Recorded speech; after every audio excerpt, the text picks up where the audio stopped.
Tell me you love me.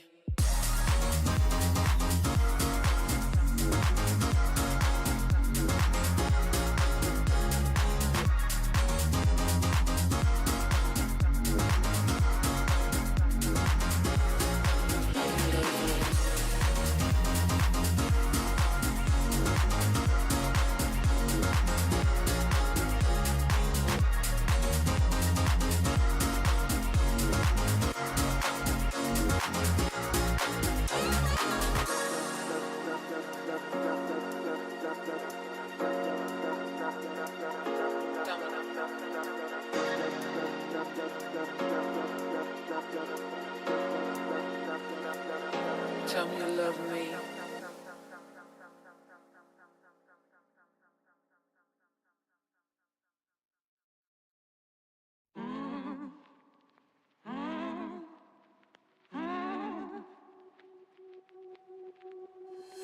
When you feel like it's over and nothing else matters, I know you feel so divided.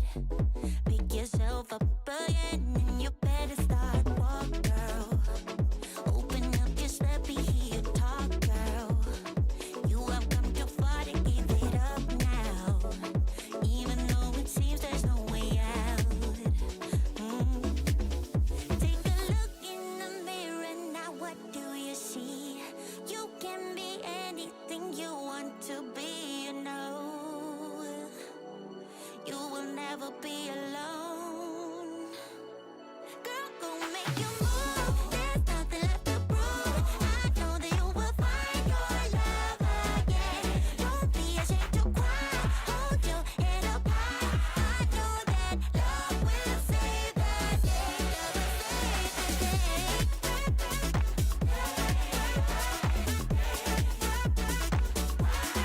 save the day.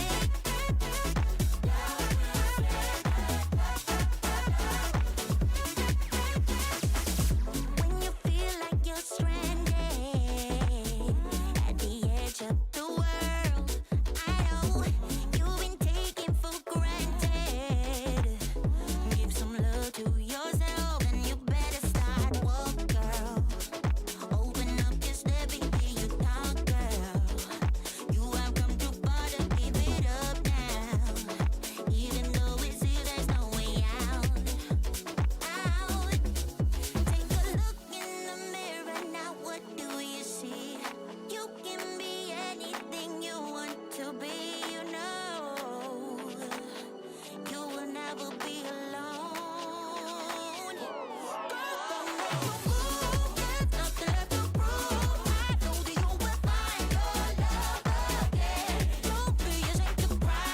Hold your head up high. I know that love will save the day. So go make your move. There's nothing left to prove. Find your love again. Don't be ashamed to cry. Hold your head up high. 'Cause love will save the day.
got the best of me.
So you need a little break, huh, boy?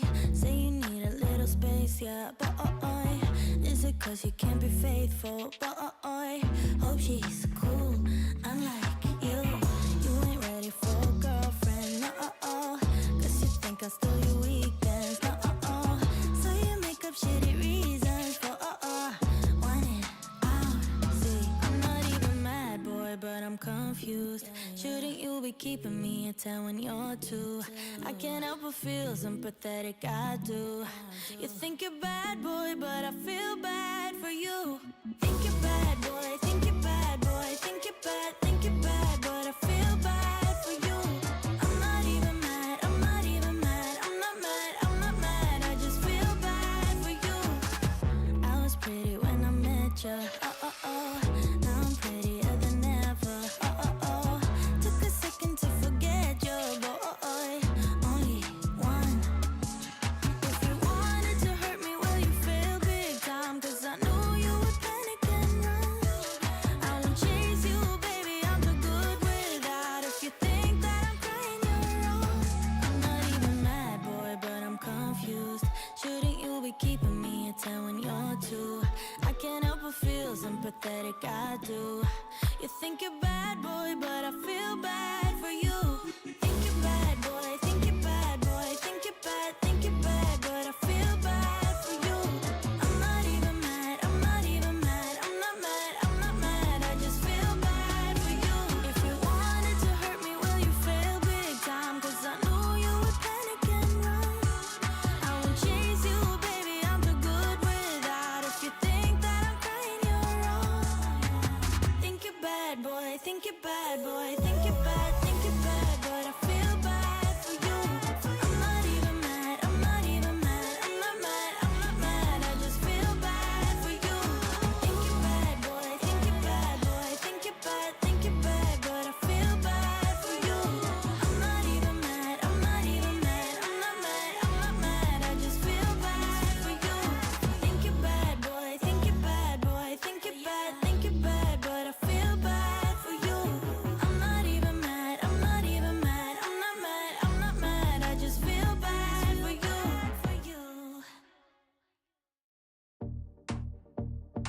gonna be hard, but you can take it. Want you to cry, then you will fake it. Give it a beat and you will shake it. The finish line and you'll make it. Don't you let it get you down. Just keep getting up when you hit the ground. Don't you let it get you down. Just keep getting up when you hit the ground. Gotta be real with it. Never give up, never, never give up.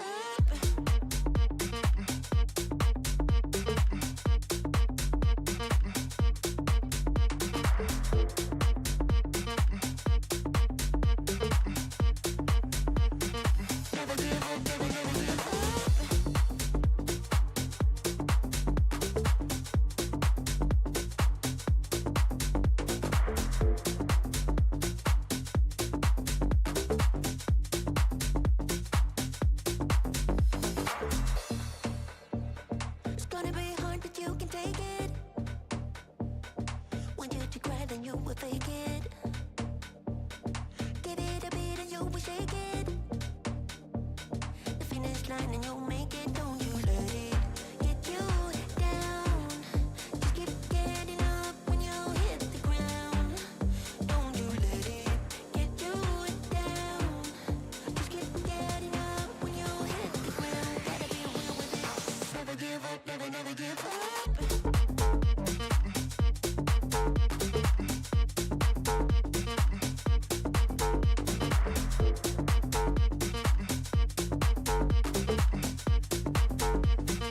Never give up, never, never give up. Never give up, never, never give up.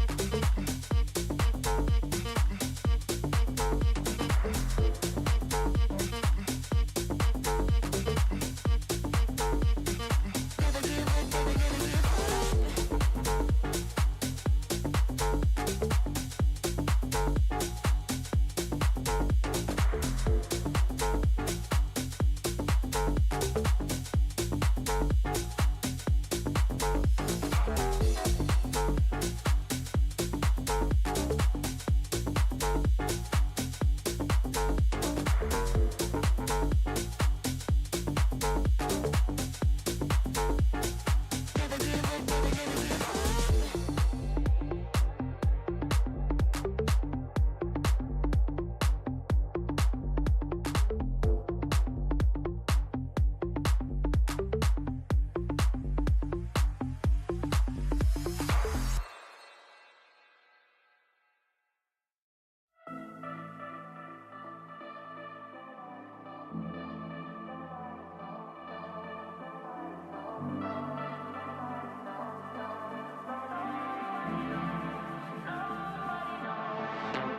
I wish I could be strong, survival on my own, but now I'm running out of hope. I need somebody else to save me from myself. A love too precious to let go. I've been searching.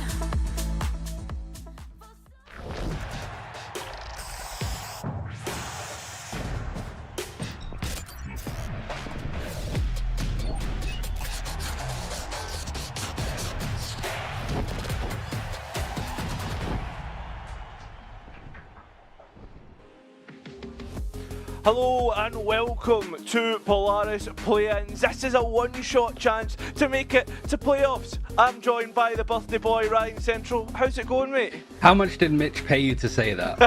Was that in with the AC/DC tickets as well? Like, was that the bundle that you got? Yeah, I mean, listen, I can't do anything about it, man. He did sort them, so. I mean, fair enough. You're lucky he didn't actually plan a larger affair. You know what he's like.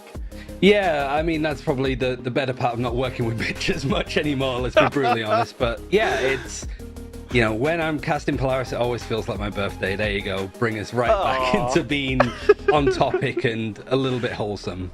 Yeah, exactly, mate. But, well, listen, this is the play-ins, and obviously there was a process to get here, right? So I think we should look at the miss point standings here, right? Because obviously that's how the teams actually qualified into the play-ins. Yeah, so there's interesting tidbits here or there. Sweet and Sour Apex, the two teams that have automatically qualified to playoffs that is going to be in a couple of weeks' time. You've got instances of Requiem being able to make it based off the points that they made this stage. Like, they came second in this stage, yet overall points-wise, not second because we never got to see them play, at least in stage 1. So it makes it an unfortunate affair for Formulation Gaming and also Apina Orchestrary, not only because of teams like Apina Orchestrary missing out on playoffs in that last series loss that they had earlier this week, but it also means that Formulation and Apina Orchestrary go down to Eclipse as well for Pro Morello. So it's a bit of a, double dose of sadness, I suppose, for both sides. But for everybody else, at least, they have a chance to make playoffs, they have a chance to make Ascension, and obviously a chance to make Ascension play-ins as well. Yeah, exactly. There's so much to play for. And, well, let's see who actually is playing against one another today. We've got a nice play-ins bracket to have a quick look at. So, OnlyFins versus Metasport, that's going to be our first game, and NXT versus Requiem. What are you thinking? Well, more for the NXT Requiem game, because we'll get to talk about OnlyFins in a minute.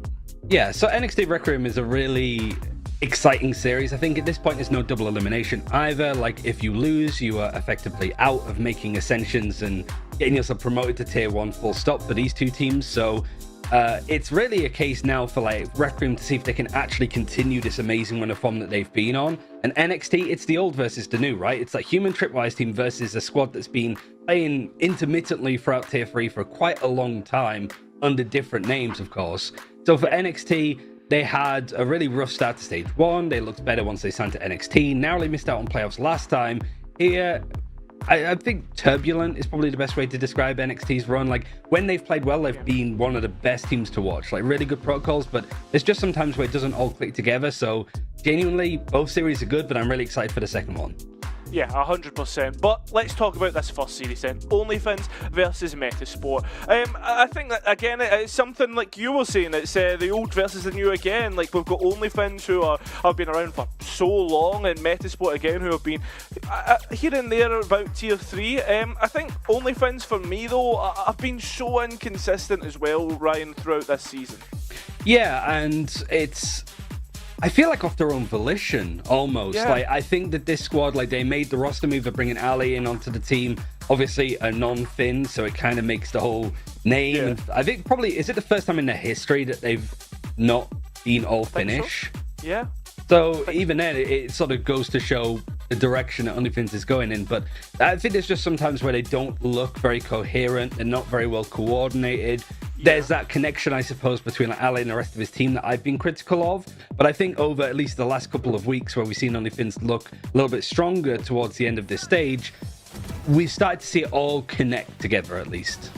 Yeah, I mean, throughout the start of the stage, whenever I got a chance to like cast them, and then obviously watching from the sidelines, it always felt as if like from map to map, it was like almost watching two different teams. Like you would go into one match and it would one map, and it would be so like as you say connected, they were working together, playing off one another. There was a real plan, and then you'd move on to the next map, and it was almost as if there was a loss of concentration, or maybe just a little bit overconfidence. Maybe, Ryan, do you think that's possibly a conversation point? Potentially, yeah. Like we saw OnlyFins like in the highlights then. Players like Nixon switching over towards playing a lot more clove to allow more aggression, I suppose. Whether that's to support LA's like aggressive duelist play, especially when he's on stuff like Neon, where there needs to be a bit more pace added, or whether that's just to give the team a little bit more confidence in their own ability, because you know this is a team that's trying to find the mix of like taking good mechanical duels where they're confident enough and experienced enough to win them, versus having a bit more like team format, I suppose, having a bit more structure. And I think the times that OnlyFins have tried to maintain structure, they've lost a little bit of their edge. And players like Nixuni, IGL, you see that in spades, I suppose, that sometimes if they're focusing too much on the macro, the micro starts to dip off a big margin for this team. 100%. And I mean, I just wanted to highlight the regular season results as well for OnlyFins and how their season actually looked, because they had a 3-4 form over 3 wins, 4 losses. And you can see as it goes here, Ryan, the big thing for me was like week to week, OnlyFins couldn't string 2 wins together, which I always find a bit tough, and it makes this like the mental state a little bit weird for them. Oh, for sure. And I think you also look at the teams that they've lost to, like Apex, obviously. They've lost to NXT, they lost to Requiem, and they lost to Formulation Gaming. I think that's probably the one that's a little bit more shocking overall. Some of these series had like problematic aspects, like the Requiem series. They played one map and then had to finish the rest of the series on another day because Finnish players were struggling to get in on the game, right? So some of it isn't their own fault. But I do think that some of these losses that they've had, even the wins that they've had, it has been 2-1 wins. They haven't beaten anybody 2-0. So it really shows the similar problem in stage 1, their map pool. Like, what maps are their strong havens, I suppose? Not actually havens, but they're strongholds of sorts. And one of the most popular maps that they've picked is Sunset, and they're 5-9 results-wise. They've played it so much more, like double next to Icebox, which was 8 times, which is also like a pretty mediocre result for them overall. So like, for OnlyFins, it's like a lot of those series are inconsistent because I think their map pool is inconsistent, and they're trying to work out what maps are good for them versus what maps worked well for some of their opponents. Yeah, and now, like, getting to talk about Metasport, that they played against each other on the first week. That was when we had the ex-Yari roster, as we were talking about them, playing together. Now it's almost like a completely different beast. We've now got Marky, we've got Luca who's come in, and, well, unfortunately, we've got Coach Rivenry having to sub in today as well. So there's a real problem for Metasport in that aspect about consistency and who's actually playing week to week, Ryan. But all in all, I mean, having your coach in, you should have a decent game plan then. Yeah, hopefully. There is always tends to be a bit of a gulf in class when a coach plays, even if you have some like radiant players standing in there. It's a whole different story in pro play, and a lot of good pro teams will go, okay, their coach is subbing in, they're playing on this role, they're playing on this site, let's just bully them as much as possible. Like, we haven't seen a lot of, like, Raymond's had to come in, for example, for NXT, and he's sort of been ran over a little bit. There's been a lot of examples of that having to happen, even with bringing in other pro players as subs. It hasn't really worked, other than Autumn that came in beforehand for Pina Orchestrated, but that has been like one out of multiple things of it going wrong. Yeah, and I guess like something for me is obviously Scottish duelist. I'm obviously going to highlight him, but I feel as if as the weeks have gone on, Marky has really started to show up. When the first couple series that we saw him, I was like, I think maybe this was a big step for Marky. Is it too big for him? And he went from 4th bottom in ACS, and he's now starting to climb those ACS standings on the overall players. So Ryan, what are you thinking of Marky versus Ali here? Yeah, I think for Ale, he's got so much more experience. He's been a player that's sort of flirted on the edge of being a tier 1 player, and even being on some like tier 1 organizations back when the scene was a little bit more open qualifying to close qualifier kind of thing, right? So again, it sort of feels a little bit old versus new. That seems to be the thing cropping up, but you could sort of say that about Requiem and Metasport in this case, that there's a lot of players that were in those close qualifiers at the start of this year that are now starting to show dividends now, which is a really good sign for the whole system. It's working as intended, I guess, from Riot's POV, that we have players like this stepping up against a bit of the old guard. Yeah, well, OnlyFins banning out Bind, Metasport banning out Haven. I guess that's targeted bans against one another, considering Metas have shown well on Bind, and OnlyFins have shown well on Haven, especially last week when we saw that result come out, right?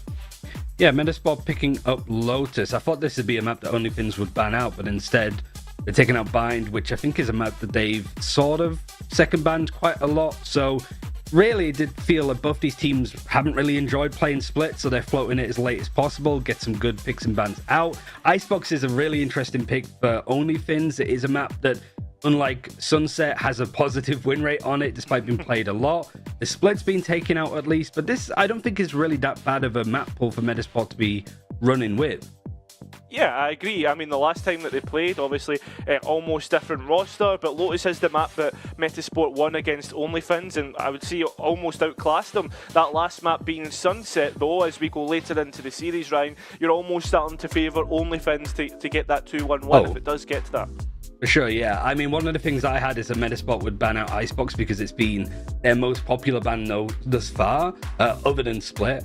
But they've had to ban out Haven here, which has looked pretty good from like OnlyFins at least recently, just because it's a team that have a lot of experience. Haven coming back into the pool with 0 changes. They're like, all right, we can just pick up all of the strategies that we had before, maybe throw in a Clove here or there and sort of see how it goes. So Metasport, it's a struggle. Lotus is the first map. It's their first pick. But going to Icebox, that could be a real nightmare for them. OnlyFins have brought out the Clove. It's a completely new composition. Obviously, we've seen Ali on the Neon before, and I'll have to be honest, Ryan, I had my criticisms about it. Yeah, I mean, if it's more comfortable for him, I think it works. I mean, this is a lot more punchy than we've seen. It's almost similar to the old comp that OnlyFins used to run in week 1 against Metasport, where they did try out the Neon to give it a bit of a show. They were running Gecko Breach, they swap in the Fade there. It's almost like the 100 Thieves Team Heretics Bind comp, and you still have that Killjoy. So the double Initiator and no Viper isn't new for OnlyFins. It's just the fact that they're bringing back the Neon and they're adding in the Clove instead of an Omen, and then they're adding in the Fade instead of a Breach. So it's a little bit more mid-roundy. It's not as execute heavy like the Breach stuns would give you, but it's still going to pack a punch. And I imagine, because this is Metasport's pick, that OnlyFins would attack first. Yeah, you would expect that to be the case, and with the explosive capabilities of it, I guess Metasport need to be really aware of where OnlyFins are on the map, and when you're running double controller and not double initiator, that could be tough for them. Yeah, and I think Metasport have, for the most part, tried to play things as normally as possible, like keeping the comp meta. They've not really changed it. They've lost to Formulation Gaming, Sweet and Sour, and Apex recently, which are all hard results. But it's even harder when you've shown that you played the strategy that everybody else does, and now OnlyFins are coming in with something a little bit different to what you might have anti-stratted. Yeah, and when you get completely blindsided like this, I guess you just have to stick to your game plans, focus on yourself. I'm excited to see the Clove and how that interacts as well. It definitely feels as if like the mid-rounding with smokes might be a lot more difficult as well, Ryan. Yeah, oh for sure, yeah, and how much you're on defense going to be able to fight for A main because you can't TP on top of rubble to hold that angle. You kind of have to be in alongside the rest of your team. And also, like, putting pressure towards A without a Viper is hard. Maybe you just try and throw in the Clove, because even if they do go down, their post-mortem smokes allow them to sort of at least give some form of support, most agents. Yeah. But I think it's a case of, like, how much they use around the middle. Like, it's similar to, like, when Deadlock's played a lot, that there's a lot of those, like, little set plays and coordination things missing that could turn a pretty mediocre agent into a really good one. A lot of pros have been picking up more agents, even like the ISO and stuff, right? But it still feels that they're almost free running it a little bit. And I'd like to see OnlyFins, especially with the utility that they now have a bit more like coordination with some of their executes and retakes and stuff like that. Yeah, and I guess as well, Clove adds to that stopping power, the delay power with the medal, and obviously like you get the faster capabilities of running after you get an assist or get a kill when you're interacting in that aspect. So then I guess you're expecting Nixon to keep up with the Neon.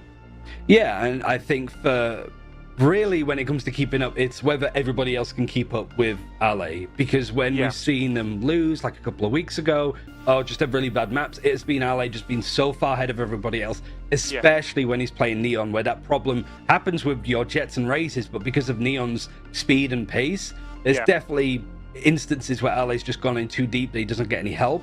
That also can just be that the rest of the team should be, but like it's not him going too fast, it's the rest of the team being a bit too slow. So I think that's one of the reasons why they brought in the Clove. It's like, okay, we can play it at pace. We don't need to check every corner. We don't need to keep Nixon alive if he's playing Omen for the smokes. You can kind of just send in the Clove afterwards, and you still have that utility that's so good in a retake, in a post plant, those kind of things. Yeah, and I guess like generally we've been seeing these issues with the Neon implementation across a wide variety of teams, and I feel as if this is something that maybe, I'm not saying they don't understand it, but like the protocols might not be right around the agent, especially since the buffs people are like bright-eyed and you know what I mean, trying to think about how can we use the buffs to our advantage. So do you think like the Neon as a whole is just I'm not saying a skill issue, but like, you know, just an implementation and protocol issue for like generally across the Valorant? Yeah, I'd say so to an extent. And it's not really to do with the buffs either. It's just that you have these changes, and then the fact that Neon's stun, you only have one of them now instead of two. Whereas, like, I've always felt that that's been the strongest bit of a utility, like a kit, because no utility travels as fast as that stun in the game at all, full stop. And the reach that you can have with it too. So I remember seeing all of the changes to Neon and be like, oh my god, this makes her amazing. And then seeing that nerf of, oh, she only has one stun now, and being like, yeah, that kind of like not only balances it out, but might even make her worse than she was before. Yeah. So I think it is like giving Ale the chance to dive in, to take fights, to sort of spring on Metasport, which, you know, if we've got a bit of time, I think for Metasport it's worth saying that they have carried on some of their points from stage one, where it was a very different team, where they finished top 4. So for Metasport, it does feel a little bit to me like you have to like earn your keep as this team. They've done amazingly towards the end of this stage, but is it going to compare to what the old Metasport was able to do in stage 1? Yeah. Well, Polaris started in February. We are now in July. It all comes down to this one game for both teams to make playoffs, to get a chance at Ascension. That is everything that they are playing for. And OnlyFins, Ryan, they've actually opted to start on the defense.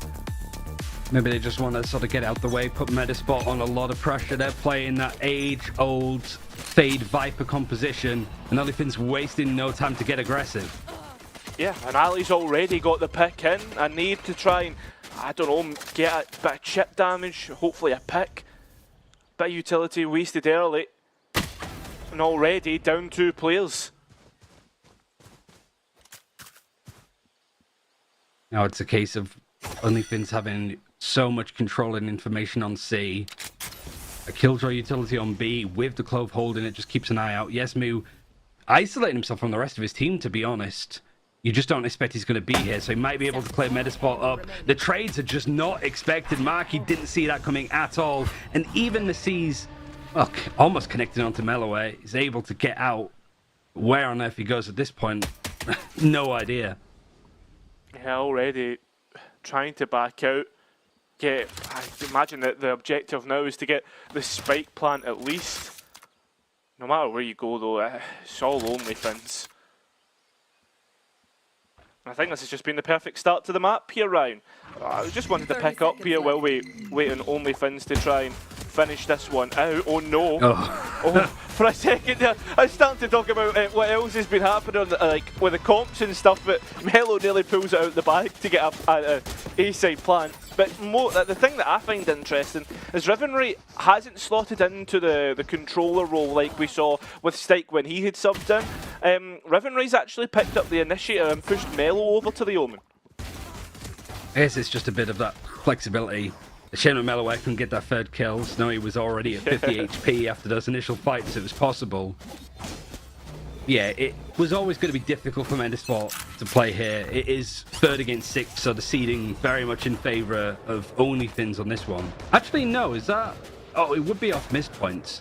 Yeah. I was thinking with Requiem finishing 2nd place, that might sort of push things in their direction. You've got the 3rd and 4th finishers of stage 1 as well. OnlyFins making one change, Metasport making all the changes. And some as well, with some of the ex-Yari players being on other teams now as well.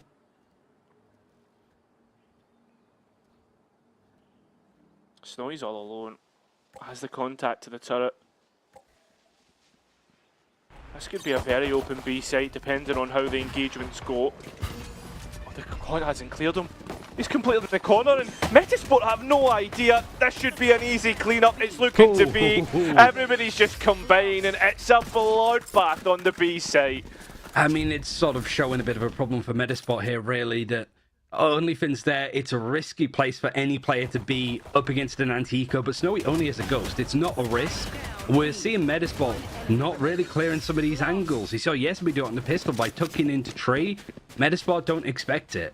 And it's either they're going to be super conscious of a lot of these angles, they're going to use up all their prowlers to clear some of these ratty positions that OnlyFins could be on, or they're going to remain oblivious to these angles and just keep getting picked off.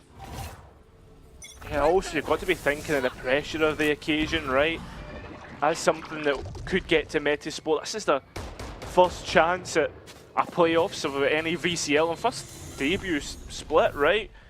When there's A pressure being built up on the other side of the map, it's also being built up on C working both sides, and well, OnlyFins, they won the A battle, so they've already got so much passive information, Ryan. Lambot's going to give up the push here.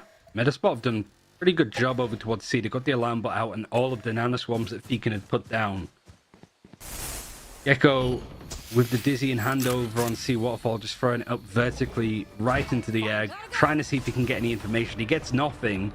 Melo's maybe going to see if he can get a timing on stuff here. Metasport switching it around after that defensive push from OnlyFins, now putting that pressure towards A off the back of the Viper wall.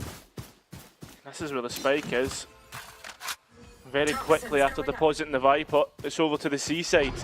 Wherever they go, there is going to be a fight on their hands, and Aussie TK's already felt a lot of that damage. It's over to C. This is where the execute is, and again, Feekin tucks in the corner, hoping that Snowy will do the business in terms of baiting. And well, you know that the luck's gone, so it's all on the C side, and Metasport very quickly in. This should be an easy plan. You've got the Clove rotating all the way around, but it might be quite some time until they're in the fight. Luca also is keeping an eye on it with a nice off angle. The only concern for Metasport is everybody's grouped up and there's a couple of players low. Plenty of utility to come back in. More importantly, it's the fade for OnlyFins that's going to get so much information. Prowler to stop anybody taking initial gunfights, and Ali on the... Ali just did back CT. So Nixon, I was expecting to actually get the next kill. Down to a 1 versus 1, and Melo already low. So's the time. Oh, no. Walking into the one-way, and Nixon, just as simple as that, will win the bonus round for OnlyFins and Metasport. Well, they had a great plan. They had the plan. It did not go their way. I mean, it was a really well called round for OnlyFins as well. Nixon just flanking all the way. We saw and said that Luca was keeping an eye on it for the most part. But the problem is that everybody else from Metasport was fighting on the site as a bit of a death ball. So Luca loses that fight against the Clove. Nobody's there to trade. Nobody's there to really offer up some pressure. So you're just fishing the barrel to an extent. You get squeezed pretty hard from OnlyFins. Not the best look, at least a better round. Like the movement around the map for Metasport on that round was good. The C pressure, the A pressure, I think they broke the turret on B, then went and executed on C. But it's the OnlyFins have been so proactive, it's hard for Metasport to really work out what they're doing. For example, here you got the Gecko over on A this time with the Odin. And they're so scared to walk through the smokes as well. And again, that proactivity you were talking about. The alarm bot gives away that the cage is pushed up, but how many moles actually round this corner? It's going to be the Prowler to try and find out. Still only one rifle being held, and Ali's going to have to be pushed all the way back. Faking with them, trying to create some delay. Even the wall to just help the Killjoy get out too. Just a lot of really nice ideas here from OnlyFins. Having the Neon play on the same side as the Killjoy you wouldn't typically see because they kind of don't complement each other. But just having a deep alarm bot there, it sort of shows that Metasport, if they're not defaulting and putting pressure on the map early, OnlyFins will take that space away from you. They will take A main. They will take even as deep as like C main in this choked ribbon area, and the rest of Metasport are in right now. It cannot be comfortable in this ever for Metasport right now. I think the thing is though as well is with the haunt going out from OnlyFins, it's actually giving false information. They've backed all the way off though. And now it's straight onto the site. There's more Metasports players here than OnlyFins, but OnlyFins do have the rifles and they're making it look easy. Melo will get a consolation prize, but that's all it is at the end of the day. OnlyFins, I guess, professional in the end. Yeah, they have a full buy. You'd have to imagine it. Would you even have a timeout when you've got the coach in the server with you?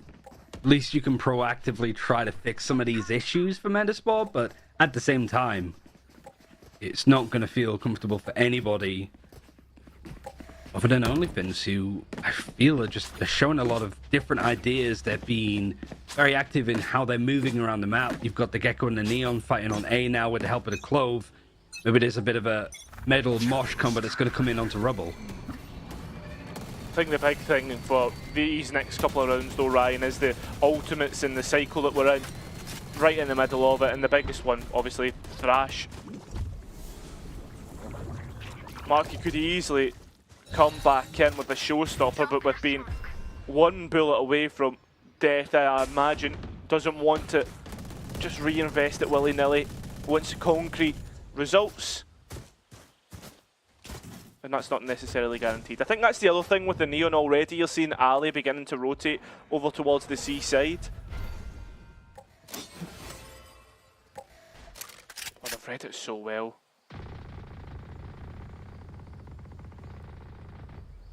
That Odin spray is going to very much keep Metasport away from that area for some time. One opening they did find was on C, but Ali's already spotted a big group of players. The paranoia has been dedicated. You have to imagine the execute has to go in now. Actually using the overdrive just to get away, and here he is. Showstopper, but 30 seconds I mean, look at OnlyFins straight away. The protocol to just dip away, and the proactivity from Nixon to clear out B main. Metasport need to be worried, and I think they're looking for more space here, Ryan. Yeah, I mean, off the back of the Thrash, they're going to try and push in. The spike has just been planted, so they're effectively taking a 5v4, and it's just such an easy cleanup. Luca, the only one outside on C main. Maybe getting a couple of kills, but he has to stop this defuse from coming into. He has, though. It's not even half. Nixon's creating more issues and making it difficult for Luca, but now it's more than half. Luca needs to get forward, but the close smoke's done enough at the end of the day. Brings the lockdown within, what, 2? I mean, there's still 5 rounds advantage, and it doesn't look like it's going to get any better anytime soon. Metasport are going to take a timeout, mostly just for themselves, give themselves a bit of a break overall. That roll switch around has made it look uncomfortable for Metasport in cases. Aussie 0 and 5 unable to get a start, and not only it's not just the kills that you're looking at, but he's not able to take any effective space on A because of the pressure that the Odin's putting in now. And it's crazy to see a defensive side not only be able to hold A main and to take Rubble and all that stuff, but also be as aggressive as they are on C main. Most teams would get punished for trying to burn the wick at both ends, but it is just putting that Gecko over towards A, giving him an Odin, spraying in those directions and taking those fights. And the combination of Ale and Feekin over towards C is just such a nuisance for Metasport to actively clear. It's just the hesitancy as well from Metasport, like, to come back in. I mean, when you look at the comps as well, Ryan, like, it's not as if they have a chance to, like, explode out. There's no flashes there. It is very default heavy, right? So when you start to apply that pressure to the default, like, clear out the lurkers, make Metasport have to execute and just come back in on the retake, it's just gorgeous. Like, I think, like, the overall game plan from OnlyFins so far has been exactly perfect. Ale just the overextend all of these smokes. Nobody's really in a position to trade, but Yesmi's still trying to fight. Seized in the smoke, gets a good timing onto Mello, and around this clove smoke, trying to isolate these fights into 1v1s. But after the timeout, OnlyFins wanted to up the tempo more, which is a crazy idea in itself. And I guess for the first time, was a bit too much for them to deal with in Metasport holdout. Yeah, I guess, like, Marky getting out as well, like, supported by others.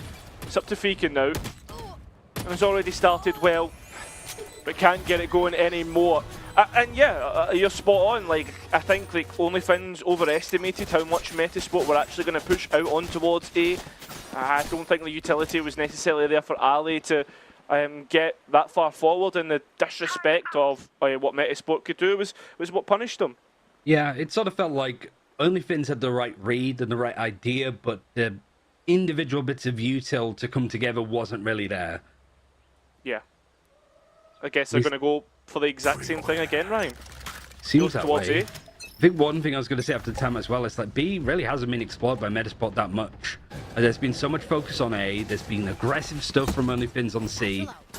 B has just been this turret, really, maybe a Clove playing off of it. Nightfall's exchanged, and Marky's done well to just be annoying over towards Secret, to not give that space up instantly for OnlyFins. I mean, Faken's really important here to hold on towards Waterfall as well, and Yesmut already finding the entry to the round. Nixon holding on towards A-Main as well, as Metasport continue to try and charge forward, but when they do, OnlyFins is there. Nixon Nice brings play. out the Clove, and now it's combining. It's up to Rivenry in a 1v2. And Ali's just dipping out, knows that Faken's close and knows that needs to play together, can't allow Rivenry to get 1v1s, but here's the first, and that's going to be on for a Rivenry ace. Clutch, but it's not going to happen. It's Ali who finishes out the round. Oh, it's carnage. It would have been so fun to see the stand-in coach actually get an ace and get a second round on the board from Metasport. It's a shame because I love the idea from Metasport to like, okay, let's try and be aggressive towards A, take these fights. But this Cloval is so good. Like, Nix soon comes back into the fight. He tries to come all the way around over towards A Rubble, and it just takes enough attention away from towards Stairs that allows the teammate to be able to trade off of it. Yeah, It's a good way to just take some of that threat, and OnlyFins are playing so well off each other. This is the weak side, and Metasport have burst out into it. Again, Luca just being the seed to grow out on B main and become a real threat, but the threat is actually coming in from the flank. Ali will get a peek here before the alarm bot goes off, and Luca tried to bring it back, and that's what costs him his life. Aussie TK now is the man that has to stand up, and the spike will go down. Nixon holding on towards Heaven. I think even Yesmu was just checking Stairs. This will be a delayed retake here, Ryan, so there's plenty of time for Metasport to try and get something from here. And the problem is for like Aussie, he gets a lot of information with the steps, but he's on his own again, much like Luca. There's no trades, 3 players all boxed in on site. Same sort of retake from OnlyFins to wrap around. The thing is, though, they've managed to actually have somewhere to play around, having Heaven on their side, but the lockdown's going to create so much pressure, and Metasport need to get a move on. They either need to try and take fights. There's no way Ali wins that. It's a 2 versus 1. Rivenry stuck in pit, and you're just going to see Ali hold down the spike, hold down 4, and that was extremely close for comfort. 0.03. Go, go, go. So much of the fight that we were watching was over towards like A Rubble that I think we barely got to hear how far that timer wick had burnt out. Out. And Metasport, it just feels again like having the right idea will have somebody watching the flank, especially with how much OnlyFins are taking these engagements. But it's not only not winning the fights. Like, for example, you got Aussie there with the Guardian. Like, it's a tough position to take in a 1v2 when you've just sort of really checked out and put yourself in an angle that you can't escape from, but that nobody else is there to help. Big information. Luca's at least traded on the other side, so Killjoy utility down for this round if we see Metasport reset. But they're still continuing forward, and on Nixon's heard those steps, supported by Yesmut. And there's ultimates to play with here as well, Ryan. Right here. Same sort of angle that we saw on the pistol. Medal's going to try and deter these attackers from going through into tree, but the trade's a lot better this time for Metasport. They're trying to just group up and hit this site hard, and the dedication of a Nightfall shows that they aren't considering this as a throwaway round. They want to pick up their second. Yeah, the ambition is there. But OnlyFins, they have the thrash to go back in on as well, and with all 3 players starting to head towards tree, there's a real danger about this retake.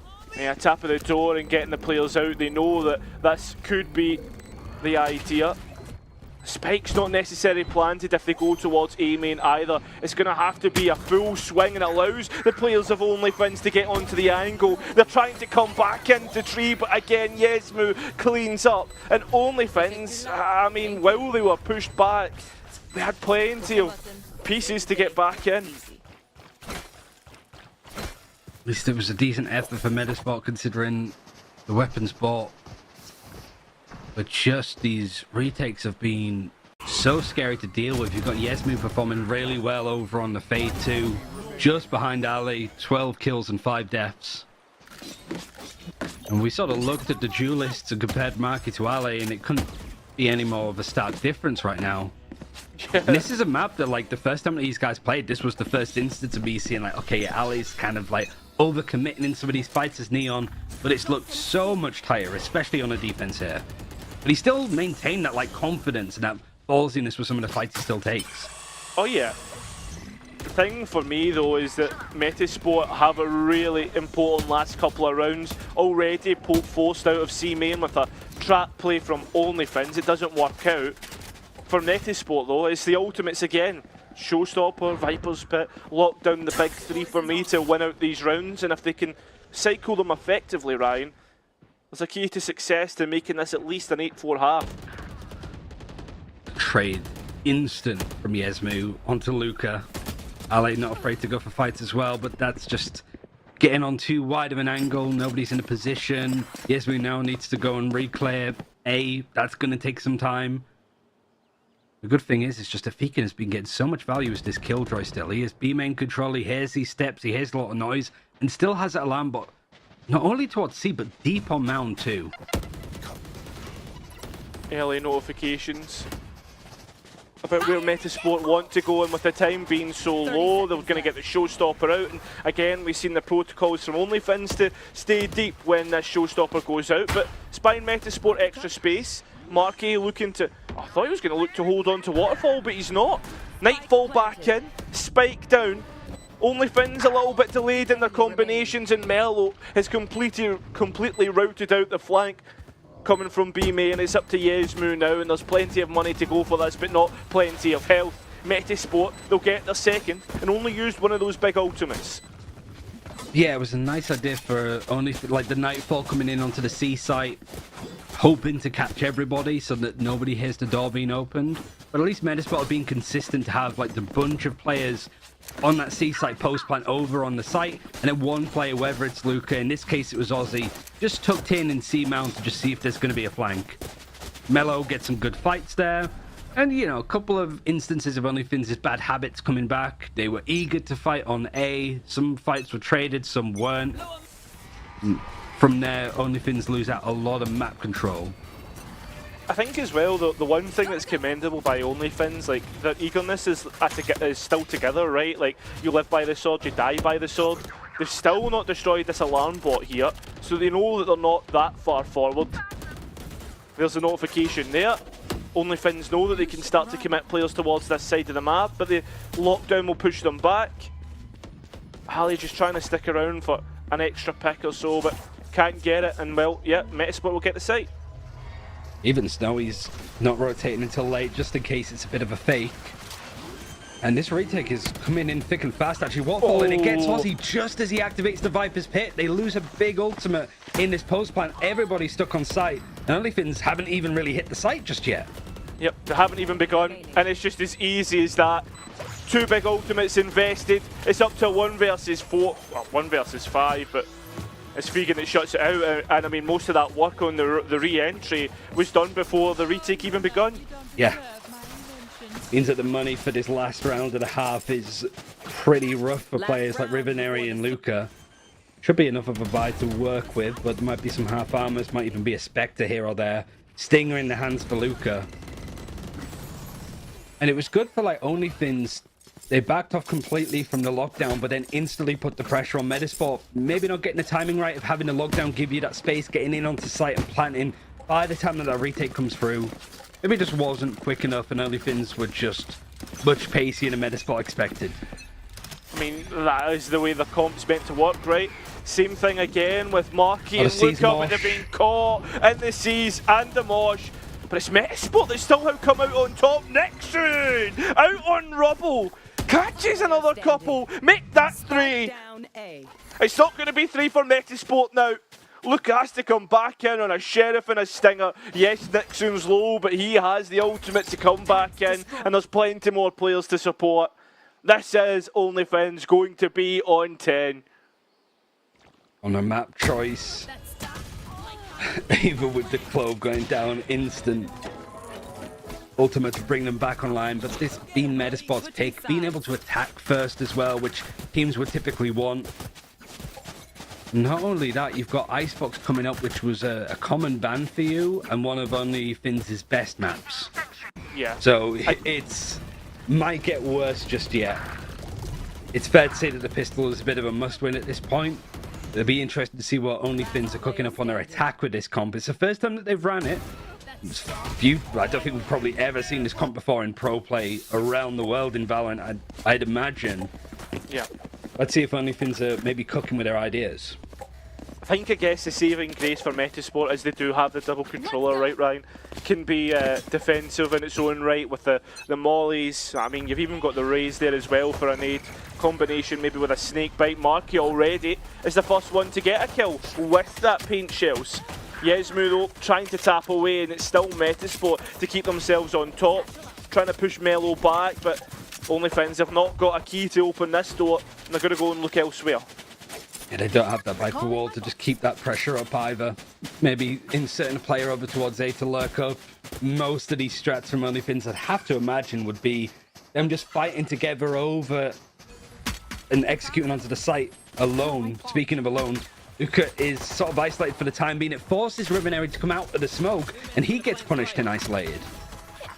Luca though can dance around the pillars. It's not going to work out in his favour though. And now it is up to Vegan. Spike has been dropped with the destruction of the wingman, and Marky, well, he gets himself started on this second half, and Metasport needed to win that pistol, and they do. Yeah, an important one. Also just getting the feels out early. Marky doubling his kills with that round alone. Got 3 kills in 12 rounds over on that attack. Gets free instantly on the defense. Melloware also doing a lot of good work of just holding rubble. It could have been a little bit scary in places there for Metasport too. Just Ribbonary jumping out to try and support the teammate, but Luca had backed off. They weren't fighting it together. OnlyFins are going to really love those opportunities to just take you away from the rest of your team. Well, Luca's getting drawn into this one after seeing so many players. Looks to take the higher angle, but they've not cleared Feakin. Tries to take his chance, and Marky's there to clean up. OnlyFins trying to work the map. Monkey together strong. The last 4 remaining players are working as a unit. Metasport still seem very paranoid that he could be hit. You saw the C's in hand for Ribbonary just in case there was more of a follow-up. No, we actually get to see what OnlyFins are going to try and do when they slow the game down. And just as I say that, the sprint comes out from the neon. Everybody's going to come through tree. Straight through. Giving up the site. Mellow's well aware of the potential which OnlyFins have, and it'll give up the spike plant. Still plenty of weapons to come back in. Utility as well. You're expecting this to be Metasport to win this one out. OnlyFins, they're trying to work together and play as just a pack on this back site. Still waiting for the paint shells. Here we go. Finally, the go button's being pressed, and it's allowed for Marky to get straight in. 3 on the round. It's a complete cleanup. Yeah, flawless too. Nobody goes down needlessly. Suppose for OnlyFins you get the plant down at least, so you get a bit extra money to work with. But for a bonus, the way that this looks, not too shabby in the slightest. You got Luca with the Outlaw too, so it really does mean that OnlyFins, if they've spotted it, they should know that half armor isn't an option here. And, you know, there is a bit of a concern, I suppose, with how this comp does on attack. It's, if we're looking at it from the sense of like Bind, right, where you do have the Gecko Fade combos there a lot, it is a lot of really good utility for the execute. But on Lotus, you're never really just straight hitting sights unless it's C. You want to try and mid-round and adjust and quick pivot if you need to. I do wonder how well it's going to be here. Yeah, I mean, I think the other aspect to this, nice shots from Luca, is the fact that, like, when you expend all your utility to take the site on your execute, like, what do you have to delay it and hold the site? Because realistically, you could end up depending on gunfights. And there's plenty of smokes for Metasport to work around. The delay is just absolutely insane. That's another thing that's going to demand OnlyFins to mid-round here, Ryan, is the amount of utility Metasport have to delay. having Aussie in this corner, though, to get full information. A lot of that utility there is that OnlyFins are assuming that if Metaspot aren't on site, they're going to be scared and maybe have to dedicate utility to re-clear it. Nixun is probably expecting a player on this corner, might be able to isolate the fight. He does win it. No trade can happen at all from Aussie. He does a good amount of damage, but up against that one agent that can heal themselves up even briefly. This smoke puts a big question mark though for Metasport, and you can see Rivenry's looking to try and get a peek. Thing is though, there's players behind it, and that's given the advantage towards OnlyFins. Marky at least gets that back in his favour. Back equal. Nixon the only low player there, and Yesmu's caught out the advantage. There we have it, 2v1, site opened, and Lucas stuck on a outlaw as well here, Ryan. Might be able to get a gun upgrade actually, because Rivenary died in secret. In fact, not opting to pick it up. He doesn't want to make any sound to see if he can try and flank, but with that Killjoy turret, means that there's not many angles that he can sneak up on. But he might be able to actually get past it here to go in on site. Only one player's within one shot distance. Double stack as well. Well played by OnlyFins. Metasport maybe taking that eagerness to fight a little bit too much as well. And that's what ends up costing them. They looked really pressured into taking a fight, didn't they? There's a really good angle that Marky had as well, just to be able to watch towards Secret. This is great. And then just, I think it was a bit of an overheat to use the showstopper. You could also sort of see at that point Mello not sure whether he wants to hold the angle to stop them going A. You got Rivenary that was playing towards B in Secret. He gets taken out. It felt that Metasport had the setup to make it really uncomfortable for OnlyFins to hit either site. And then they all just sort of peek and fight one at a time and leave it wide open for OnlyFins to get the round. It's the cardinal sin, right, for Valorant. Peeking 1 versus 1. Nixon's going to get his chance to come back. Straight in towards C. There's still plenty of mollies and the likes to get through, and Nixon's actually going to give himself up. Burns through the KJ utility, and it's a quick pivot to B. Spike's still out on C main though. Bring them down. Or the turret at least for Luca, so he's flying blind for the time being.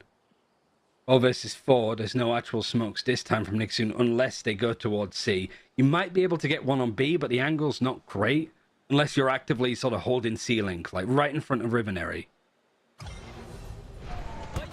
Oh, he's able to put it a little bit deeper. I think just the way that, like, it's the centre of the smoke, right? So you can manage to put the centre of the smoke just towards the edge of the circumference of the range. I actually never paid attention to it that much. Listen, I sometimes get put on smoke duties, and Clove is my go-to. Seems to be Naturally. the same for OnlyFins, and it's just lovely utility combinations. Time's ticking away in Metasport. They're getting pushed back more and more. They're actually going to go for the save here, knowing that the next round is just as important as this one. They want as many chances as possible.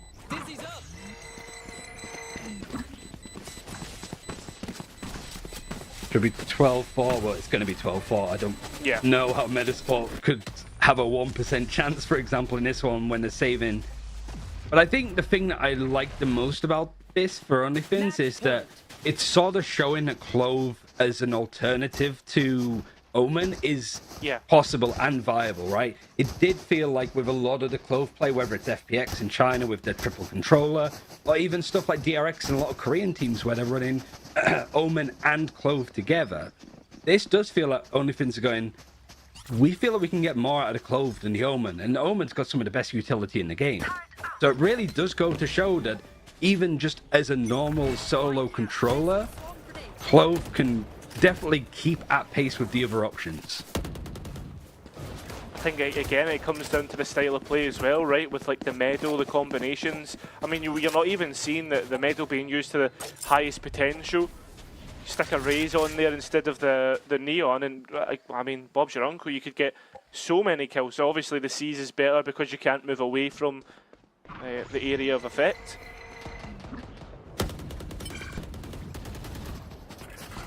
Metasport changing up the utility over towards A with a Viper and Killjoy there. So it means that it might be a bit unfortunate for Metasport to have Omen and Fade trying to hold on. There's paranoia in hand here. If there is an execute on C, I imagine Fade would have to seize as well, just as the hit would come through. Prowler was used, but it didn't catch on to anybody, so that might be a bit of misinformation for Medisport.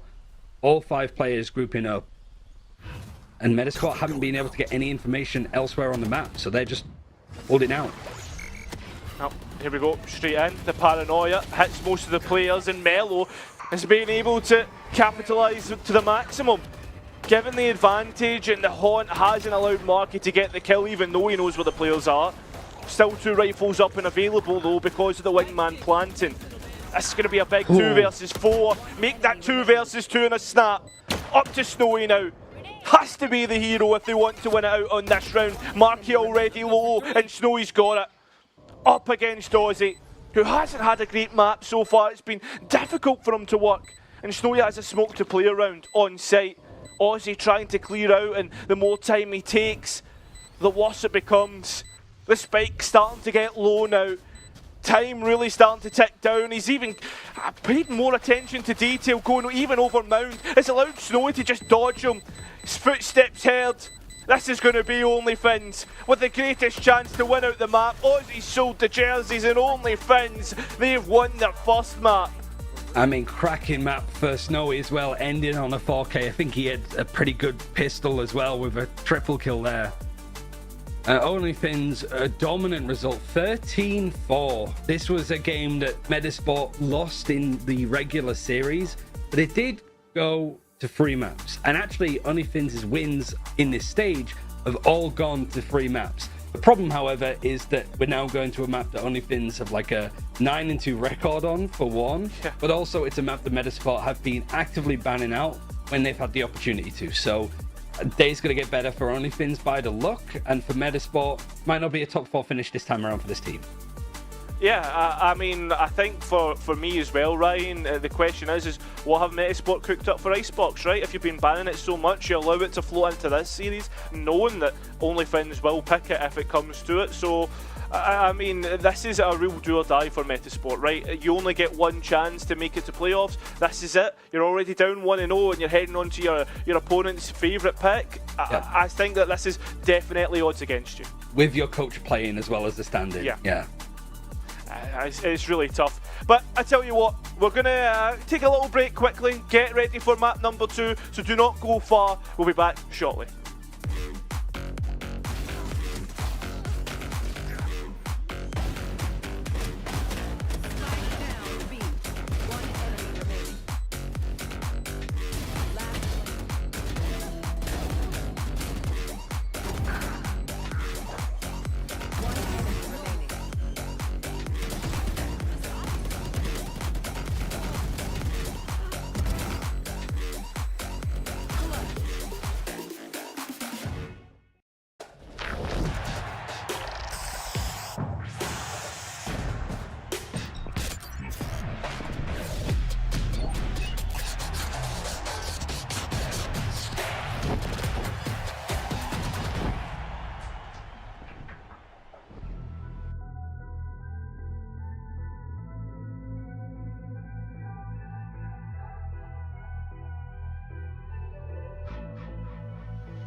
I've been giving you the worst of me. Now you wanna stay tonight.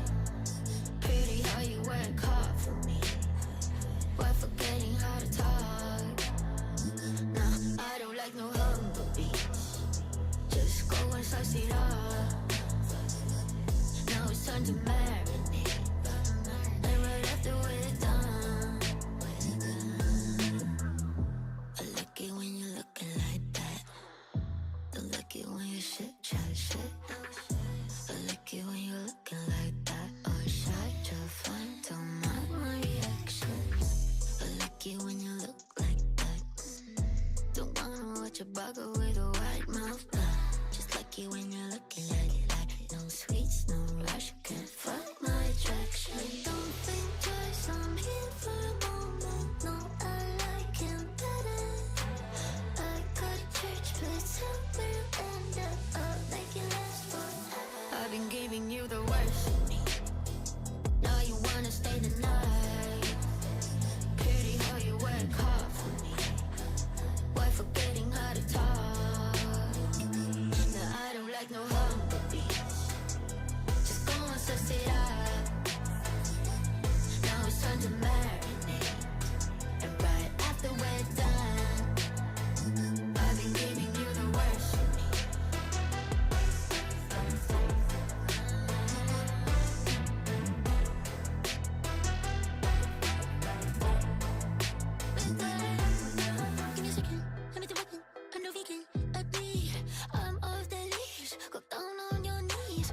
my PhD. I'm all that you need. Just give me. I've been giving you the worst of me. Now you wanna stay the night. Pity how you work hard for me, but forgetting how to talk. No, I don't like no humble beach. Just go and suss it up. Now it's time to marinate. Right after we're done.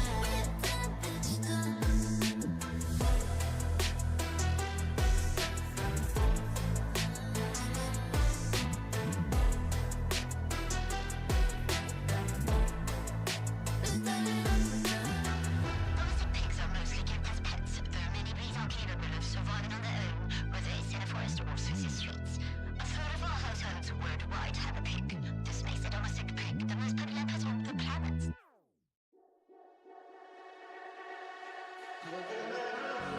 You're all I need. You're all. You're all. You're all I need. You're all. You're all.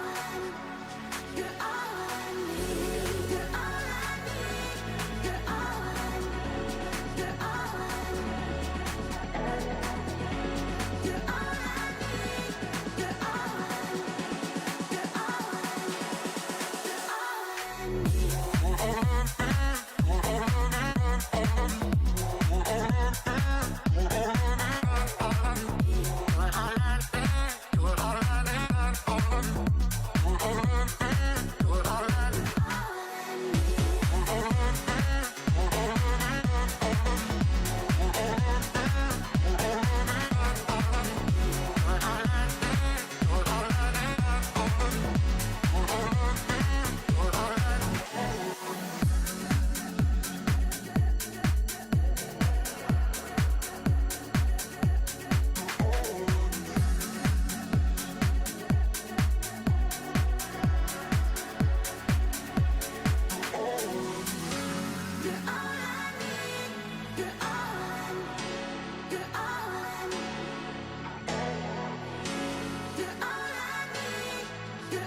I'm not done with you.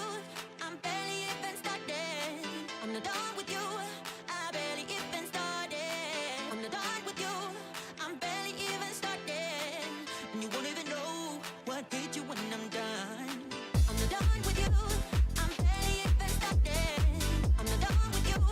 I barely even started. I'm not done with you. I'm barely even started. And you won't even know what hit you when I'm done.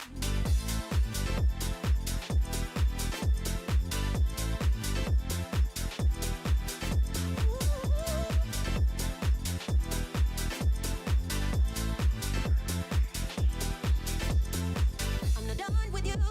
I'm barely even started. I'm not done with you. I'm barely even started. I don't know why you look at me like that. I'm so self-absorbed. I know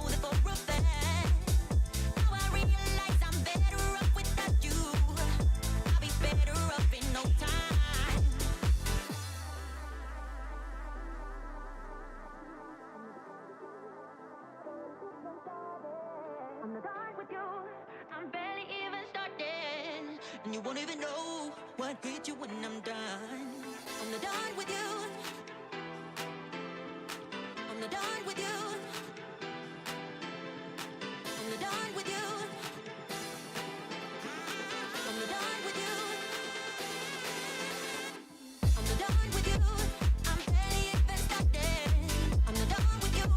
I barely even started. I'm not done with you. I'm barely even started. And you won't even know what hit you when I'm done. I'm not done with you.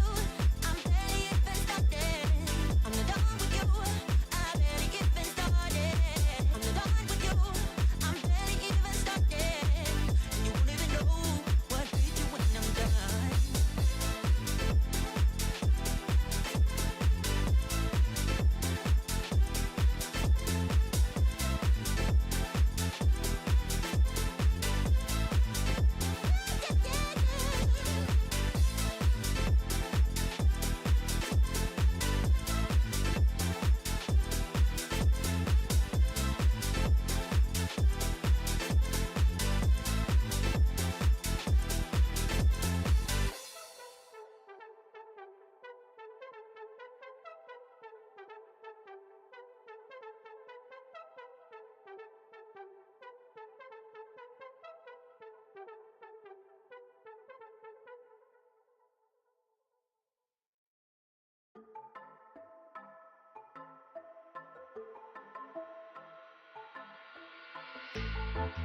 You will never understand what I went through. You never were a good listener. A good listener. You will never understand what you put me through. And you never be a good lover. A good lover. At first I believed I was the lucky one, but I was just fooling myself, fooling myself. You think you can talk sense to me, like we are gonna be okay. We're not okay, so is this gonna take all night? Don't wanna waste no more time, yeah, you're damn right. Already gave you my love once, but now I'm fed up, gonna take it all back, 'cause we're a no-go. I know that I do better solo, so move along, forgotten shadow. Better get it right this time around, yeah, we're a no-go. I know that I do better solo, so live along, forgotten shadow. Better get it right this time around. I never heard a silence so loud before. I'm gonna love every minute of it, every second of it. Longing for that sound of you being gone, so I can hear my thoughts again, hear my thoughts again. So is this gonna take all night? Don't wanna waste no more time.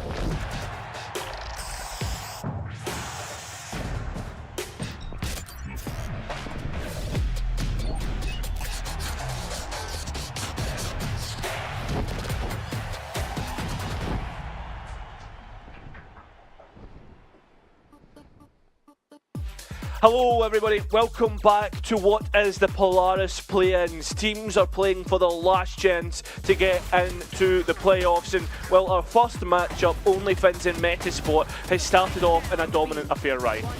Yeah, I think we sort of lean towards having OnlyFins as the favorites in this series naturally, but I don't think we really expecting them to just go on this level. But then you see that like Metasport are playing with their coaching, there's a stand-in, there's a good explanation as to why on like Rivenary's Twitter at least, and it sort of has highlighted that it's been a really rocky stage for Metasport, full stop, with some of the stuff that they've had to deal with, but they've still managed to have a good result to get here. I don't want it to feel like, oh, well, you know, they did well, whilst this, I'm not mourning this team before they've died in the tournament, right? But you look at results like this and you look at the fact that Icebox is next, where OnlyFins have been so prolific at it and so experienced at it, not only in this stage, but last stage too, you sort of feel like OnlyFins have got one foot in the door for their second playoffs this year. Yeah, I would 100% agree. And on top of that, with Metasport and how it's all been, I think you've got to remember this is their first split as a unit playing in Challengers. So there's obviously a big learning curve here. And against this, we kind of have the same storyline for both matches. The old versus the new. The old have taught the new a lesson.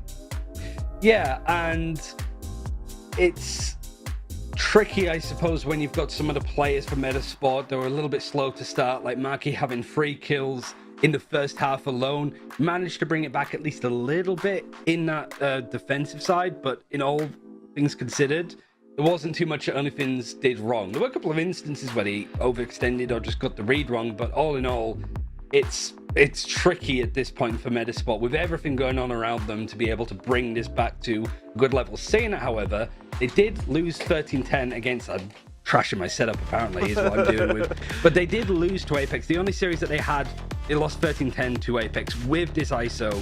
So there's only that small change of the Viper coming in. I think it was that they had... No, they had the Viper in before. I think it is just a case of the roles being moved around. Mellowet, because Ribboneri's in again, forced to sort of play that Viper role. And I wouldn't say he struggled on that last map, but I would say that he had to adjust how he was naturally playing, which is always hard to do when you're thrown into an important game like this. Yeah, and not only that, with like so many changes going against them, like going into what is OnlyFins like a set pool that a set map that they've been playing for so long with the agents, right? You were already talking about the success rate that they have on Icebox. This is already troubled waters ahead, but it gets even stormier when you consider how good OnlyFins are. Yeah, I mean, it's just that they lost to Requiem pretty early on, like 13-6, and then they had the whole situation of not being able to finish it. I think Dumbbell, the coach, has had a bit of certainly a quieter time than Ribboneri, just being able to be out of the server, like watching, as opposed to be in it and fighting. But I do feel that OnlyFins today have shown a lot more promise. They've definitely been a team that has had bad maps where they just keep making the same mistakes over and over, and it costs them. Here, cracks show, but I don't know if Metasport are exploiting it enough, nor do I think OnlyFins are really falling into the bad habits too often. They're good at adjusting when they realize they made a mistake. Yeah, well, it is the last chance saloon for Metasport to keep their playoff dreams alive, to have a chance at Ascension. OnlyFins have put their best foot forward first. And now, as they start on defence on what is one of their best maps, you cannot help but favour the Finns, or the mostly Finns, on this one. Aggression for OnlyFins is continuing on here. Just getting Ali into a nice position. KO Knife, Gecko, there to support with some util, but not needed. It's just Metasport putting that initial pressure over towards B, making it loud, picking up the ult orb. Actually, they haven't managed to get it. Now Ozzy's been able to grab it. And he's been left alone. KO Flash to try and get Nixun to take a peek, but sees nothing. Dale now completely on an island playing an ANS. Needs to be very careful.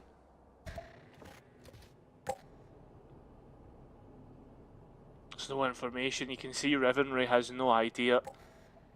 Worried about a swing from main, and they're so close. The hill drone isn't even going to clear Ali. No. It's as simple as that. A pick, dashed out. They're already down one player, and they're heading in towards what is the majority stack for OnlyFins. The thing for Snowy is he's peeked out into the ISO unknowingly. Nixon still hasn't been found on yellow, but as he looks away, Aussie will collect. It's actually Metasport on top on this pistol.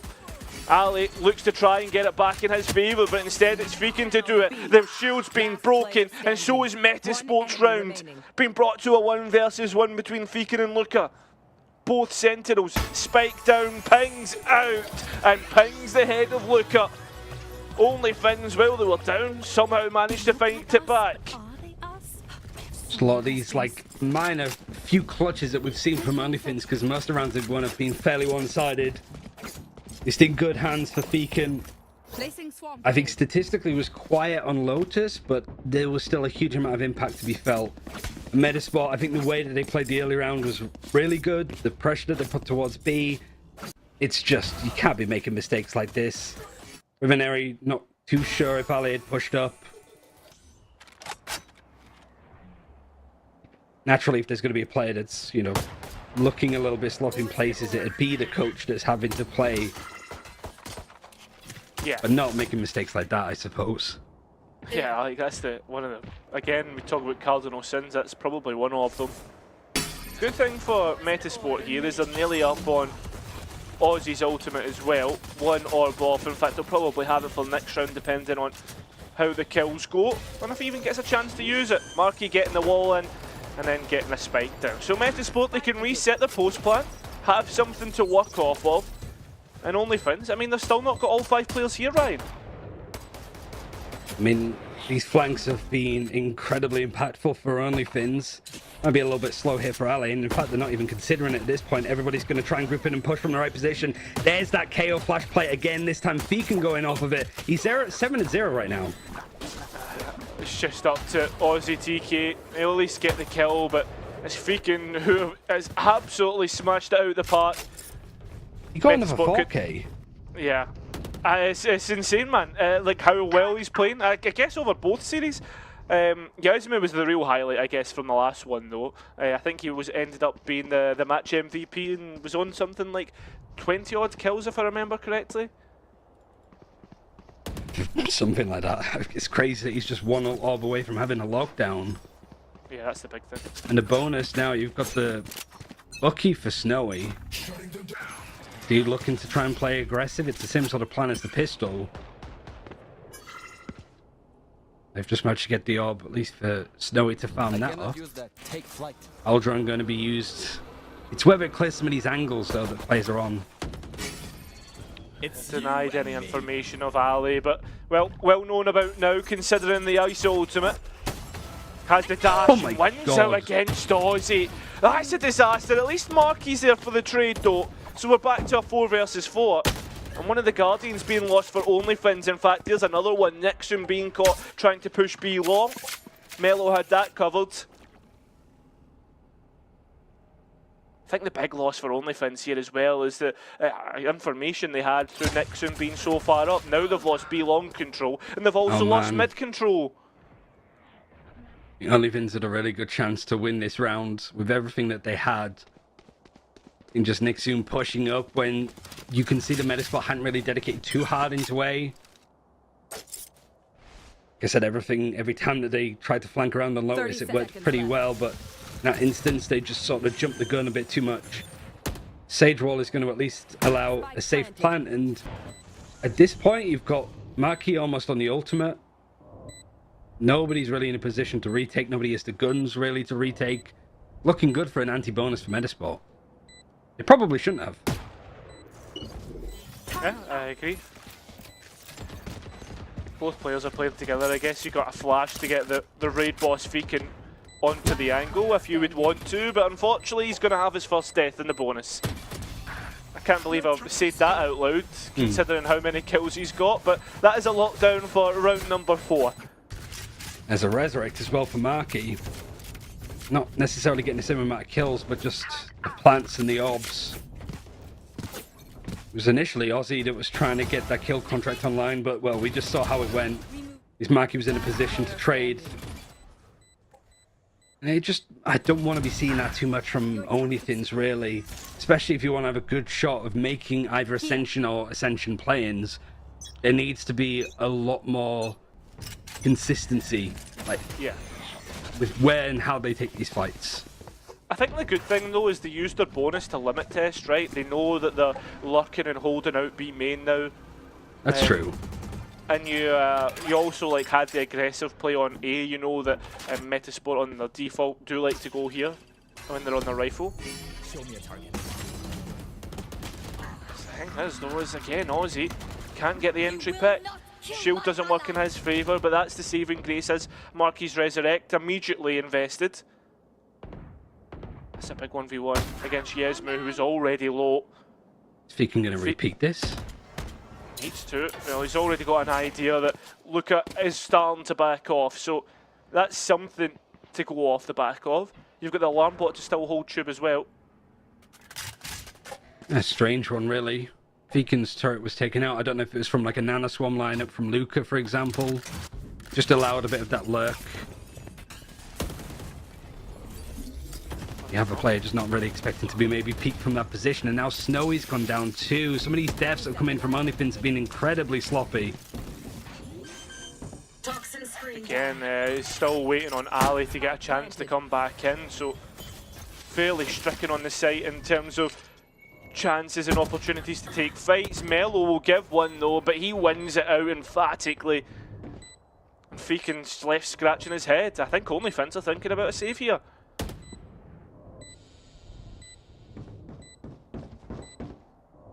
You'd think so with the amount of time that they're taking to get Ali over. Yeah, I mean, Feeken can't really get out at this point now. Player standing. Traded nicely from Markey. Yeah, it's just, you know, from what we just saw from OnlyFins on Lotus, they weren't making those same kind of like sweeping mistakes.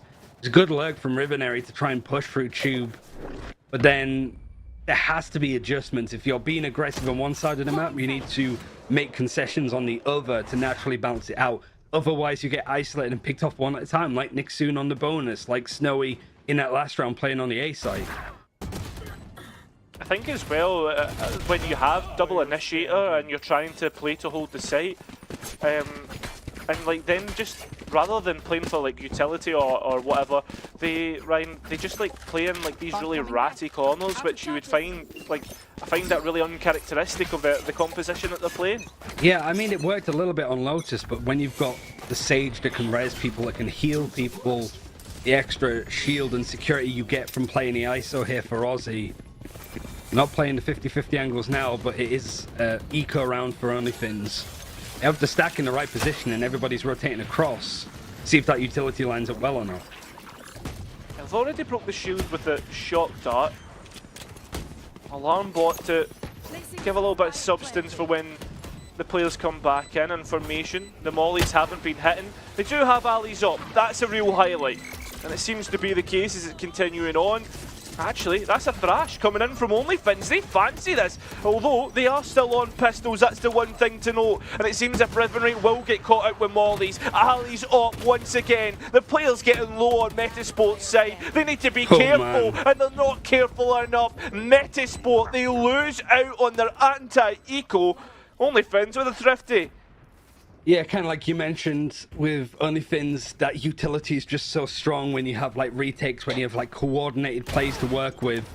The operator must have just skipped Metasports' mind there, and they're just in so deep fighting on site. The wall here adds a bit of protection for the plant, sure, but it also bottlenecks what Metasport can do. When you have a thrash sort of push the other side to go around elbow, you're kind of just stuck again. It feels like how many times we've seen Metasport boxed in from one approach from OnlyFins. Feels like that's just a game plan for OnlyFins right now. Metasport haven't been able to adjust it at all today. Yeah, it's crazy to think like the adaptations being poor considering you have the coach and the server as well to constantly talk about things. Nixon though, taking out Markey, so there will be none of that healing. No wall to help the spike go down either, so it's going to be Rocky from the get-go. Have to really play around the wall, and Aussie's done well to get rid of Nixon. The only issue, Snowy's already found the only initiator on the side of Metasport. That information gone. Aussie does have a second shield to play around, but it goes very quickly. There's a late lock potentially coming through from Luca, and it activates at the perfect time. Spike not down just yet though. Even deeper plant spot. Aussie worried about a late swing through, but he's looking at the wrong direction. My God, it's just a disaster. A cleanup. Down B. Luca now. He's gonna have to try and isolate 3 duels by himself here, Ryan. I mean, he almost made a good go of the last clutch that he was in. So much so that OnlyFins are respecting this massively. Ali cleaning up. Operator still in hand. And that was a full buy for Metasport, but it just looked so brash. At no point did they really look in a position to really turn it around. Feeken 10-2 right now, has another lockdown to work. Well, wait, actually, he didn't use it the first time, right? Yeah, he's not used it yet. Last player Like, standing. it's been sitting here for so long. And that's Yeah. another thing which Metasport have to be careful of it every single time. I mean, the only thing that I'll say though is the fact that they've waited so long, Ryan, is that you've allowed Rivenray to get your Hunter's Fury back online, or nearly Yeah. online. And Ozzy's almost got his second like kill contract too. KO Knife has got some good information for OnlyFins that they were free grouped up towards B. With no KO, it's just a recon dart over to B main, which is easily cleared. The KO in a position, is this going to be like another KO flash peak? Because we saw a lot of these before for OnlyFins. Hey, if it keeps working. This flash, I didn't actually get the drone. I was going to say it would be good for denying if someone's actually on yellow, but I don't even think it got Yeah. fully cleared. The one thing, like, because of the fear of those KO flashes, nobody followed up on the Eldrun. So nobody's, like, inserted themselves. Everybody's had to play super passively here. Melo's gone down, and, like, the Eldrun dedicated on a weird low buy for Metasport, and there's been no follow-up is great for OnlyFins. And not only that, look at this. Once again, Ali just sits and holds. There's no shield, actually, for Aussie TK, but Ali's thinking about just dipping off, holding on. Could use the shield at any moment. Aussie is sitting in pocket, and still they don't know about Ali. Still he's been baited not for. In needed. fact, this is looking like an ace. It's not going to happen as Ali finally comes in. And still OnlyFins, they make that gap even bigger.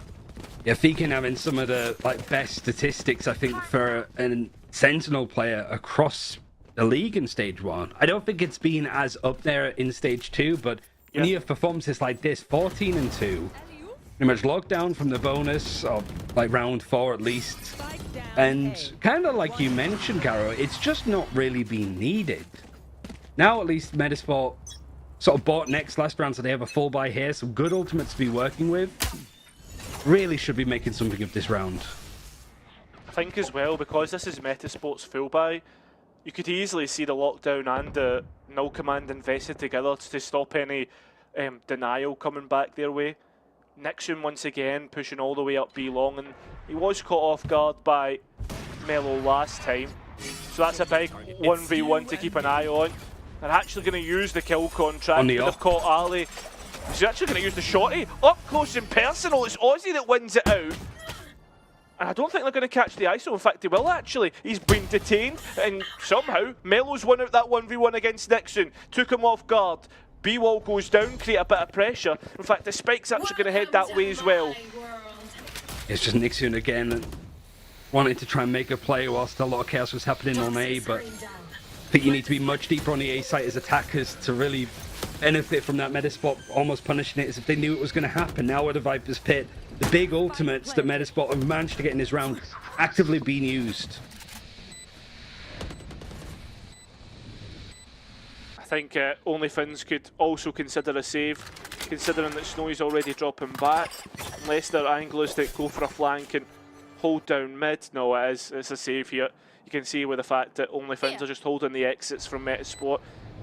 So another great round by Metis, but I guess it really comes down to, Ryan, those two one-on-one duels that we saw Aussie take and Melo as well.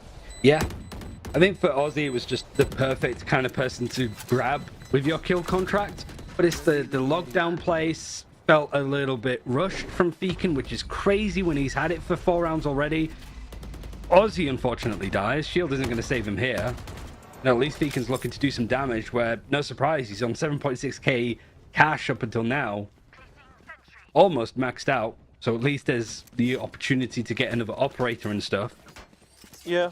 But Do you think, like... Oh, sorry, you go. It's just for OnlyFins, it feels like you're winning so many of the duels and some of the team play stuff, but Yeah. I don't want to keep seeing them make the same mistakes, but also get good use out of the ultimates, because Metasport, they still have ultimates to boot to work with here. It's not only that though, like, with no Sova being here, like, there is no counter for OnlyFins when it comes to the lockdown, so this should be easy space. But Ali's just missed his shot, unfortunately. There's still players invested towards other lanes in the map as well.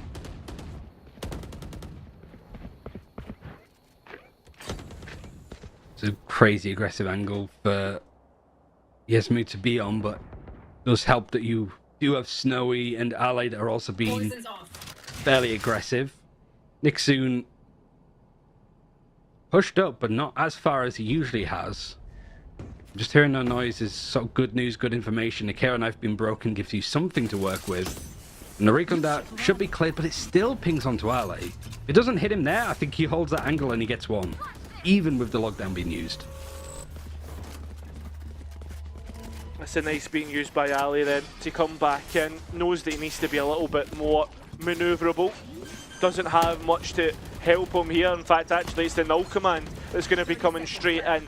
Mollies and flashes used alike. Marky not looking in the right direction, and Yesmu has got to. Ali just helping out here. It's not looking great, but Metasport somehow fight back. It's the time though that is the real worrying thing. The spike being down. Mello on 5 HP.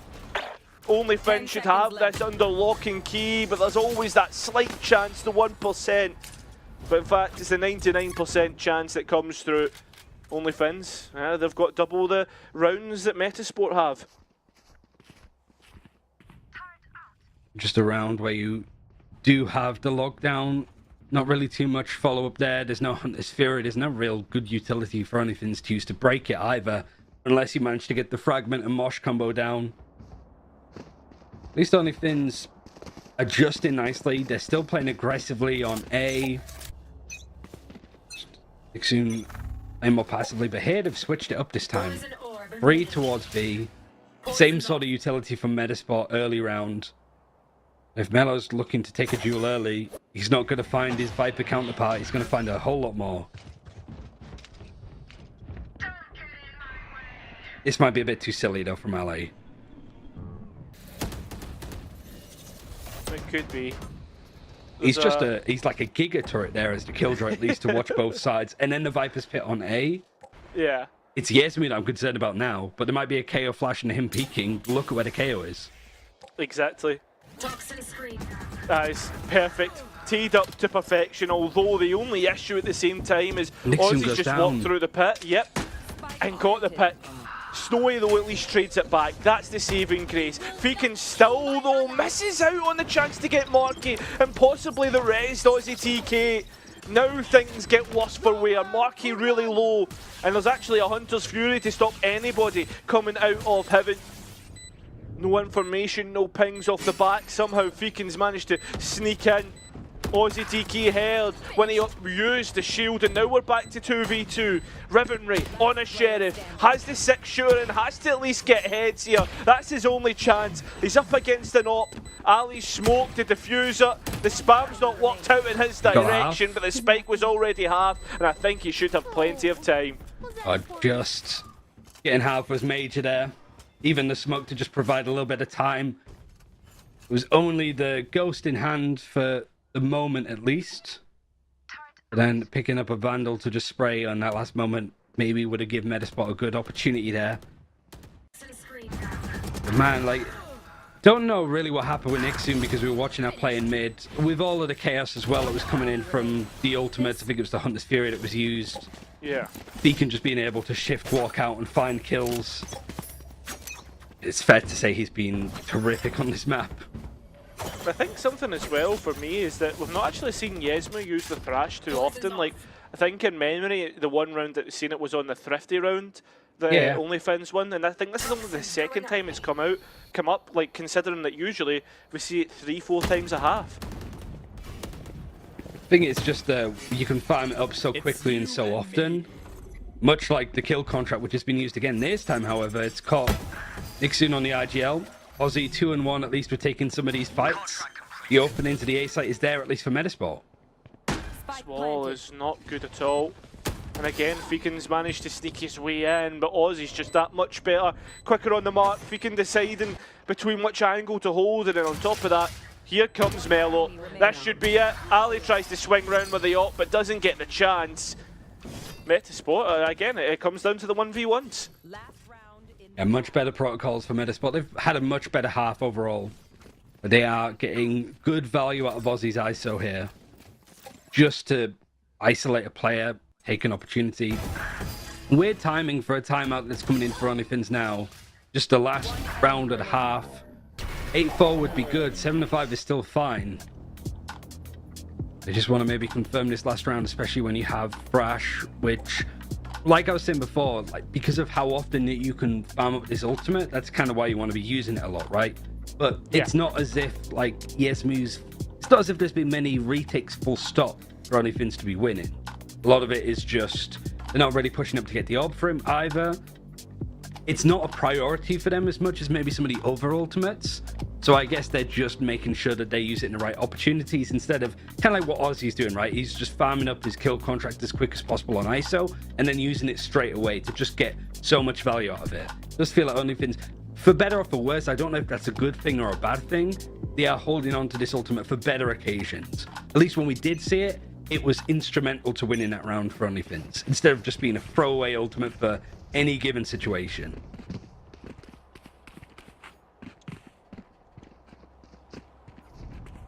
Seems as if it is looking towards A for this default round. And it's actually the Viper invested towards middle. Usually it was Luca that had been exploiting that side of the map. Obviously the Viper orb, we've seen how much work that can do by creating this phantom pressure, Ryan. Yeah, KO flash, op peak, trying to go on the angle that they were caught out on before, and the turret's going to give away the position. Nice idea that maybe Mello just wants to take the duel. Wouldn't have really wanted to face an operator. But Ale luckily missing his shots. The orb being down. Don't know how many toxins are actually there to keep this up for as long as possible. Again, like as you said, it's the on towards the B orb or the A orb for Aussie TK, but instead decides to go a little further, knowing he can't get it back anytime soon. Nixon gets rid of the lurker. Snowy finding Aussie as well. The 1v1 is meant to spot as they play more individually. They have more chance for them to get punished. I mean, I understand Aussie's thinking there, just shift, walk up, full contact, find a duel, but you're playing the agent that gives advantages for taking those duels, right? With your shield, with the other bits of util. Just feels a bit of a waste when you take those fights, but that's really the only opportunity that Metasport have had. On top of that, we've still got the Thrash to come in for Onlyfins. Marky up high on an off angle using his wall. Will be able to at least find Ali's legs. Him's being spammed out, but here we have it. The Thrash is in. The odds still firmly in Onlyfins' favour, especially when you've got the wall to deny Marky any lines of sight. In fact, Luca's even pushed back behind 410 in towards Maze, and it's a clean up in the end. You only lose one, which was Ale, and that was just from the Sage wall. Again, like the Thrash, orchestrated to perfection. It's not only just going around from elbow, catching the Sova of Rivenary, but the Viper wall goes up at the same time, so nobody's really in a position for a Metasport to trade that kill. They just get completely like cut off. No, you can see the red outlines there. Nobody's in a position to actually protect Rivenary, and the rest of the retake comes in to perfection. Yeah, like well orchestrated, and I think Onlyfins have looked the best across the two maps when they are going for the retake. And again, like we can't emphasise enough, like the double initiator and the form that has. Metasport, their play style has been very much individualistic, trying to take peaks. I mean, that's also supported by the fact, right, that they don't have any flashes to support each other. Yeah, that's true. It's almost like in an ideal world, the comp Metasport of running is a good one. But you just lose out on so much, especially with so many other teams moving towards like KO for the knife to bring some space, the ultimate to go for nice executes. But I guess most importantly, those flashes, whether it's with a Dizzy, whether it's just on its own, like we've seen Onlyfins doing quite a lot. One team's got so much more value out of their comp than the other. But also, Onlyfins have been able to play together for so much longer than Metasport, even when you consider the ally change. It's just experience winning out. Yeah, just investigating mid, clearing it out, making sure that he can just send it towards site. And well, Luca, well, he's not sent it just yet, gets an entry pick. Allows Metasport to have the better opportunities here. A big ping from the Sova dart coming back in. Metasport, they're the ones that have had the advantage again on the pistol, but this has happened before. Feekin spot a little bit of delay. The Sewage wall looks good, but up above, it's Feekin that denies anybody on the spike. Nixon still coming back in late, and Rivenry, he's pushed all the way back. Time is low, and it looks like Onlyfins have saved another pistol at the last chance. It's just so well coordinated. It really did look like they were going to lose the round, but it's not only Nixun pushing and using that flank in mid to catch them by surprise, but also Feekin going for the peaks at the same time. You could just sort of tell from, if we see the replays, the way that Metasport were looking, how chaotic they're getting off the defuse. They're not quite sure where these last two players are alive. Like here, it's just, you see the Sova having to get off. It's not a 2v1 fight that they're taking. He's jumped on a defuse, just as Nixun shows, just as Feekin shows. The timing couldn't have been better for the attackers. I think as well, Marky just hasn't been getting the walls right either, and Aussie trying to push forwards, and Metasport just trying to find a way to catch a pick here or there. Just Ali's so much better to it, and the thing is though as well, OnlyFins so well aware of the potential of like aggression that Metasport were going for. This angle for Marky is a little bit more troublesome to clear for OnlyFins. They don't have a owl drone, they don't have a recon dart that might ping this location. It's just whether they're smart enough to KO knife it or whether they want to save it for the site and the execute itself. It's not Marky needed. Yeah, just goes for the peak. Again, comes back to that individuals part for Metasport. And the way that they've been playing, again, just taking solo duels, another 2 1v1s, and they get caught off guard. Recon Dart even used to sort of clear close for Metasport, so they don't have any information of backside at this point. It's going to be so hard to retake this. Well, they're giving it their best effort. This could be flawless, which would be so good for OnlyFins when they get to the bonus round. Melo's still trying, can't quite get the shots to hit, and there you have it. A flawless round with a very nasty bonus to follow it up. Yeah, even a gun upgrade for Nixun, who had a ghost, picked up one of the sheriffs. It might mean that some players from Metasport are on half armor. In fact, all of them might be on half armor, other than Rivenary. There's no outlaw in the hands of OnlyFins yet.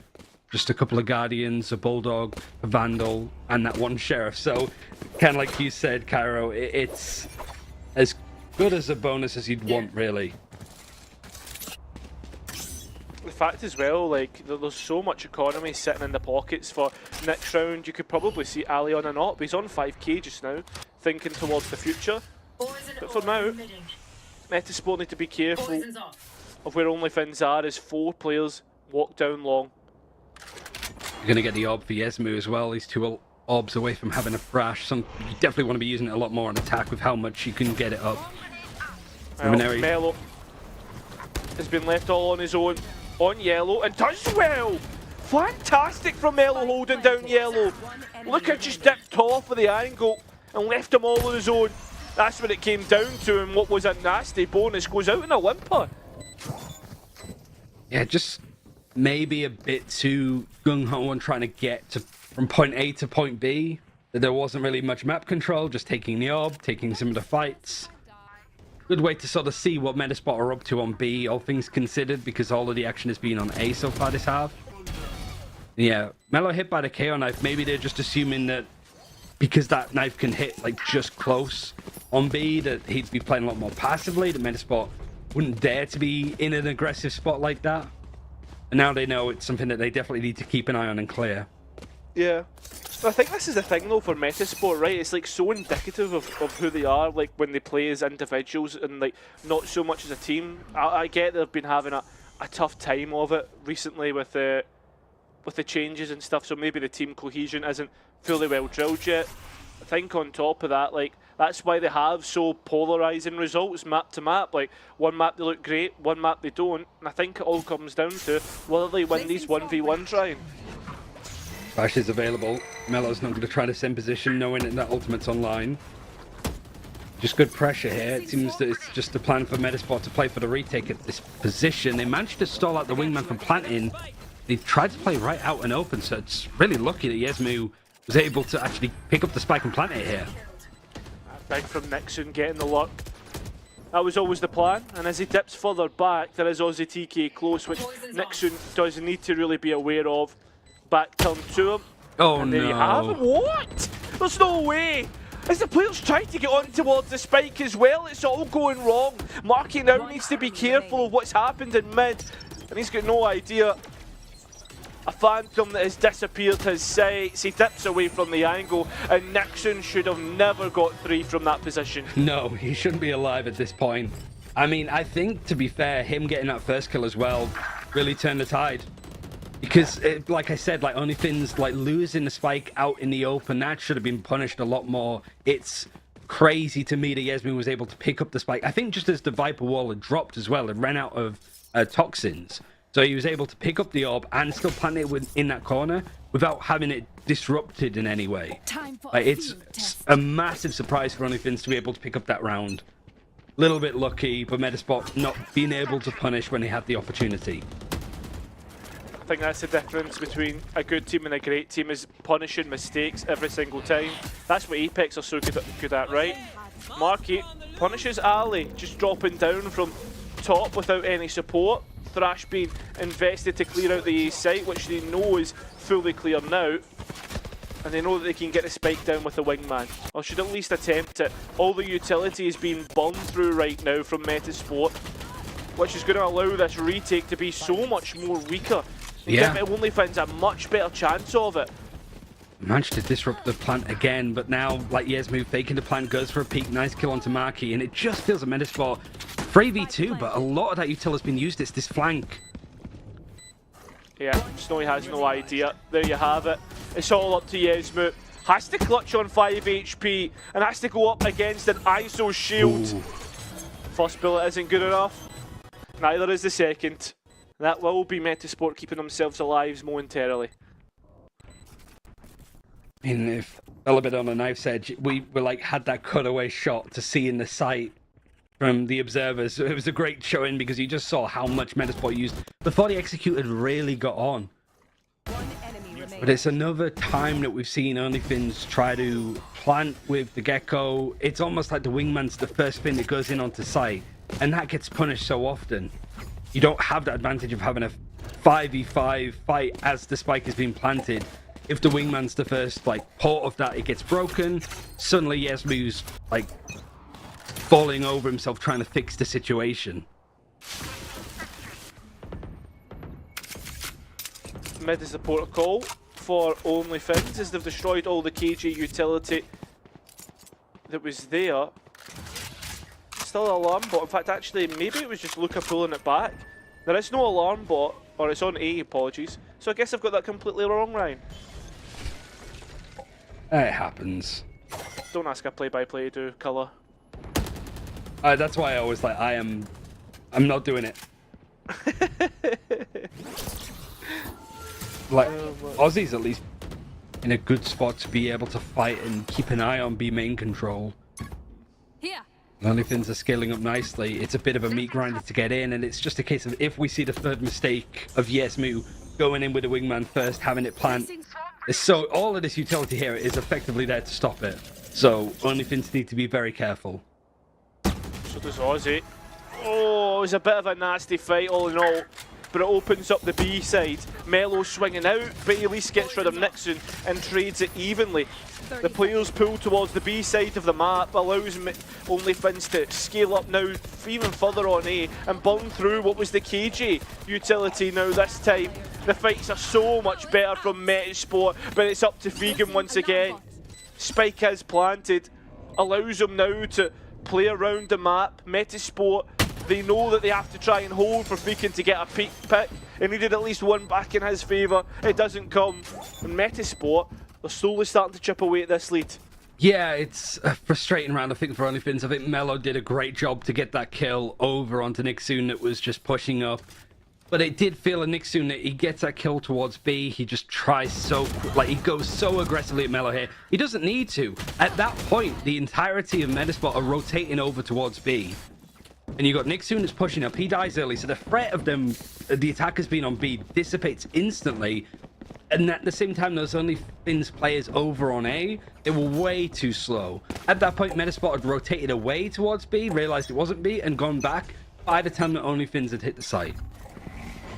I think for me as well as like the ultimates now that Metasport actually have, To like again, it's about whether they can cycle the ultimates. I mean, they did it right the first time round in Lotus, but second time of asking, if you remember that C-site execute, it went all wrong. And I can't believe Calling my bot. the turret must not just have the right line of sight. Aussie though finds Ali and actually doubles up here. This is looking good. Doesn't want to invest the ult because they know that they've got the manpower. Yesmu though trying his best. It's going to have to be even better though in this 1 versus 1. The kill contract, it's all going wrong and somehow Aussie resets. Oh no, Snowy, he's been good for it before and then can't flick on to Luca's head. That is disastrous for OnlyFins. Yet to be on 12 rounds either. An eco's needed. You might have even made the argument of to eco, like, they keep buying up Guardians. Why do we keep buying OnlyFins? Just accept the eco, have a full buy going in, because some of these rounds, you're going up against an ISO, you're going up against a team that actively wants duels, that has support. Like, if a player dies on the side of Metasport, they have a resurrect. So why are we going to try to, like, half buy in order to beat these teams when beating them might not mean anything anyway? It's just so scrappy now from OnlyFins. It's a weird fight. Aussie finally finding a good round to show. Just, yeah, in cases there, like OnlyFins, it's a little bit of a squander. Maybe people are starting to panic a little bit now. Yeah, that's the worst thing now that you're 11-8, and I think it's probably the perfect time to time out. I guess it's like as well when you talk about like the ultimates and the plans that come up for the future. We could be looking at a round where we potentially have like 9 ultimates to use. Yeah. If we see that, I will be slightly frustrated because surely you don't use 9 ultimates in one round between the two teams. I feel part of the call maybe for OnlyFins was to just eco this one. Beacon had a Guardian in hand. Now it's just a Marshall. A little bit cheaper at least. Not by a huge amount. But Yeah. gives you an answer to something. He's going to be playing over towards A. The rest of the team pushing up and fighting back. At least fight the Viper away. Whilst you're on an eco, farming up these ult orbs would be nice, especially when Snowy's really close to having a null command. 4 ultimates available now for the attackers. It's just whether you use any of them on this round. I guess it all depends if Ali can get a pick. I mean, that's your sharpest piece, your sharpest tool. Yeah, or up as well. I think probably because he's hoping to get the Blade Storm for a full buy afterwards if he does go down. Slow round in Metasport, investing so much just because of what Marky's holding on to on A, the alarm bot, the KG set up in mid.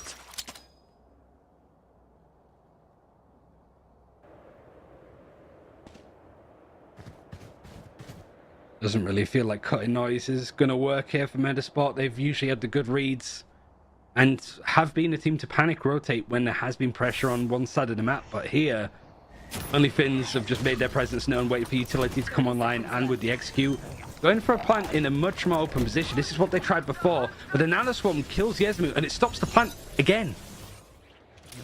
Ali's deep on danger. And this is the thing.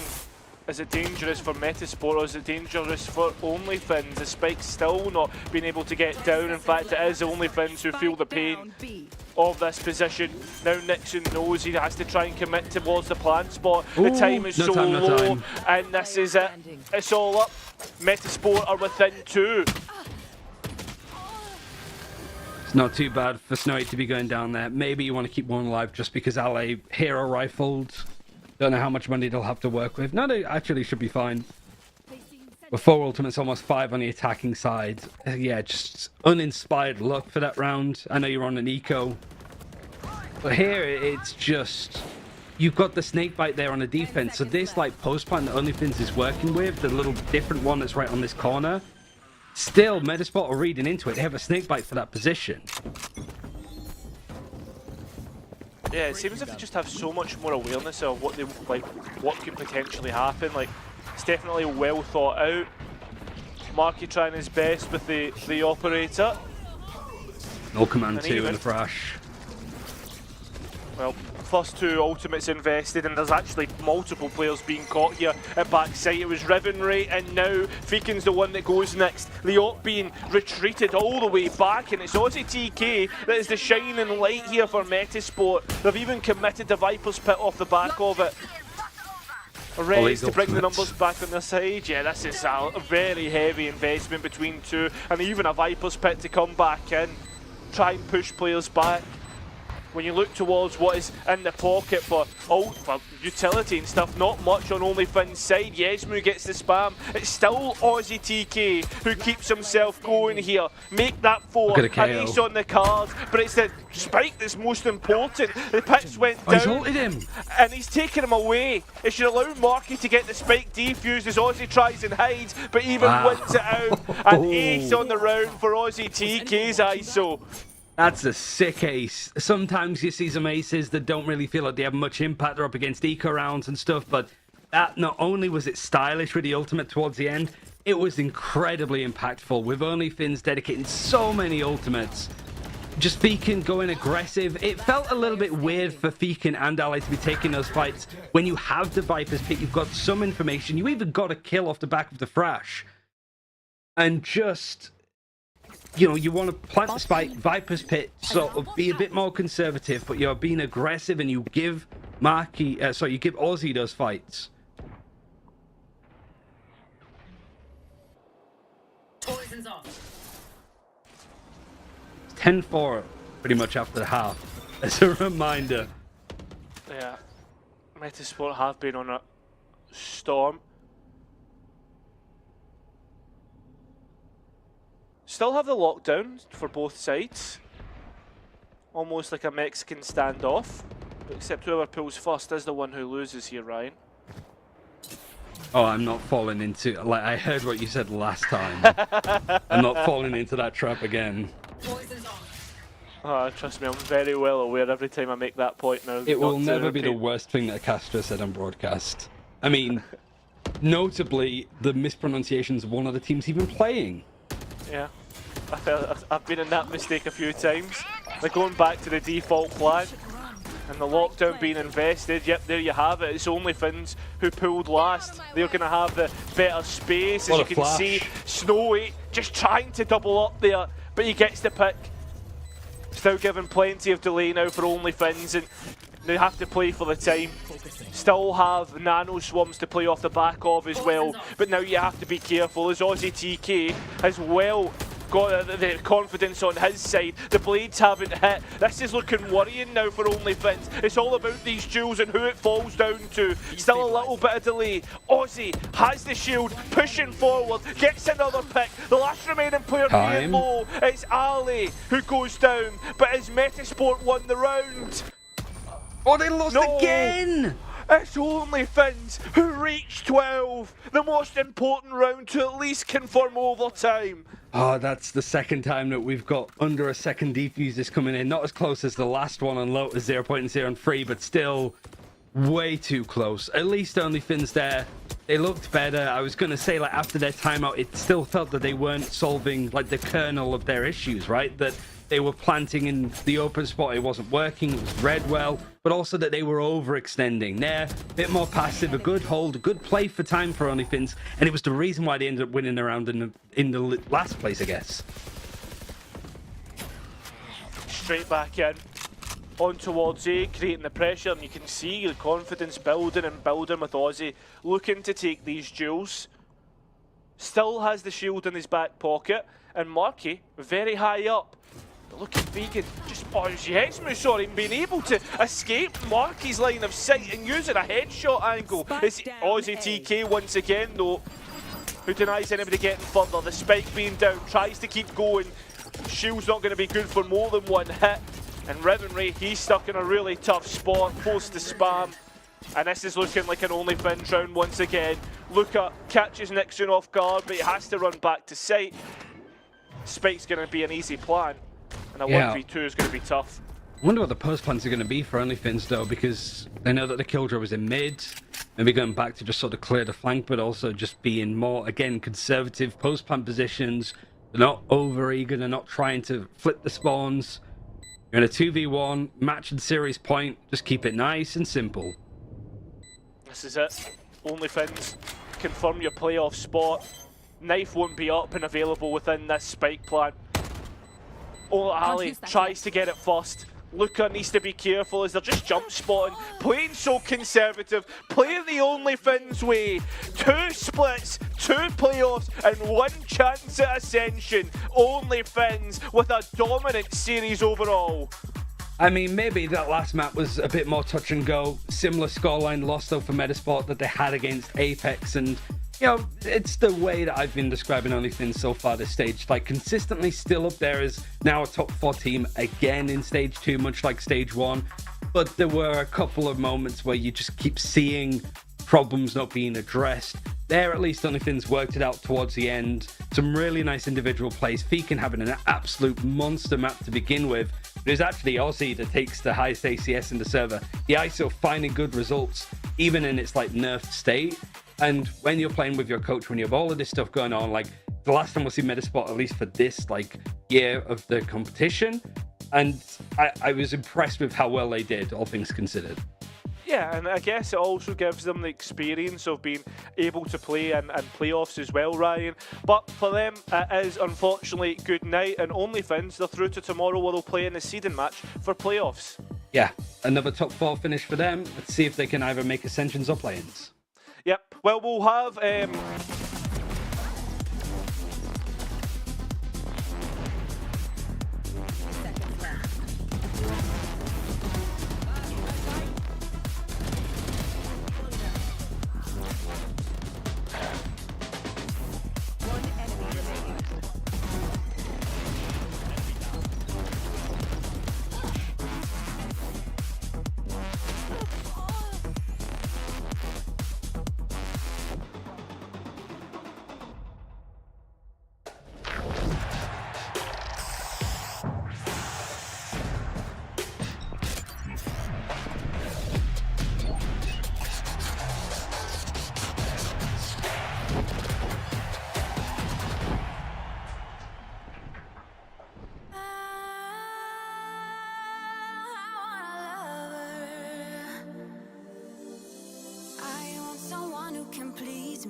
Somebody who cares.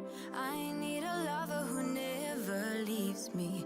I need somebody who cares. I've been searching my life, I just couldn't find it. The special someone to give me my heart. I've been searching my life, but then I found it. Now I won't let you out of my sight.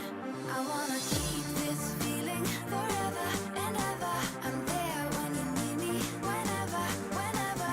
Keep this feeling forever and evermore. I wanna keep this feeling. I'm there when you need me. Keep this feeling forever and evermore.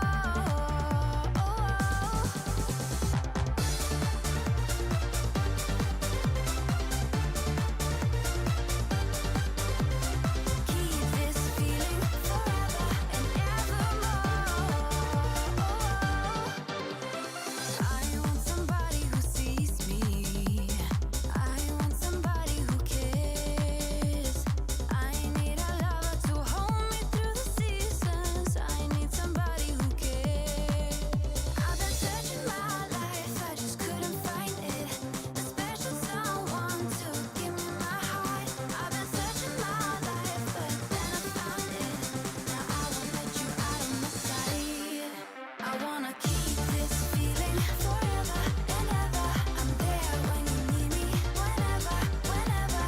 Keep this feeling forever and evermore. I wanna keep this feeling. I'm there when you need me. Keep this feeling forever and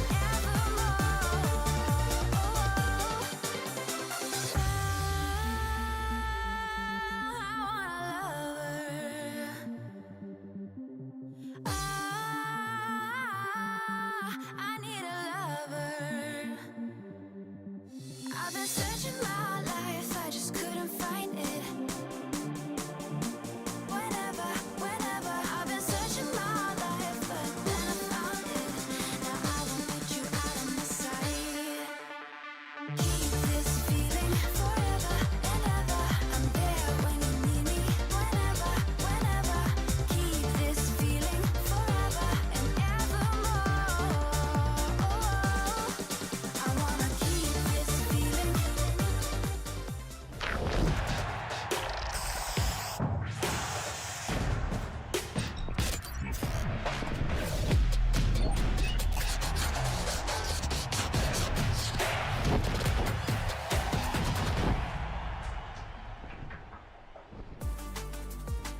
Hello everybody and welcome to Polaris Play-Ins. We've just had our first series, OnlyFins versus Metasport, and it was the Finnish side here, Ryan, which actually got the first 2-0 of the second split.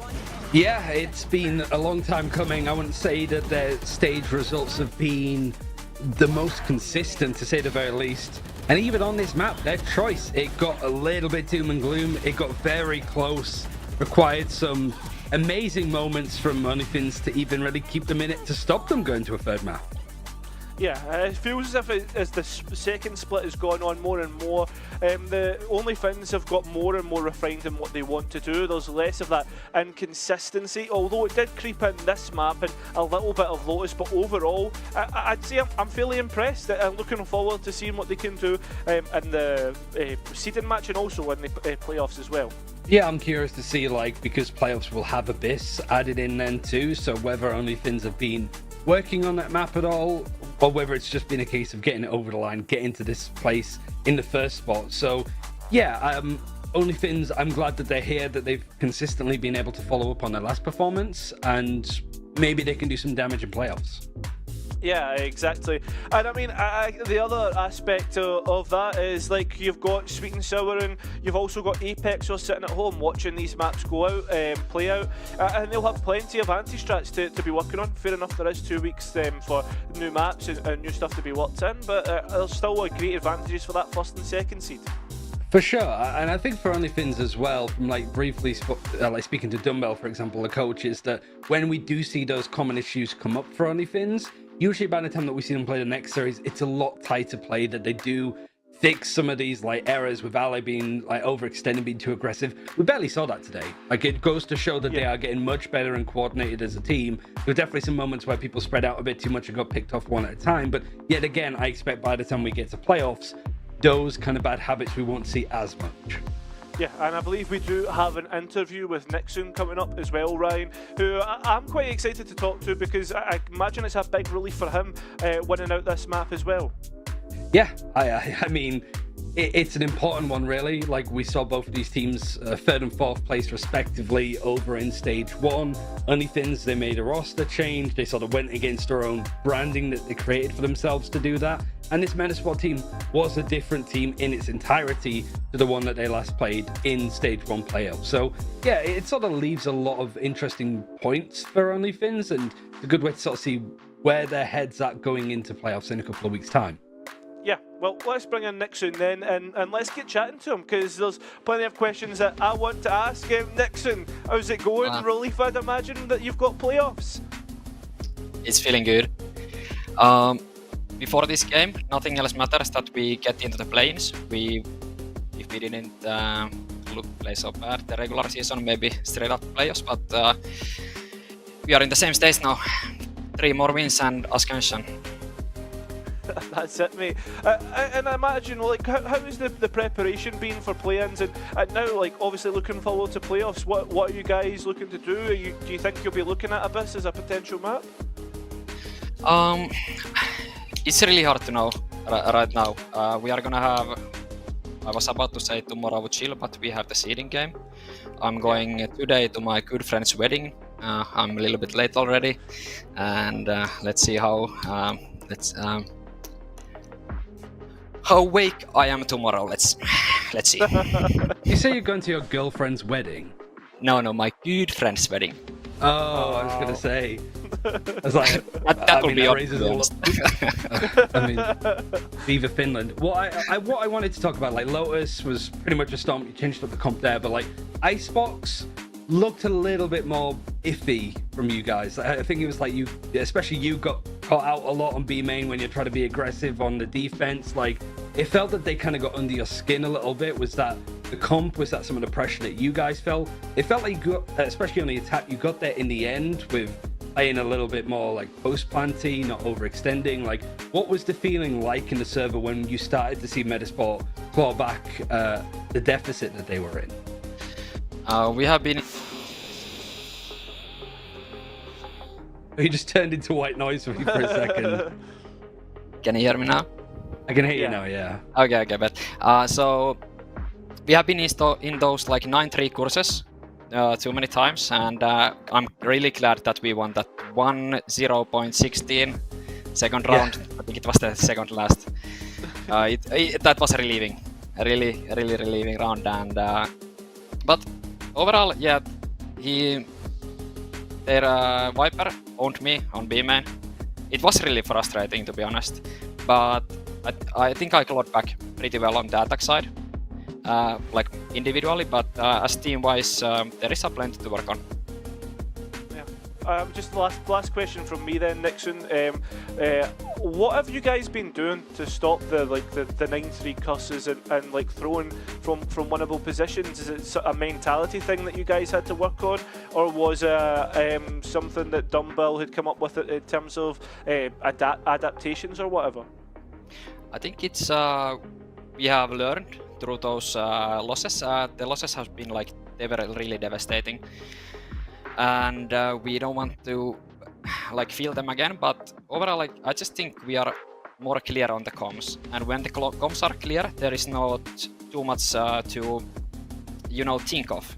Somebody says somebody's here, like you don't need to think, or do this one or do that one, or like whatever. But the comms are clearer now. I think the final question for me is sort of similar to what Cairo spoke about. Like, I think some of the utility that you guys used on both Lotus and Icebox was really good. We've seen previously, like especially the first time that you played Metasport in groups, Ale was definitely ahead of you guys a lot when he's playing Neon. That it's difficult to trade him, right? Like, has that been a lot of like Theory and VOD review, or has that just been getting reps with Ale? Like a lot of scrims in order to be better balance? Like, what's been the thing that's, because you looked a lot better today. Ale looked really good today with like the timing and spacing with you guys. Like, was that VOD review or was that just practice? Was that time? It's a combination of all of those. Like we have been on the server a lot and doing those retakes, pose plans, like talking about them, theory crafting them, and then of course like when we played the first game against Metisport, Ale was with us like 2 weeks, and we weren't like we didn't really find the match at that point. But now a lot of work has been done, but the job is not over yet. Certainly not, mate. But for today, your job is certainly done. Hope you have a great day at your wedding, and best of luck for tomorrow in the playoffs. Thank you. Have a good one. It's always great to chat to Nixon. I mean, watching this guy from all the way back in Beacons, fighting out over the years, I mean, if there's anybody to have a strong mentality when things are going wrong, Ryan, it's this guy. Yeah, and I think that he's done well to sort of learn through that process. I think I was talking to him in your Twitch chat when I think you were watching like one of the Beacons at that point, and he was talking about like trying to learn the best time to take a timeout, right? Like, they're trying to work out when it's appropriate for them. We did see them take like a round 12 timeout on Icebox that you might have wanted to save for the second half, especially when Metasport was starting to claw it back. Having another chance to talk to the team from Dumbbell would have been really nice from them. But here at least, like, Onlyfin's able to confirm their place in playoffs yet again. A top 2 finish would have them attend either Ascension play-ins with second place, or first place would get them straight to Ascension, which is going to be after Champions much later in the year. So yeah, tomorrow, like Nixon said, seeding match, and they'll be playing up against the winner of NXT versus Rec Room, who will be the 4th team to join us for playoffs. Yeah, and I think as well, like OnlyFins have already pushed Apex, they've already beat Sweet and Sour, so things are looking good for them. But of course, the next match, NXT up against Requiem, I think this is the match that me and you were both excited for coming into today. Yeah, it's definitely the one that it doesn't feel like it has any, like a coach having to stand in and stuff like that. There's plenty to go over with it, so don't go anywhere if you want to be seeing who the second team is going to be make playoffs alongside Apex, Sweet and Sour, and OnlyFins. So don't go anywhere.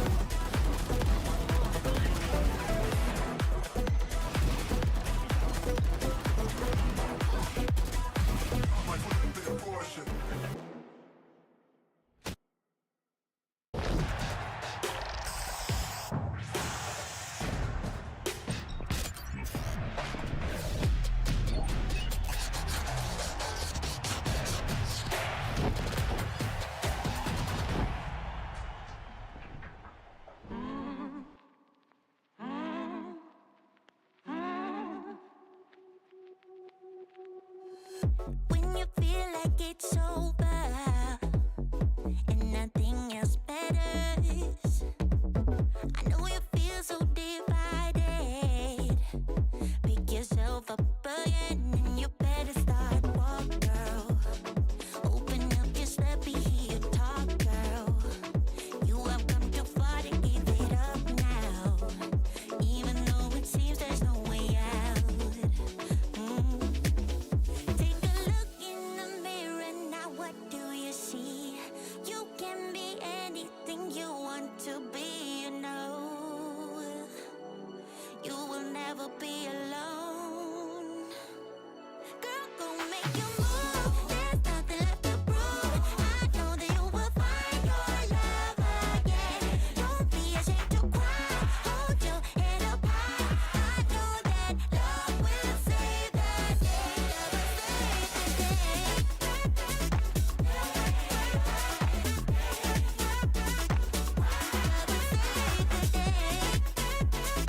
Love will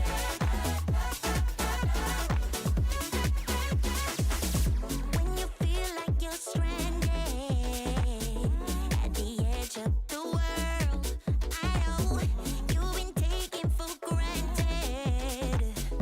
Give some love to yourself and you better start walk, girl. Open up your step and hear you talk, girl. You have come too far to give it up now, even though it seems there's no way out. Take a look in the mirror now, what do you see? You can be anything you want to be, you know. You will never be alone. Girl, go make your move. There's nothing left to prove. I know that you will find your love again. Don't be ashamed to cry. Hold your head up high. I know that love will save the day. So go make your move. There's nothing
Hello everyone, welcome to Play-Ins. We've already confirmed one of our playoff teams and now it's time for the second. I'm joined by the wonderful Ryan Central. How's it going, mate? How are you feeling for this one? Yeah, I mean, I'm very excited. I think this was two teams that really sort of rose up from the ashes a little bit. Requiem first time playing in Tier 2 full stop for this squad, despite trying to qualify at the start of this year for Stage 1. And then for NXT, spotty, turbulent performances from Stage 1. Similar things from this stage, but a lot more positive things to talk about. And them finishing this high, a great opportunity for them to really show how much work they've been putting in and that they are a genuine contender for top 2 in the region. I mean, that's it. I think like Requiem already has done that, really put themselves in that conversation after that win against Sweet and Sour. But for NXT, they now coming up against Requiem, they've already had a 2-0 win against them in the last time that they played. I think that this is a real opportunity for them to come from playoffs and be the team that we thought they were in that map split one.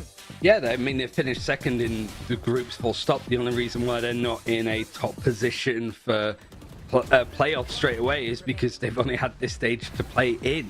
So you're looking at like the previous result of these two teams. It was Requiem actually losing 2-0 that time, but there's been a lot of instances of players being like missing, not available. We've seen it from NXT in cases like Transformer missing a series here or there, and also like for Requiem too. The one team that they lost to was like Apex and stuff, right? Or one of the teams that they lost to was Apex, where they had to play them in the first week with a stand-in too. So it really is a case for me that these are two teams that can show so much. For me, I believe that these are definitely two teams that would belong in the top 4. They definitely give, both of these teams would give OnlyFins a run for their money, for me personally. But it's just how good are they going to be on the day overall. It's just that one series. There's no double elimination to confirm a position. It's just do or die.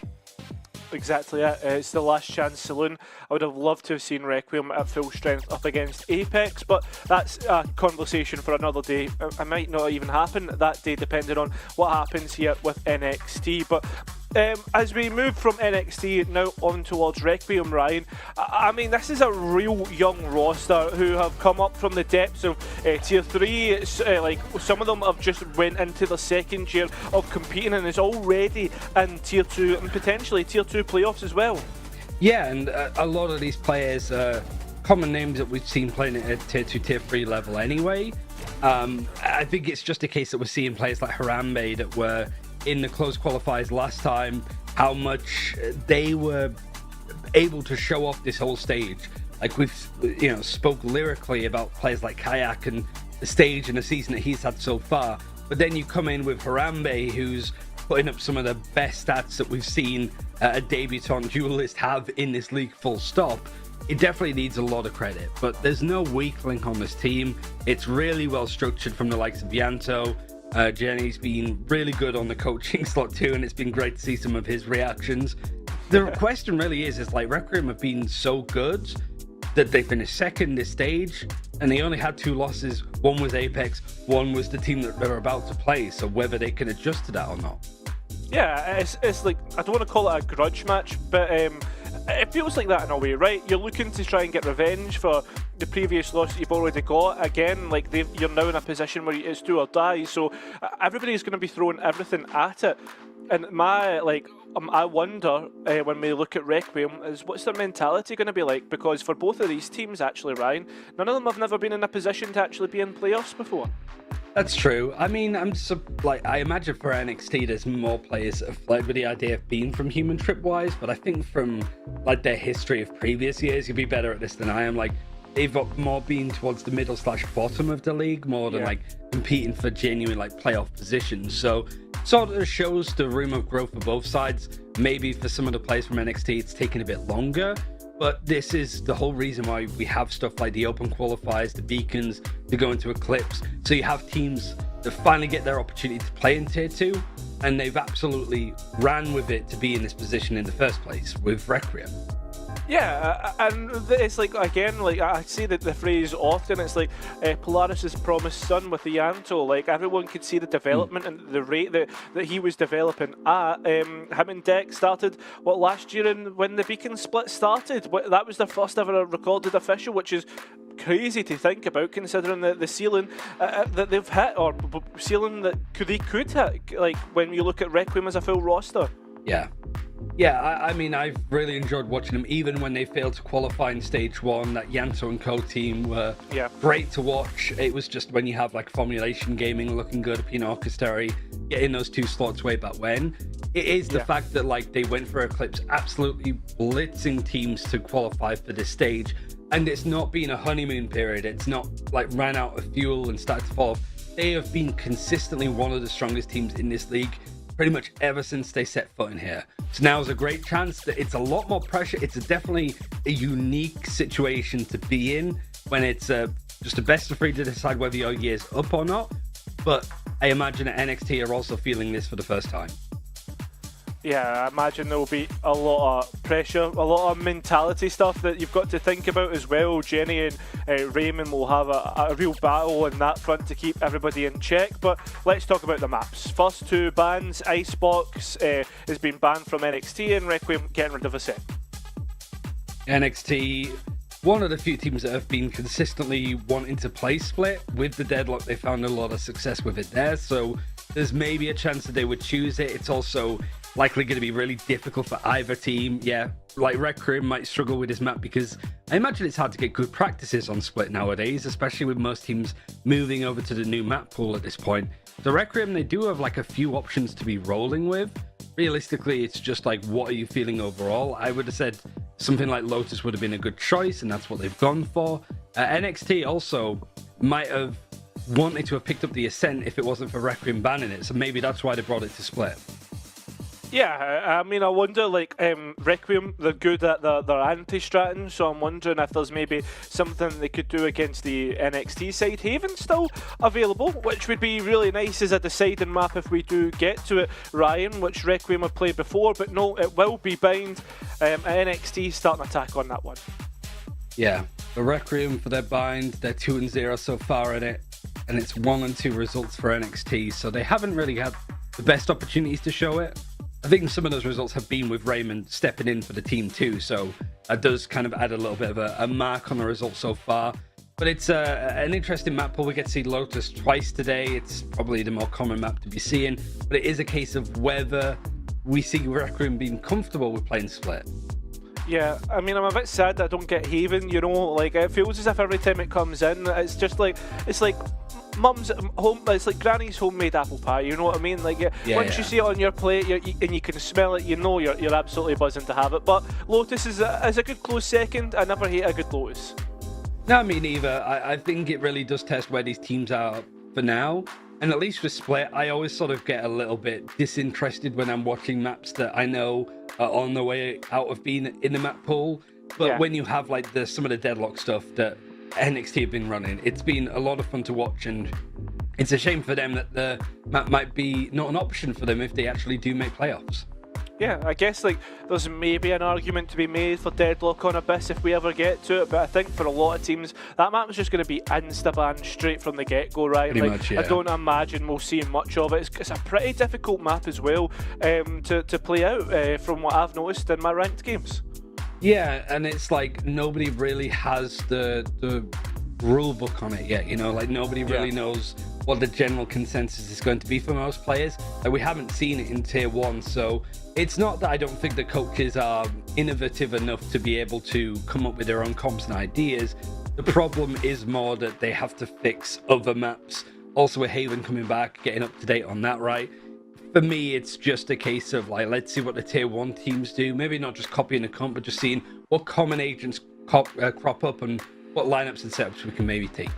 Yeah, exactly, and how to default, like what is the key pressure points on the map, considering how important that mid area can be and where you can move into, right? But for Split, I guess we can talk about that map because it has some similarities in the way that mid works. The top of it splits off onto either two sites, and I guess like for Requiem, they really need to be careful of controlling that mid space. Yeah, and it's just whether you can clear that utility for the most part too. That's what you need to be careful of with both sides. But for the comp for Requiem, bringing in the Sky, it's pretty much the de facto like idea that a lot of teams have been running with at the moment. Their split hasn't actually been shown from Requiem at all this stage, I don't think, so it's scary for NXT to be choosing this map up against a team like Rec that haven't really shown too much, but it might have been that Requiem didn't have too much to show in the first place. Has it been a map that they've necessarily... Actually, it's been the map that they've predominantly banned out the most. So Requiem might have not felt comfortable to go to this map, or they were happy to let it flow, hoping to show some stuff that NXT haven't got prepped against. Yeah, I mean, there's always that chance for an ace up the sleeve, especially coming into playoffs or your bigger matchups. I mean, we saw Sweet and Sour do it on Bind against Apex, and now perhaps it's the same for Requiem against NXT on Split. I think like the first map is always going to be the most important, and when you don't have voids or anything to go off, NXT will just have to be really focusing on themselves and what they can do.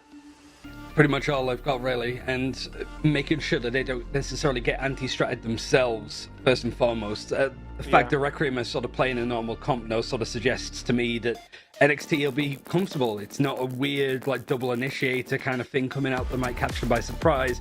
It's a common comp that they've had to run into a fair few times.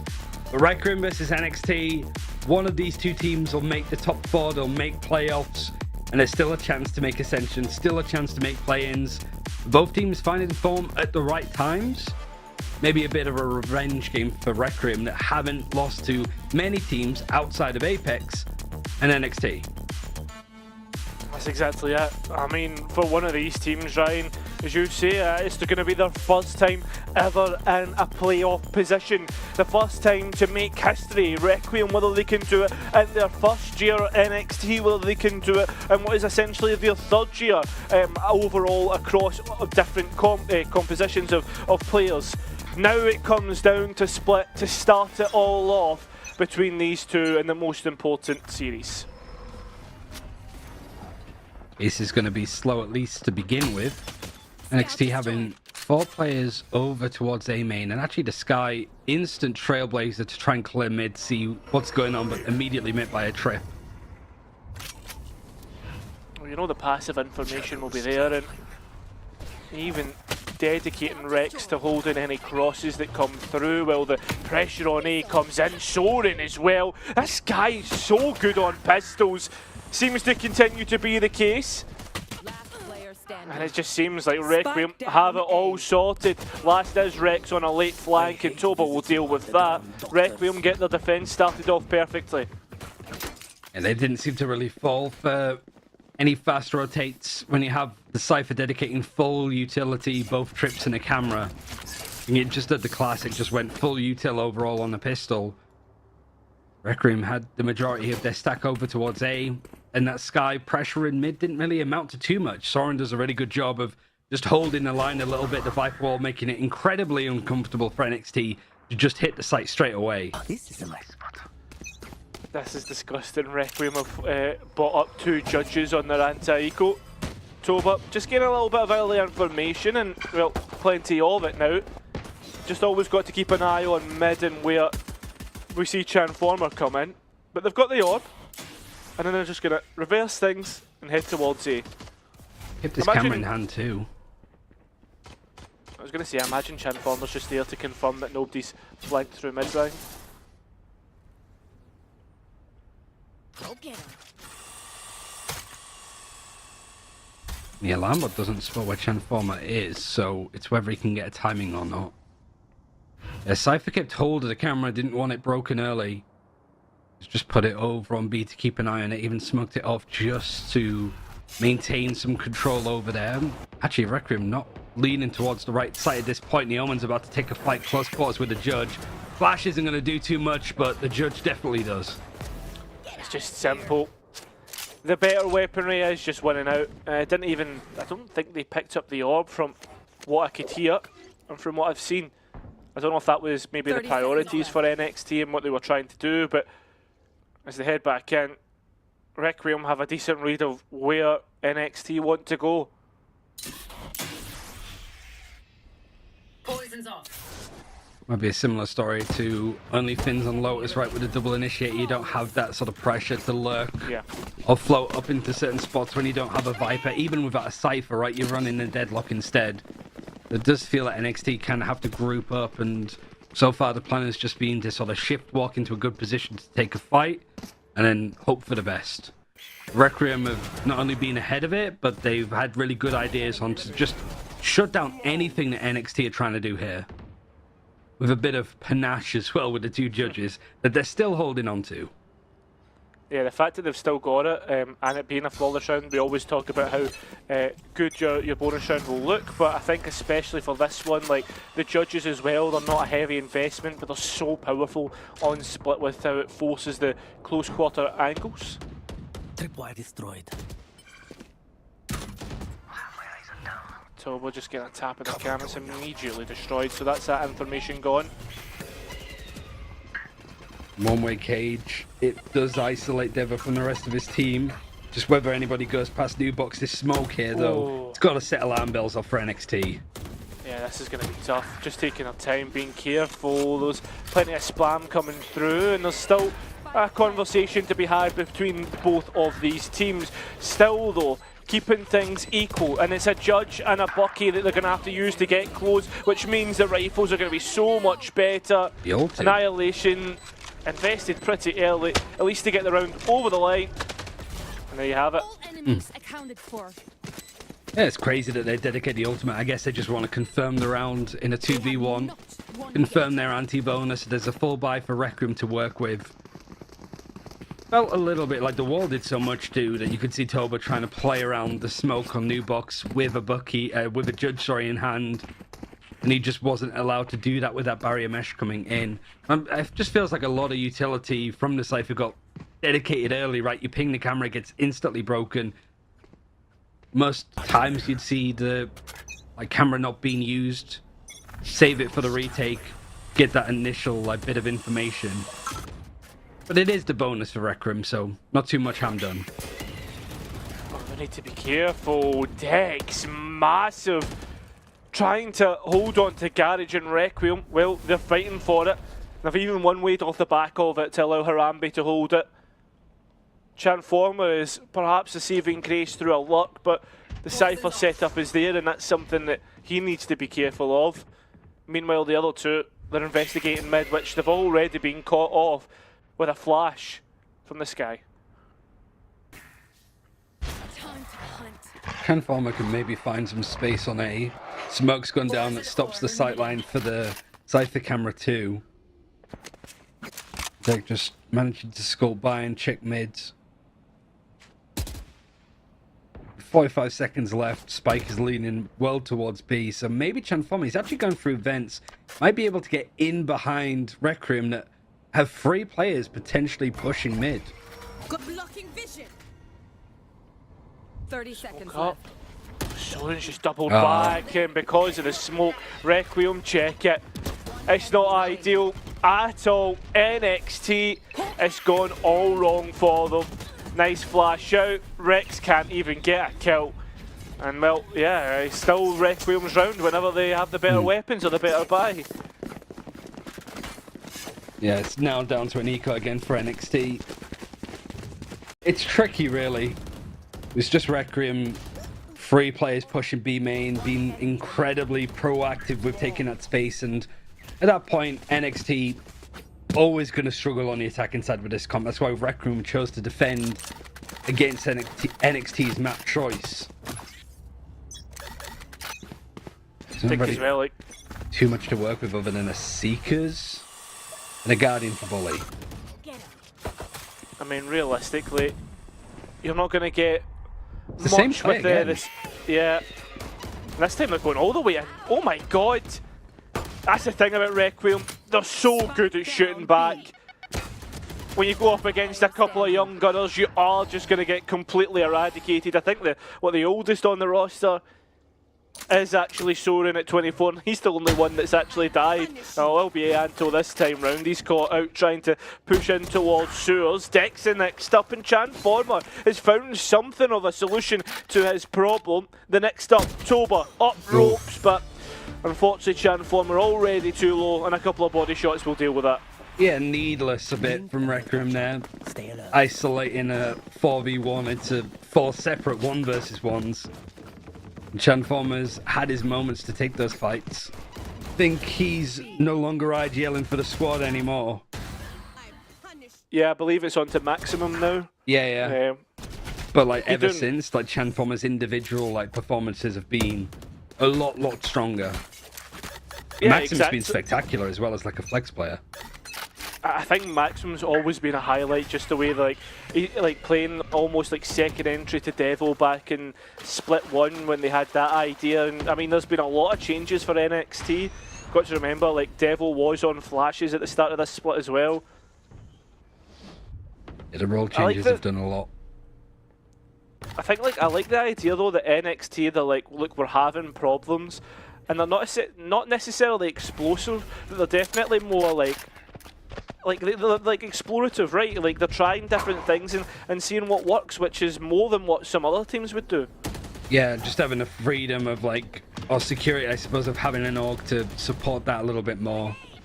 Like Bully in the early interviews was just like they've put so much more time and effort into the team now that they're like fully funded effectively. At this point, however, though, not too much damage has been done. Seekers is going to get a good amount of information playing towards mid.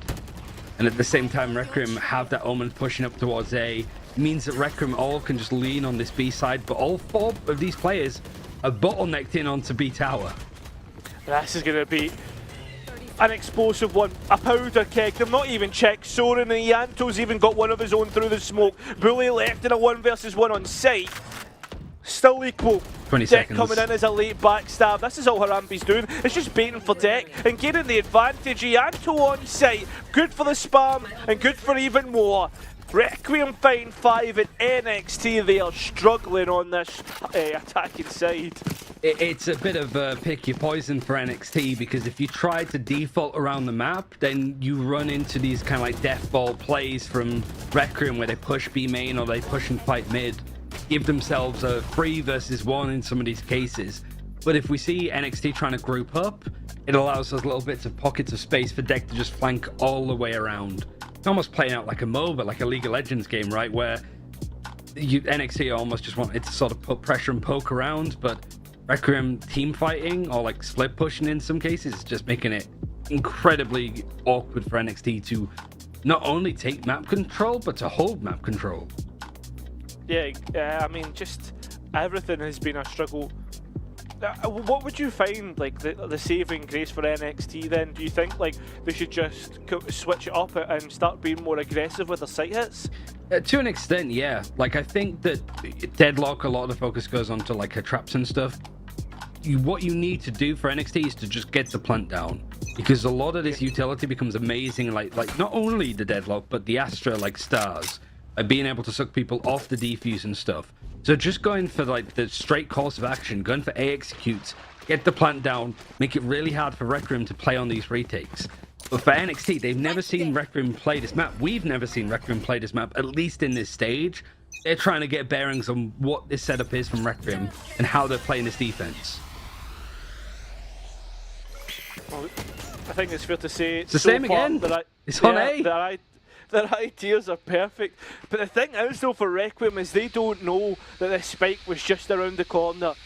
Ideas maybe to hit in towards A in the late round, but that early advancement has cost them. I mean, I don't think it matters too much. I think it's about like sending the message realistically. Because they fight for A main and then instantly reset. They know that NXT's reaction would be, oh, they're pushing us on A, let's go B. Can't go mid because of this Viper wall. And even then, they're not willing to just sit back and wait in the Viper's pit. They're actively trying to push and take these fights just to get information. It got a little bit awkward. Devo gets a kill as his showstopper online, and throwing it into an ultimate like this could definitely find yourself another kill. Well, I just love how Requiem are not giving NXT a moment's rest. I think on top of that as well, like when you consider Requiem's comp, like you would actually expect them to be a lot more passive just fundamentally, but I mean, one initiator seems to be enough for them. Rex has been caught and has actually forced himself in towards the site here and has baited a lot to try and get the players on the B site, although Toba holding down, firing down range, that's all Requiem, that's all it seems to be. Maximum trying to bait out the plan, but it's not going to happen. They're just so much better when they're shooting with these rifles. I mean, even then, I kind of like the idea that NXT, they were just selling this fake over from Rex on an A site. And even then, Toba's keeping an eye on it. All his utility wasn't there at all. Just instantly, Deck finds that player of Sky. You know, you're going to be happy if you're Jenny when you're looking at some of these fights. Just, you don't get to see many teams, even in tier 1, sort of play with this kind of like, okay, let's go do this now. NXT, I think the attacking side has naturally been a bit of a struggle. Requiem, it couldn't have been working out better for them, right? Like, they haven't been haven't needed to show this map at all this stage, and they don't need to worry about showing it in the future because, well, after this weekend, we're not seeing Split for a while. It's just how decisive, like, and I guess it's the belief in the Anto's leadership as well, off the back of that. They believe in the calling structure and the plans that he's made with Jenny. Speaking of him, here he is in mid.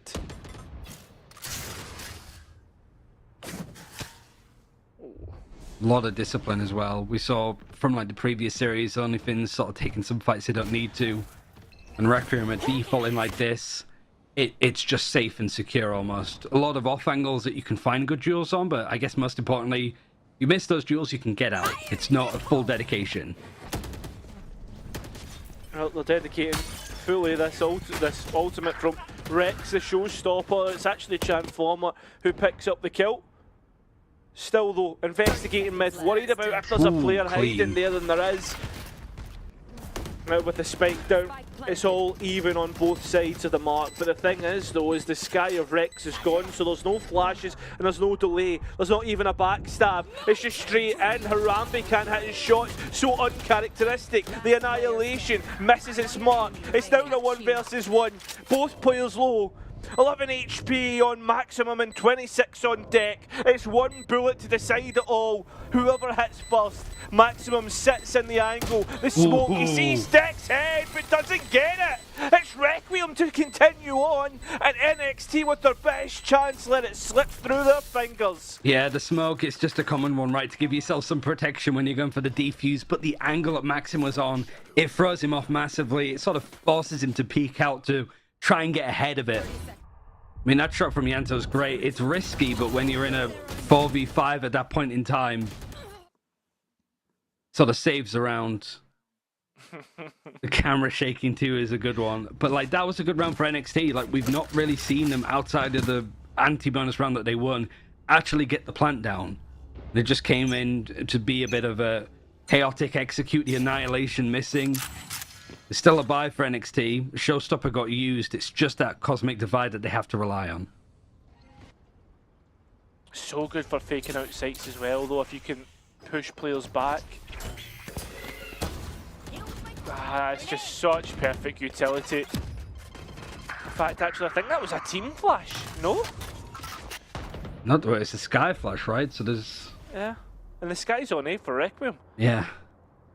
That's unfortunate. It's even more unfortunate that Dex being caught out, going investigating, going walkies, and well, apparently 2 more players are close behind. Chanformer's hearing all this information and knows that they're running away. Could easily call for players to come back, and that's exactly the case. Because that's something that Requiem have done a couple of times now, right? Where they fight A main and then instantly back up and rotate to elsewhere. Like a good read from NXT. You got the Astra with the double controller almost acting like a Cypher with just this A main lurk. You are divided. The Cosmic Divide. Curious with like how quickly they're going to go in. Rotation is still a bit slow. They're not sure if it's fake or not. It is just that Sky on site alone. Has to be up to Sora, and he doesn't even get the first. Now that allows the deadlock to set up, and as you say, that's where they're at their most effectiveness. Still Rex to come in late, and Requiem will know that. It's whether they want to try and go faster. Blocked out on ramp, which will allow Rex to at least be safe in his position, being able to throw flashes and even do even more. There is no dog in his pocket. There's certainly a chance here. Flash out, trying to delay. Still Requiem aren't on the site. Finally they are now, as Ianto's got his first kill. Still plenty of delay. It's looking like an NXT round, and finally they'll double their round count up to 2. I mean, that's a good round for Transformer, the 3K.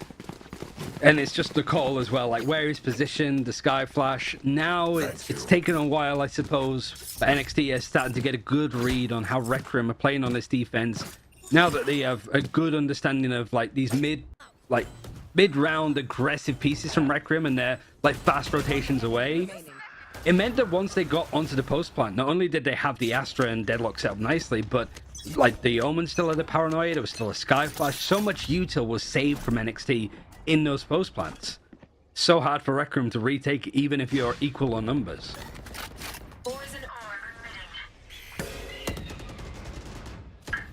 Still, they don't know about the op. Deck waiting for his chance, and the chance comes plentiful. That's the first gone. Well, there is a second. There certainly is. Just fires on where the spam was coming from. There goes Maximum. Then there's confirmation that the spike's in mid as well. Toxin screen down. So it gets a bit of a peek. Double peek to just sort of see if there was anything more. Show some presence to not panic. The operator just holding out enough before the alarm bot, the boom bot went off. Gets traded anyway. Now Yanto needs to go very careful in this spot. I mean, Deck's already done the damage. Yanto up high. He's been pushed right down. Now, you look towards the site, it's Toba. The players aren't even looking towards his direction. Finally, Bully will realise the position he's in. Oh my god. It's just so clean. He just managed to get out of shot of the Paranoia that came in and then just readjusts, slinks his way around, and NXT can't keep track of him. There's one of the few rounds that we see that Requiem, like this kill from Deck is great. Going into that fight again is rough. There was like this attempted play, I suppose, from Yanto to be the contact, almost like act like an alarm bot. He gets killed on Toba to go for the peak, but it didn't quite work out. Luckily, the 2K afterwards did. Deck is 14-4 on the Omen. He doesn't have the operator this time, but might not need it. You need to be careful though. That's 5 players sending it down here from NXT. Still, plenty of players here for Requiem. Dog back in to see where the players are, and that's foreseen. If they dip away here though, that should be easy enough for Requiem to read. Similar sort of thing for NXT. Just having Transformer leave himself on the Astra. I said last time we saw them play Split, like I'm definitely subscribing to this idea of more double controller that isn't based around Clove too. And naturally we saw teams like KC running it a little bit, Korean teams running a lot more like double control on various maps that isn't with the Viper.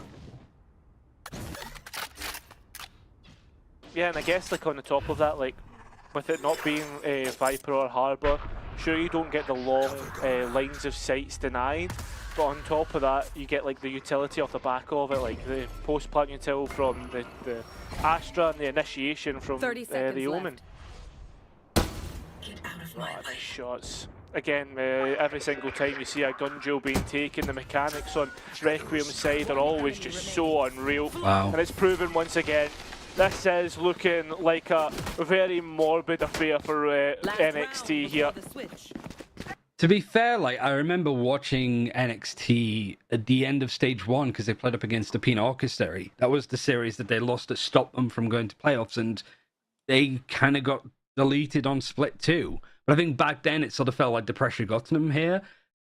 Right now, I just think it's a Requiem are playing the map a lot better. Like, they win the clutches, the macro is a lot stronger. It's NXT, like, they have a good idea that's been consistently working. They don't get to play the Ascent that's also been going very well for them. And Requiem not only very prepped for what NXT want to do, Requiem not showing what they like to do either because they've not played at the stage. It couldn't have been set up better for them. Spam's not quite hitting the hand, so that noise will though give him away. That's what Deadlock's so good at. Must underrate a bit of a kit.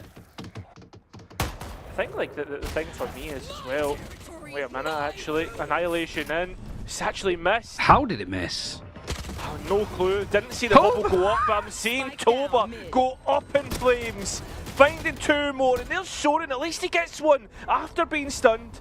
You can see Harambe on the edge of the smoke, eager. Is Chanformer going to look the right place? He has the smoke to play off the back of and would have heard the drop. Spike collected. Can be attempted to get that down. Deck on the other hand though, he's going to be main. Spike planted. You are divided. Cosmic Divide is going to give something for Chanformer to play around, but the flank is everything. That Cosmic Divide is going to be a real issue because it divides up the last 2 remaining players, and with Harambe so low, Tech's just walked in. They have no idea. Needs to check back sight though, that's the most important duel for him to take. Chanformer now looking away, and here comes Harambe, the last 2 remaining players. They were playing together, they had everything in their favour, but they all fall down. No shots being hit in Requiem, they're on 10. Wow, both series today, the first map, 10-2 half for the team that hasn't picked the map, but got to pick a side. Nothing has really come together here at all. It's not even a case of like duelist diff because both Devo and Harambe are playing towards the bottom of their squads. Also, I noticed that Harambe's in a different place. I don't think they're on boot camp. A couple of other players that have, set up in various spots. So Soren's still got his fridge nearby, so he's in still the same spot. His little office that he's been playing in. Yeah, very nice stuff all in. But the thing is though, Ryan, for me, if there's any map you can come back from my 10-2 half, it's don't defense start. side split. You sound like Tom. I'm just saying, man. Might be the last time that we get to see this map for a while, unless it's played tomorrow. It is only a best of 3 tomorrow because it is just seeding. Yeah, exactly. A choice of whether you get to play Apex, well, it's not a choice, it's a chance whether you play Apex or play against Sweet and Sour. At least that's double elimination. Yeah, exactly. Who out of the 5 teams, I guess in this instance, would be most likely to pick Abyss? Probably Apex, right? You see that literally just have like a map pick generator, Wheel of Fortune style. Yeah. I would say Sweet and Sour because sometimes they like to bring out something different, and well, you thought the affair was something different, this time it's not. Still equal. Requiem able to fight back in, the flash perfect on towards the players on site. Oh my God. It's up to Bully. Ianto though still keeps it alive. Somehow manages to escape to elbow and in screens. NXT, they don't have an idea. Could have escaped anywhere. And Ianto, he knows that he needs to be careful. Nice trigger discipline. Maximum now knows Has to be a headshot. Has to be clean. It certainly looks to be. Ianto, the promised son, hits 11. Requiem, they're putting NXT to the sword. How did he manage that? He just evaporated for NXT. It was crazy that Rex didn't expect that he could have pushed in that position. Well, what was it in the end? Like it was a 1v3. Just Rex had no idea. It's the dink and then the kill afterwards. Even Soren's usually the one doing that. If Soren's lost for words, you know it's a crazy clutch. Oh, mate, that is insane. NXT, they have to force in. That's why you're seeing a couple of stingers in Bucky, because if they lose this, you're essentially looking at 10 attempts at winning your opponent's pick for Requiem. Toxins going up. Toxin screen down. Part of me doesn't want any of the maps to be one-sided. But like I said before, like, I don't mind it if it's split. You know, like, Lotus and Bayern, that can go to the quadruple overtimes as far as I'm concerned, you know. But here, like, NXT, at least the buy-up catches Harambe by surprise. There's not really much off the back of it either. There is... Look at Toba, though. Toba's just looking to find a fight, and so is Yanto. I mean, just Requiem is just going for it. Yeah, they've been a little bit, they've been a little bit unfortunate. Maybe gambling on the odds a little bit too much there. Trying their luck and not going in their favour at all. Toba's been noted on the A side of the map and it's actually full of rotations, Ryan. It's only one player, but the Cypher's certainly doing enough. And NXT are actually investing utility to stop this. Meanwhile, the mid is being worked as well. Nice shots from Rex though. It's about whether Requiem can get this spike plant down. The force so far for NXT has been absolutely amazing. They've even got more rifles in the back of their pockets because of 10 seconds left. stuff that's been dropped. Heck, the highlight player, the MVP so far, has gone investigating. He's actually in a 1 versus 1. He's won it. Still, Soren has a Guardian to work with. It's a second, but at the end of the day, there's so many NXT players, they just zerg rush the site. Yeah. I mean, it did sort of feel like Requiem there just give themselves a bit of a free pass to be a bit silly. You've got Harambe pushing mid, seemingly alone. At least there was nothing to really go off the back of him.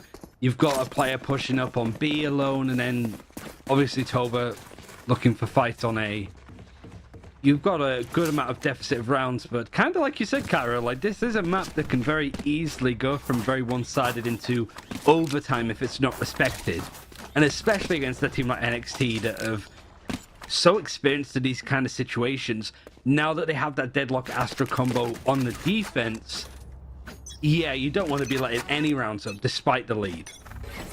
That's it. And I think for me, like, NXT have everything they need to have a long go at the defensive side, but at the same time, Requiem have everything that they need mechanically to turn it around like this on its head, even though it's pistols and the likes. It's going to be a really interesting dance as we go through the series. Almost like a boxing match, the way that they move through the ring.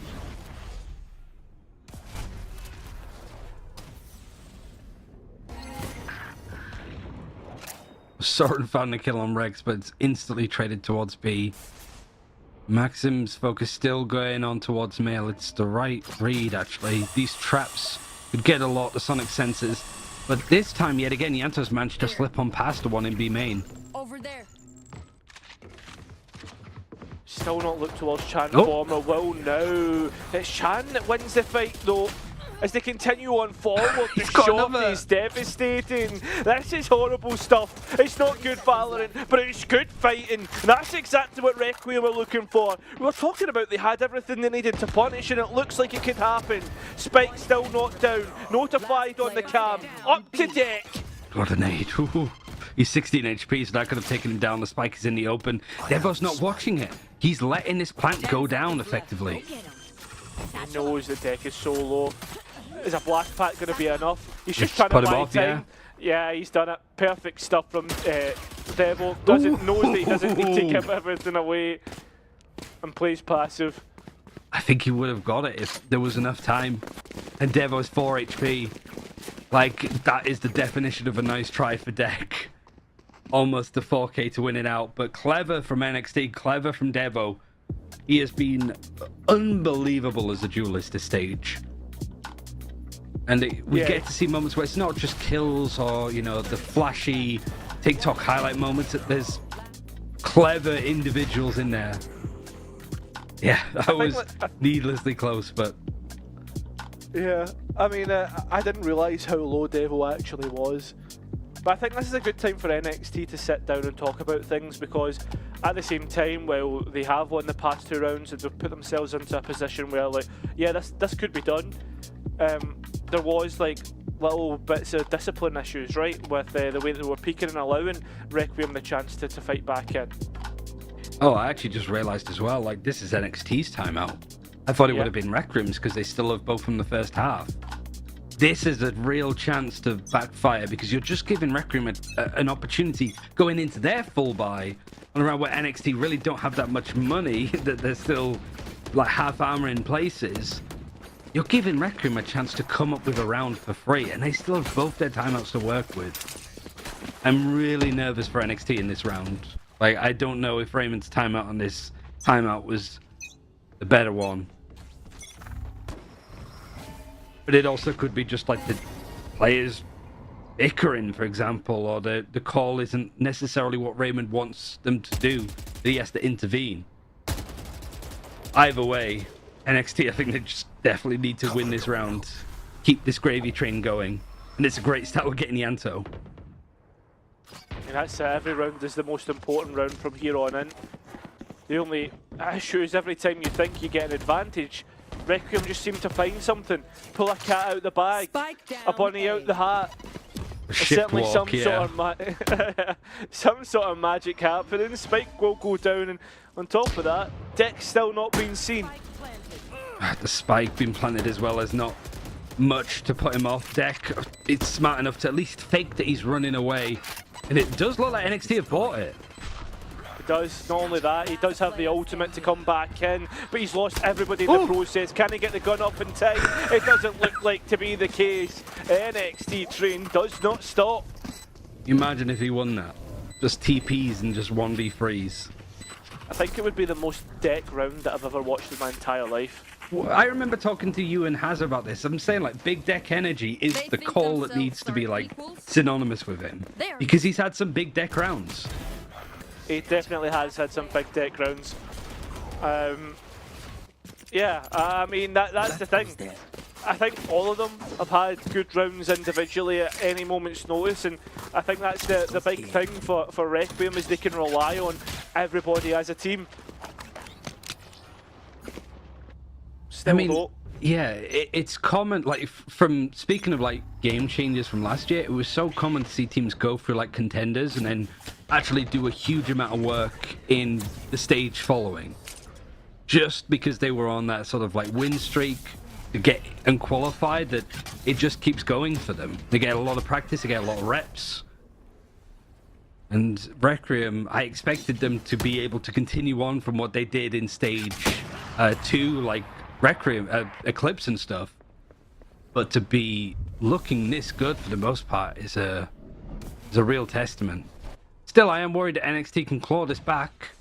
They have to buy, Devo's the operator, and a lot of ultimates to just sit back on. Requiem already losing 2 players. that's a big thing for me. So far, NXT have got 2 picks without really having to break a sweat. Keeping those ultimates in check. Bully now knows that there's players here, Paranoia in.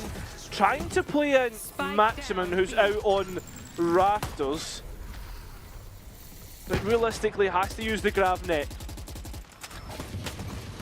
Still not caught. It is really awkward. It's just dancing around through the smokes.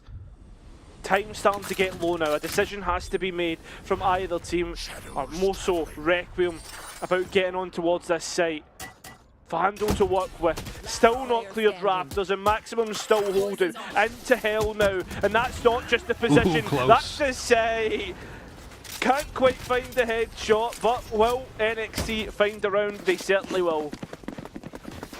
Yeah, Dexter, he's always getting his one. That's for sure. Requiem still having both timeouts, not using one just yet. Been 4 rounds in a row that NXT have won off the back of like force up after losing the pistol. About there. Right Now we're starting to get into the midst of the real ultimate cycle as well, Ryan. Like, this is where both teams will have majority of their ultimates. In fact, NXT are one off all of theirs. Devo's just going in aggressive, but I can't believe he stopped it with the judge. There's no way. Now we're going back in. Ultimates to be used and information well and truly gathered here. Throughout all of this chaos, like NXT, they're doing the right thing. Multiple players from NXT look towards B main because this has been the Layer Cup. Now, like, Requiem want to do the same thing. They're scared of the deadlock traps, but it does mean that you can get onto an angle like that with an operator and just shoot them down. The deadlock's on A. Really nice, like, setup from NXT with the operator now in the hands of Bully. And Neurotheft is going to give at least some information for the attacking side to work on. Viper's Pit, it's going to be a hard retake, but Deck takes the fight. Just Viper's Pit, you need to be sitting back. It's a 4v3 now. And there's so many ultimates for NXT. Yeah, Requiem, though they try to go looking for something, but they know that they can't. Annihilation still in pocket, still to be used. I know it's been used, but like, still yet to be shot. And it does find someone, finds the last remaining player, it's Yanto. And as frustrating as this is, I don't think there's a worse round possibly for Requiem. They're truly allowing NXT back in. Yeah. And imagine, Ryan, we're probably expecting a timeout here. There's gotta be a timeout at this rate. You get the first kill as well, use showstopper. Like, getting caught out by the operator at the beginning is one thing, but then you've got, like, it's not even just Deck. There's a couple of players that just overextended into fights that they don't need to take. Sure, I get it, like, NXT have a lot of retake ultimates that you want to almost get ahead of it, but you're using the Viper's Pit. And, you know, at least buy some time, buy some pressure, get the ultimates out of them. In some of those instances, NXT didn't really need to use all that much. It's Requiem, I think, overdoing it, and there's no timeout. Why is there no timeout? Yeah, the definition of insanity is doing the same thing over and over again and expecting different results. It's more like, even if you don't have anything to say strategically, just give yourself a second, because you can see that Requiem are they're overheating, they're overpeaking, they're overfighting. And yeah, you still have a big lead, but you still have both of your timeouts for Requiem. All NXT can really do is go, nice guys, keep up the good work, you know, like, what we're doing is working. And that's the thing, it's also stopping the momentum of NXT, which I think is the big thing, because they are so confident. The read is getting better, the game plan spot on, although this time round, waiting for NXT to come back in on top ramp. That's the one thing that you need to be careful of, because there's plenty of Requiem players here. Harambe, though, gives up a one. Now Bully gets plenty of information about the site and backs off. The discipline there, and the spike should go down easy enough. Gober's backing off. Needs to be careful if he's taking a repeat. He still has the support of Soren that's making his way up to help. Well, actually, a lot of pressure and focus going towards A main. Yet Yanto's pushing up to try and fight screens. He gets some of that utility out, and a lot of focus goes onto him individually. And every fight that Requiem is taking, it's like shift walking into it. Yeah, it just feels so easy. Now Soren, step up. The oldest player in Requiem's team. He needs to deliver here. Dancing through the cosmic divide, Chanformer waiting for the opportunity to pick up the kill, and it will be delivered. Plenty of time on the clock to get this one over the line. 5 seconds. NXT are starting to breathe down Requiem's neck now. It was a good retake from NXT though. Cosmic Divide just splitting up the site, the focus. Like, I guess Yanto was trying to bait that out a little bit. First of the 2 timeouts that Requiem have available, and it went from 11-2 scoreline. It's been 6 in a row that they've won. Like, Yeah, I was just gonna say, like, often if I'm thinking of teams like I think Koi had it when they had a one-sided map against Fnatic, the one where they used the Gecko because there was a similar thing. yeah. Like, you have a one-sided map, you like even lose like the bonus and stuff. You take a timeout early just to give themselves like if you have 2 timeouts, you typically see teams use the first one fairly liberally. Like after winning the bonus or after losing the bonus, after losing round 4, the first time that you go onto eco. I think this just puts so much pressure. Like, you look at the scoreboard now, if you're Requiem, you've sort of let the fear sort of kick in. Because this is a big game for both sides. And Requiem, you have such a one-sided look on this map that's your opponent's pick. And you've yet to show any of your like setup on attack. And you should know a rough idea of what NXT likes to do with their setups. But the deadlock is just conditioning Requiem to shift walk into every single like choke that they're fighting, and it's the easiest kills of NXT's life. Oh, Maximum's just avoided stepping out of the smoke because of the blast packs. Giving him something to go off, but at the same time, Requiem get a lot of big map space off the back of it. Look towards A here, Ryan. The space is so open. And NXT, they take a leaf out of Requiem's book and punish Ianto. It's a taste of their own medicine. They know that the raise is mid. Requiem are looking for those positions where you're not really going to have like deadlock setups. Taking a good amount of control towards A, and it really is making it uncomfortable for NXT to hold this despite having the better weaponry.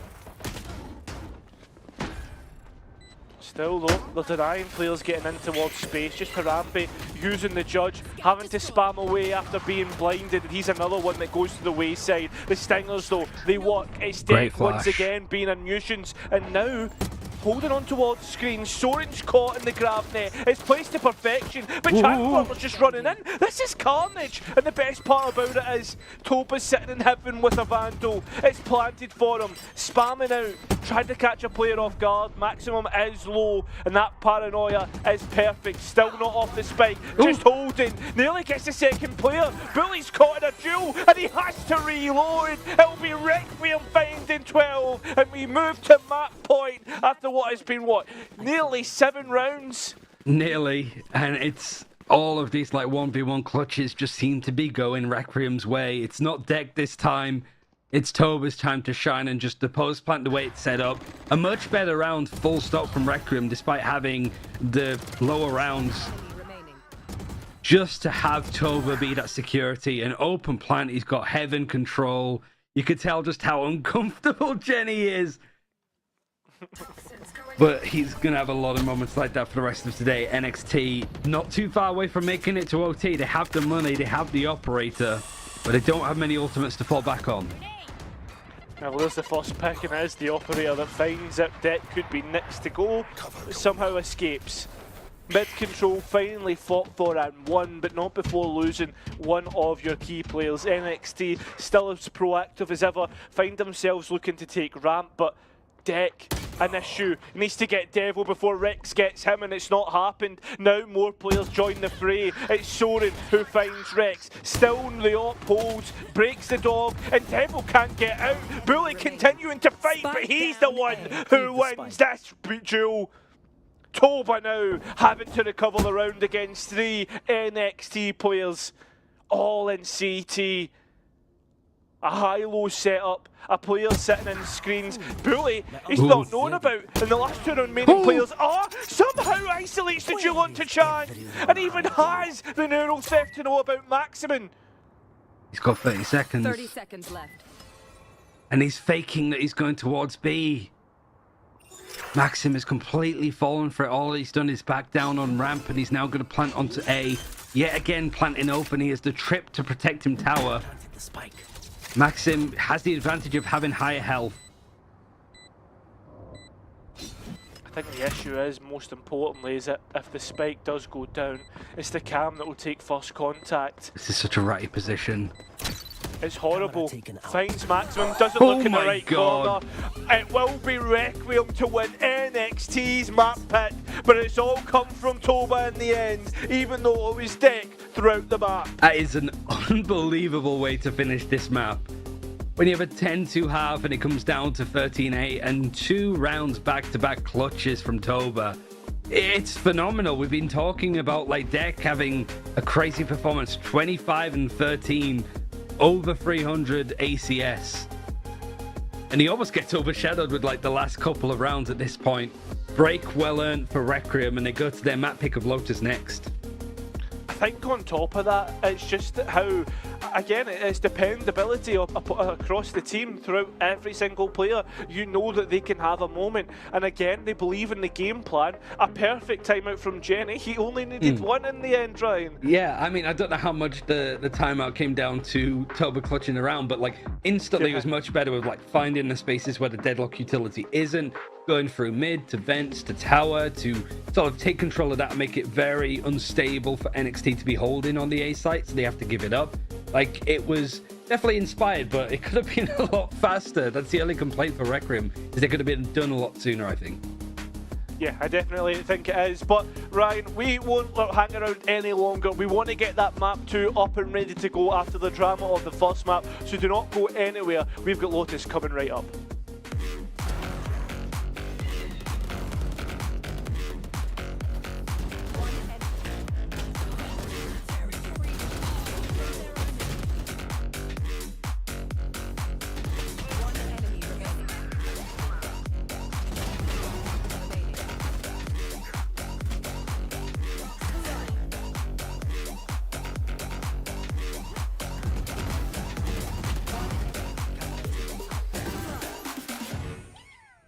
Attackers win.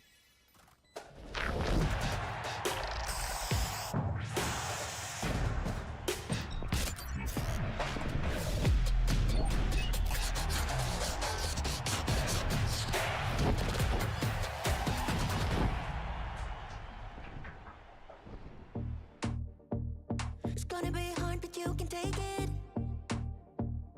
Want you to cry, then you will fake it. Give it a beat and you will shake it. The finish line and you'll make it. Don't you let it get you down.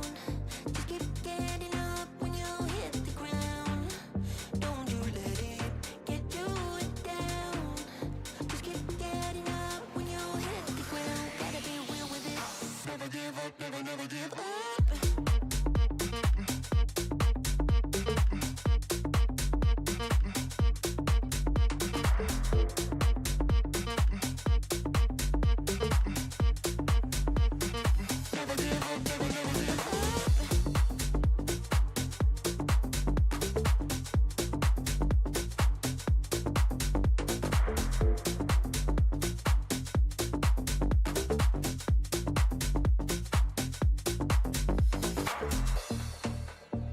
It's gonna be hard, but you can take it. Want you to cry, then you will fake it. Give it a beat and you will shake it. The finish line and you'll make it. Don't you let it get you down. Just keep getting up when you hit the ground. Don't you let it get you down. Just keep getting up when you hit the ground. Gotta be real with it. Never give up, never give up.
Baby, I don't need you to tell me you were wrong.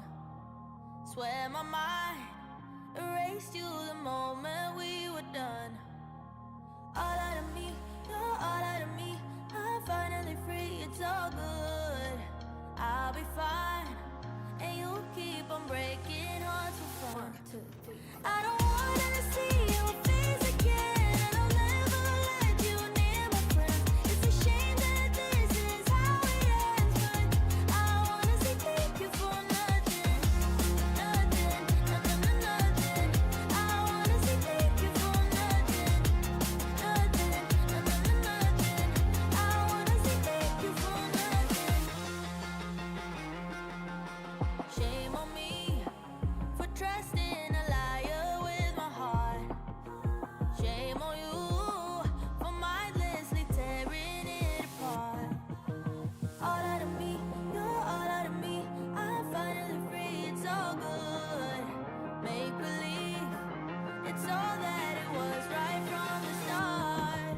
I don't wanna see your face again, and I'll never let you near my friends. It's a shame that this is how it ends, but I wanna say thank you for nothing, nothing, nothing, nothing. I wanna say thank you for nothing, nothing, nothing, nothing. I wanna say thank you for nothing. I wanna say it. I wanna say it, yeah. I wanna say it. Thank you for nothing. I don't wanna see your face again, and I'll never let you near my friends. It's a shame that this is how it ends, but I wanna say thank you for nothing, nothing, nothing, nothing. I wanna say thank you for nothing, nothing, nothing, nothing. I wanna say thank you for nothing. Yeah, yeah, yeah, yeah. Yeah, yeah, yeah, yeah, yeah. Yeah, yeah, yeah, yeah. Yeah, yeah, yeah, yeah, yeah. Ooh, look what you done. Took a living woman and turned her into stone. I guess I should be thankful. You gone 'cause you chew with your mouth full. You, I should've run once I figured out that you can't work your tongue. I guess I should be grateful. You're gone, I mean that shit was painful. Like I said, I'm really glad you're gone, but I'm sad to see what I've become.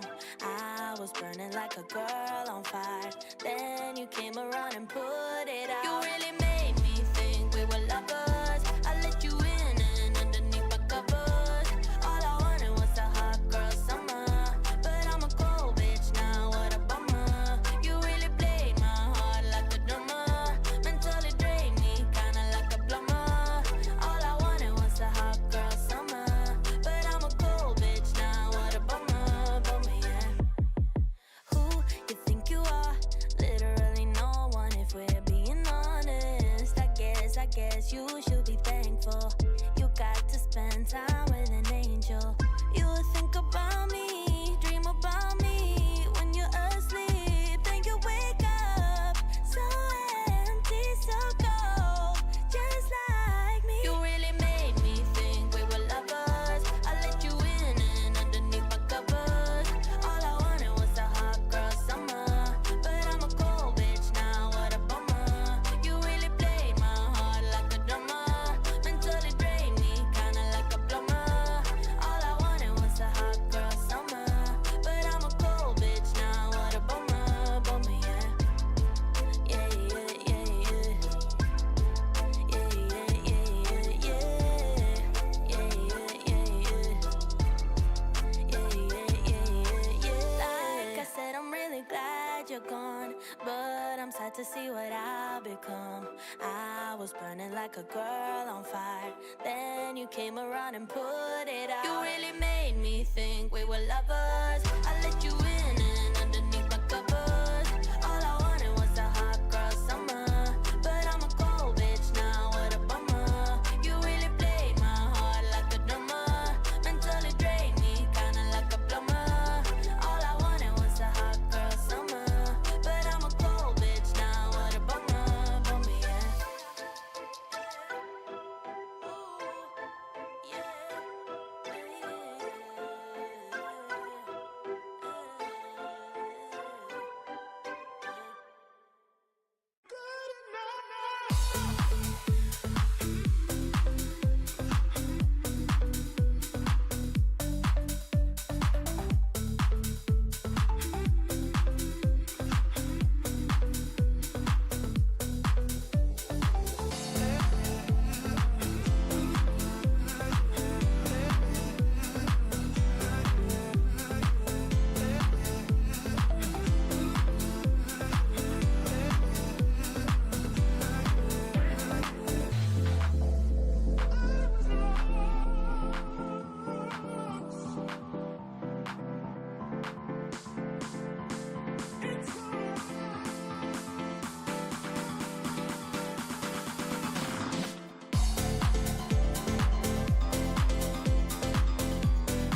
It's almost like deja vu. The first map of the series, and we have a 10-2 half here, Ryan.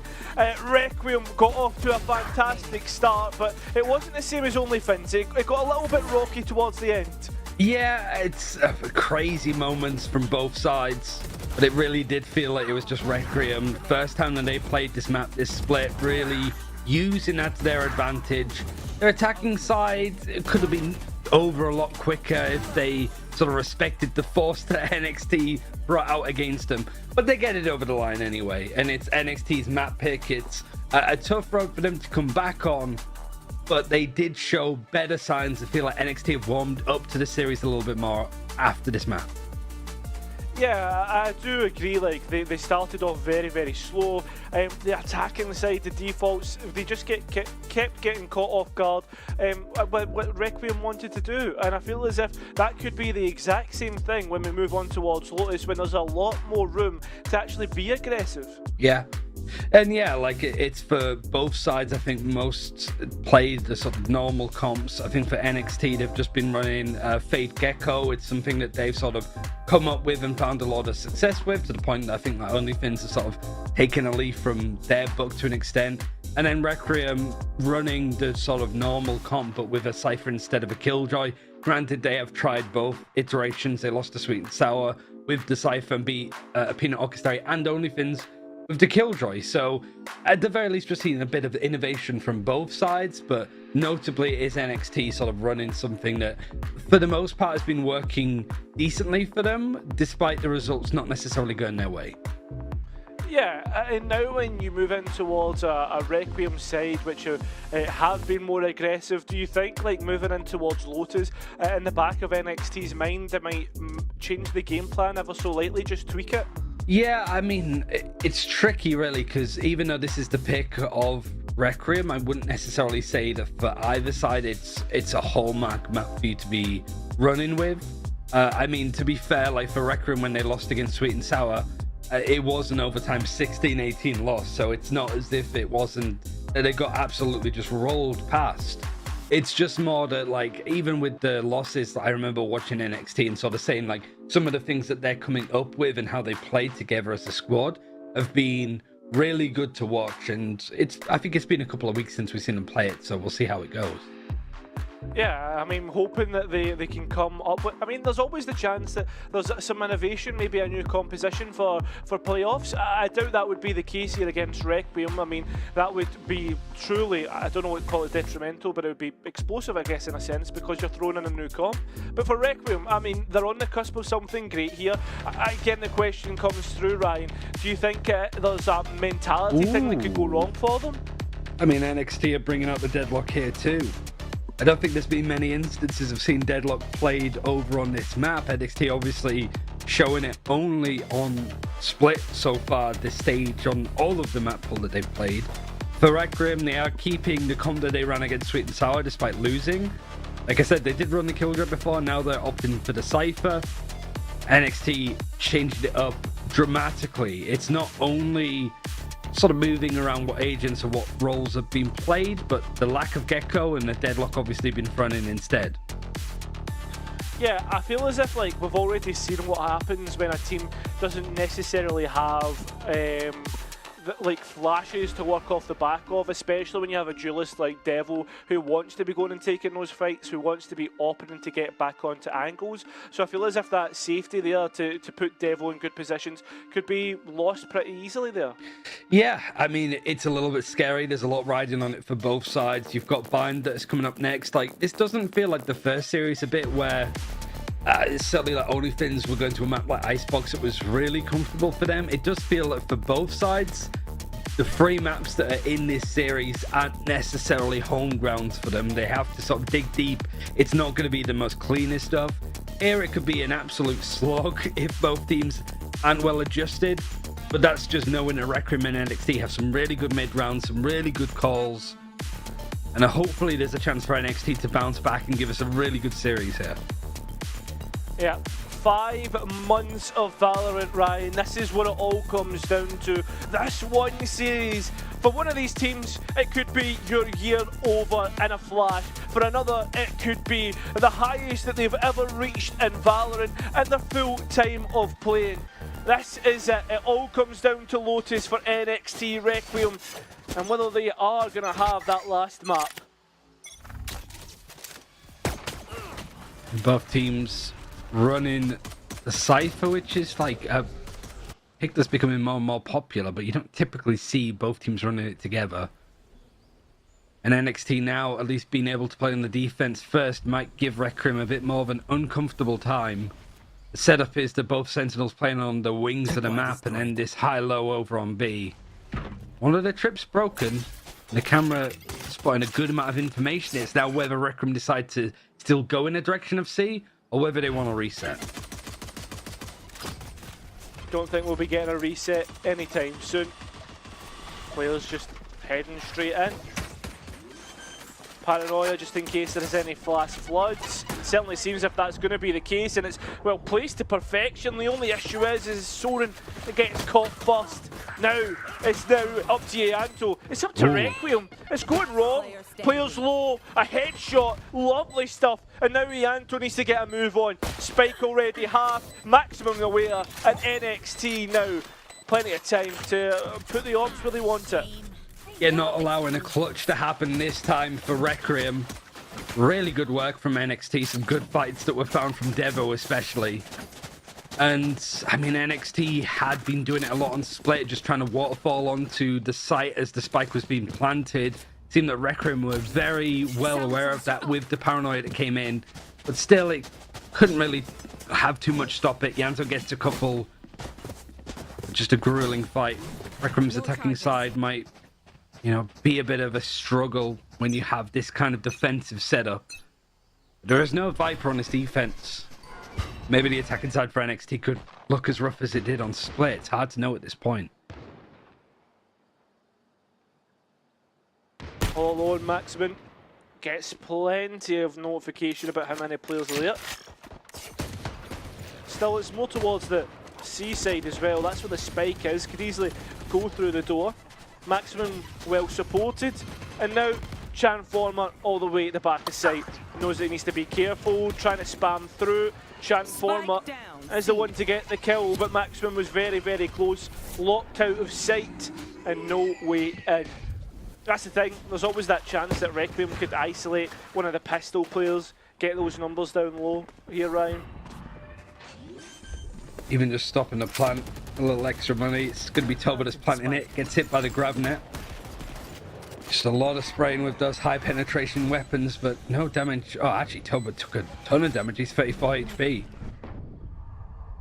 It's just looking clean now for NXT.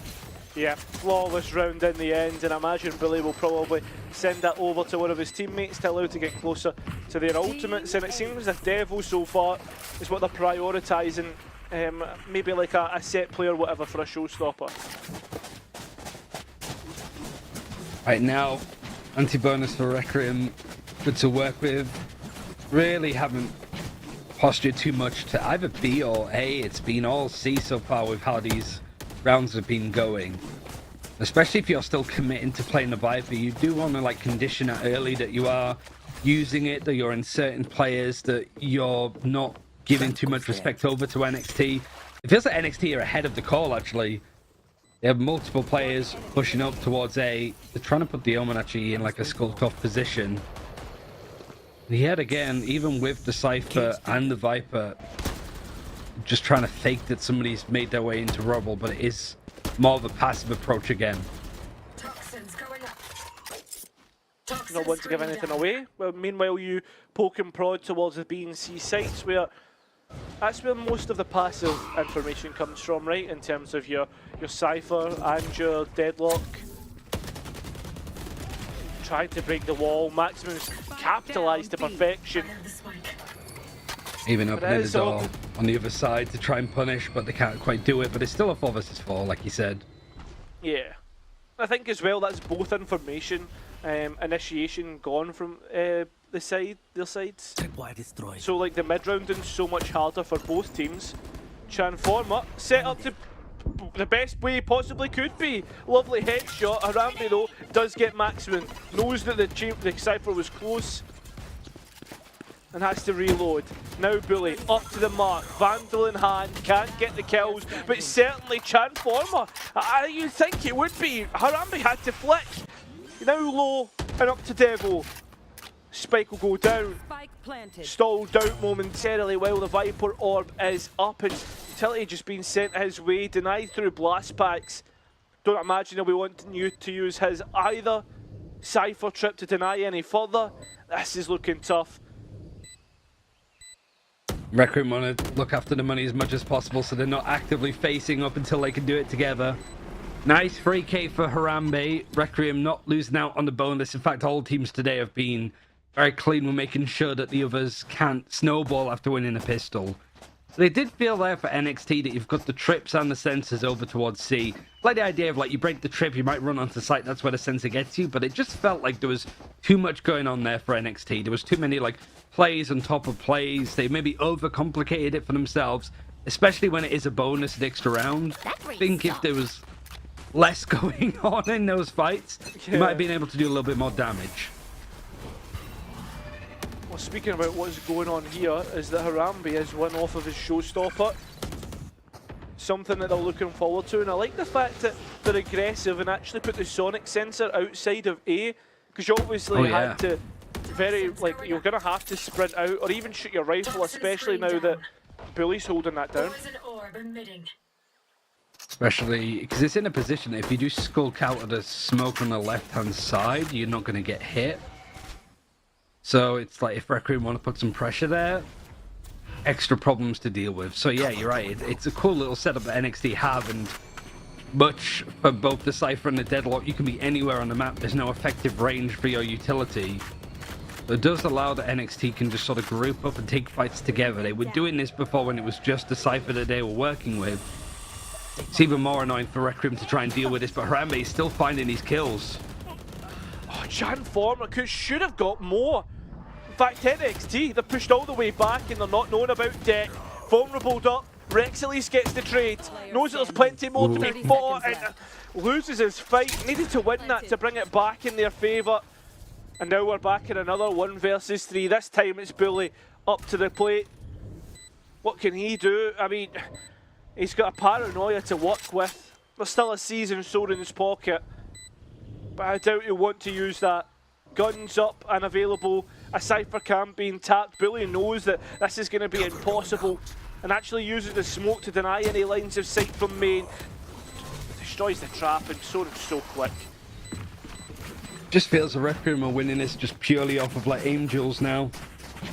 That they had multiple people on the defense rotated over, that this default on the defensive side is just so hard for Requiem to get a good read against it. Especially if NXT are just moving around aggressively. Like the sensor wasn't even like tripped at all on A. Requiem have no idea it was set up there, so you could probably do it again. But maybe not this round. NXT are on an eco. I think that's the worst thing about the defensive side is like if you do get ecoed or like put on towards an eco, I should say, is that the cycle becomes so much harder. It's like 1 in every 2 rounds where you've got a chance to fight back, and if you can't stop the bleeding, well, the momentum really truly cannot be stopped. I mean, we saw that on Split. Maybe the roles are a little bit reversed, but you still get the idea. Yeah, I like the sensor on B actually. In a position it would catch a raise that's looking to showstopper in that direction. Might not again be useful this round. The execute's going to be going on to A. Devo managing to just drop down silently, but he's hit by the paranoia. Harambe has been unbelievable so far on this map with being the entry. It's just slipped up. You can see that if Devil can get a kill or even kept safe, showstopper, players close together, there's always that chance, but again, it is the efficiency in which Requiem work together, the like fundamental micro plays against or with each other. It's just always spot on. Just to show that the confidence is still there for Requiem. Sometimes you see teams flounder when they're like, this is on the lines. winning up against a very strong team and a team that actually beat us in the group stage too. Don't forget, Requiem would be getting a bit of a revenge again too. It would just be that the only team that has beat them has been Apex. That would be insane. And on top of that, that map that they lost, or that series that they lost, was a series in which they had stand-ins. So there's always that asterisk on the series. In week 1. Could we see an upper bracket final where it's Requiem and it's OnlyFans? Potentially. That's always available, as well as Devil's Showstopper, which has been for a few rounds. Like, leaves Requiem with a opportunity to reset. As NXT, they have plenty of information, passive of which, through the Cypher trips, Cam, Deadlock, Wall, it's really becoming an issue now. It's all about the fights on site then, because it's going to be down to a 4v4. Showstopper returns, doesn't hit, but the bullets do. There's still Nightfall to be invested. In fact, Viper's Pit as well. Here we go, into the fray.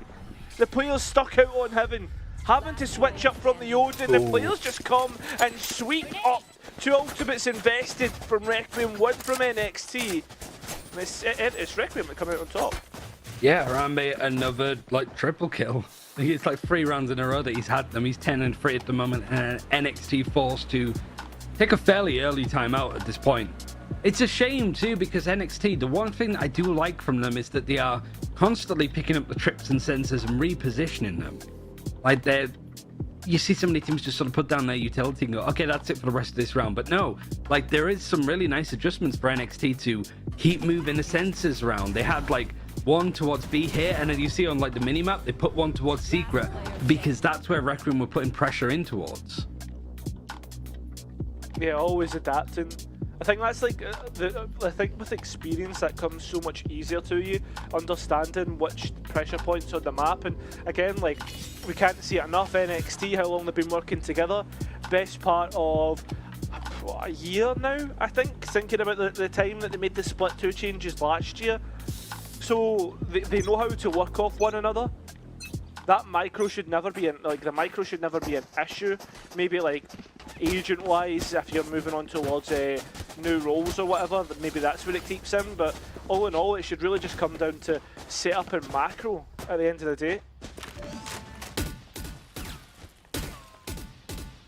Another eco for NXT. Just half armors and sheriffs. 50s, we've not really seen them too much today. Just that force that NXT had over on Split that really found results. Like good damage and nice tries for all of the teams that we've seen play today, but nothing really outlandish. Oh, nice shots. Transformer. Great trade. Yeah, exactly. Deck's right on the mark. Almost playing like second entry.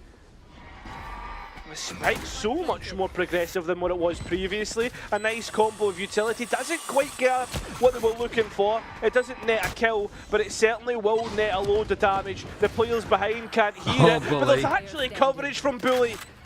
Still though, the fights that happen from sight go Requiem's way in the end. And while Bully had a great moment, it doesn't work in his favour. Wonderful. I mean, NXT, like maybe they didn't even get much of a look of where the spike was planted, but like you said, because the spike is so far forward, your alarm bells would be ringing. Might not even have been like important information when you have got Deck that's flanking all the way around. Because you just had Bully that was just late rotating, managed to catch him anyhow. But at that point, as soon as he gets the kill, picks up the gun, everybody else on site is dead. Harambe getting a 2k this time. Do you think, is there ever a round where he's got less than a multi-kill? Pistol maybe? Does that count? I think so, yeah. Because, well, like I think it was the first couple of rounds that he only had 1 kill. And it was like a 3k, 3k, 3k, 2k. So whenever he's been on equal or better, then it's been a multi-kill. Dick, though... He's just walked in and... Yeah. So confused. Doesn't anticipate anybody else being on the site. And again, it's that disrespect that punishes them. At least they can somehow find something back, but the big scratch of the head there. Yeah, I don't like Rex re-peeking that. Like, you have good information that there's lots of people there. It's not some weird fake. You just end up overextending and gifting a kill, bringing it back to a 3 versus 3, which only feels like it serves Requiem at this point. They can take so much map control. Bully can't hold on to the A site anymore. You have to just relinquish it and play for a retake. But I mean, at the end of the day, on top of that, like, there's so much utility that Soren has that all it really takes is one prowler, clear the site, and now you have so much more to go off the back of. Invested the hunt as well, just to make sure. Ianto sitting on the snake bite, but I think for me, Requiem should be aware of this annihilation, and you can see that when they have Toba all the way back on Rubble, Ryan. Yeah, everybody's backed off. It's almost like Ianto is just going to be that first contact. He's just there to buy time. He doesn't mind going down and dying if he needs to. Gravnet does hit him, but he can just sit in his position. He doesn't need to take it off, really. Yeah, that's the thing. He's also got the shorty in his favour. Snakebite lineups. Devil all the way behind Soren. Actually gets the kill, but Ianto out with the pit. Puts the NXT in their own pit. That is now at least even on the next half. It's just the annihilation being used. I understand it in a sense of just sort of sending it out here. Good round, I think, from Requiem to fix that. They found the advantage. You look at that kill and you a lot of problems with it, especially when you look at the ultimates available. When there's a Viper's Pit in a 3 versus 3, it's so hard to turn that around. It's not an eco, but it's a low buy coming in from NXT, half armor Guardians in most aspects. You got good ultimates, but there's just never been a ripe opportunity to use them. Always feels that they're playing at a deficit already. Look, there it is. There's your deficit beginning to be created. They've also got the neural theft in, so they'll have everything they need to make a mid-round adaptation or a post-plant adaptation of where they want to go. So eager once again. The sonic sensor goes off, but Maximum forced all the way back again. Where do you go here, Ryan? Ooh. The trap going off might giving the game away. Maxim's trying to play around it, but just the weaponry, the trades, the fighting from Requiem make it so hard to find any effective use. It just, yeah, saving the rifles that they have already. Requiem going into a lead at least at halftime. This is the side that NXT wanted to play on, and they've only picked up 2 rounds.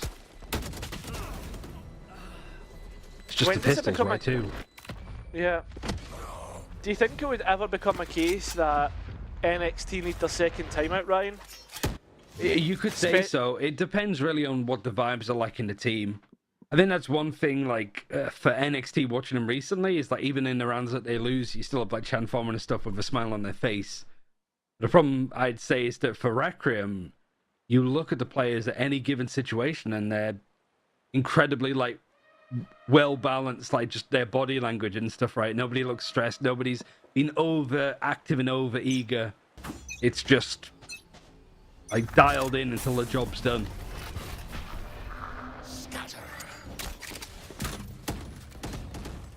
Pushing A. Dex found himself in C main.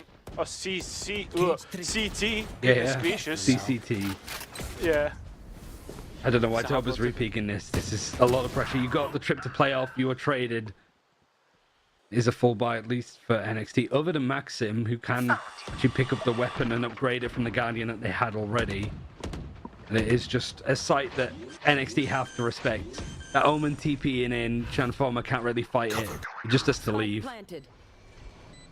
It's just the extra space they have off the back of it, because now the post plan is worryingly hard for NXT to get back into, right? Like, they're coming in from main, that's known about for Requiem, they take the extra space and they position themselves to hold down the spike quite easily. nightfall in. In fact, they're actually traded on both sides, so not a lot of information from either side. Here we go, and the showstopper doesn't hit. Soren's bullets does. In fact, they're going through the heads. Rex, unreal from you. Now in a 3v2. It's got to be up to the last remaining player. It's got to be up to Deck, who's been good for it before. The players just swing, but they're given 1v1s. There's a chance here for Deck. There's a chance for him to win it, but he misses out. Commits too much and manages to defuse with 0.8 left on the clock. I mean, I think the barrier mesh actually does a lot there for Maxim too. It just means that you could tell from the fight the Deck was taking it. It wasn't comfortable. He was trying to spray frantically to just go for the defuser first.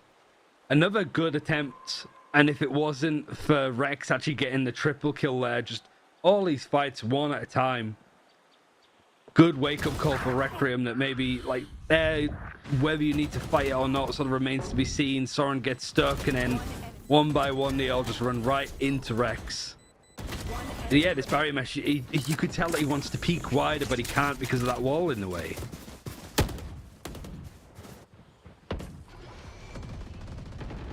Chanform is 66 HP already. Don't know if that was maybe from a nade or whatnot. I think it was from the Odin, perhaps from Dover. Yeah, good shout. Straight on A. And this is a very, very quick round. We're straight into post-plant. We're not even by a minute and 10 seconds there. There's a retake camera that's actually still in the like he's just looking at the whole time, and nobody for Requiem's broke it. Chan's just getting all of this information for free. That's the worst part, and there's still 2 players on site, so they're going to be known about. Soren, though, he's the one who's getting all the kills. Deck finally gives another option. But before that, I mean, it's another round where NXT are left scratching their heads. Chanformer with such low HP, probably thinking about a save considering how low the money is. In fact, it's going to be difficult for him to get out now. Soren with 4, and he's even shushing. Speaking of shushing, you know that change that they made to Cypher's camera where it makes a noise if it's watching you? Yeah. Have you ever, like, experienced it? Because I swear it's like a fake change, you know what I mean? Like, it feels like, so I didn't know if it was some sort of like Mandela effect. That was it a change? Was it not? Because I think there was a content creator that was saying, oh yeah, it's kind of like when a Euro is near you. But it's not at all. It's barely noticeable. And throughout all of that, NXT had the camera on like 3 or 4 players. And nobody brought the camera or even reacted. Yeah, do you know what? I was thinking about this the other day. I'm glad that you brought it up. Oh, nice shots, but yeah, I can't remember off the back of my head if I've ever actually like felt it. And I'm usually the one that walks into the Cypher traps or the Cypher setup, you know. So it's just such a. It's just crazy that it's been like a good couple of weeks now, and I'm still like, I've never really had an obvious experience of it. yeah. Oh, lovely shot, Rex. Chanformer as well. Okay, this gets dangerous. Yeah, right next to you. What is happening? And now the Neuro Theft invested. He's known about, pushed back, and they know both on stairs. Chanformer is low though. As they swing round, the steps are known about in Toba. Now he knows he's on that side. But no way! He doesn't shoot the bullet! Got a clean kill onto Maxim. The last player was 8 HP. Well, I end up with a 48 half, but a few of these rounds could have went either way. And Chanformer just doesn't look bothered. He's just there scratching his nose whilst he's defusing. I guess it's just like an 8-4 half, like it's a good round to win towards the end, but it's been like few or far between. Tricky to come back from this now. NXT, they picked up the pistol too, and that's really all it's been. Requiem, it just unclean round with how they approached it, letting some of those pistol kills come in, but you know, credit where credit's due. NXT have started to hit their shots a lot more this map. There's still a long way to climb back. Their attacking side was very uncomfortable on split, despite it being their choice. See whether it's a little bit better, but it's a similar comp to what they ran over on split 2 with the deadlock. Yeah, lack of flashes is the big thing to note for me. Although they are playing playing just to play aggressive. Oh my god. Deck's now stuck. He's no one about because of the haunt, and it makes things even more difficult. Still gets a kill, but that's all it's going to be, is just one. He almost kills Rex. Over there. Still fighting though, you can see how eager Requiem are. It's Shorin once again. This man on pistol rounds just gets like 200% buff on damage, it's crazy. Why is this camera like zoomed all the way out as well? He looks so far away. Is he just staring at the camera as well? Need to see that. Like, his reactions are always so funny after he wins those rounds too. Yeah, he's giving them a big help there. That's now like arguably the chance of hitting 10 so much better, right? Just unreal stuff, man. There. I mean, even with Deck taking that first fight, you sat there thinking, like, he could get multiple here. That's just how it's been going. Feels like Requiem just have the plot armor, the protagonist syndrome. And NXT, they've been really good to watch. I've enjoyed watching a lot of their series so far this stage. And even here, they're not playing that badly. It's not like a diff in any sense. It's just that Requiem have a much better, like, control of the game. And everything's going for them. To say that NXT a bit unlucky in places. That's the thing though, like if Requiem miss like 1 or 2 shots, rounds are changed on their heads. I know that's fairly obvious with it being an FPS game, but it's always something to think about. Ianto just hidden in the pocket as well.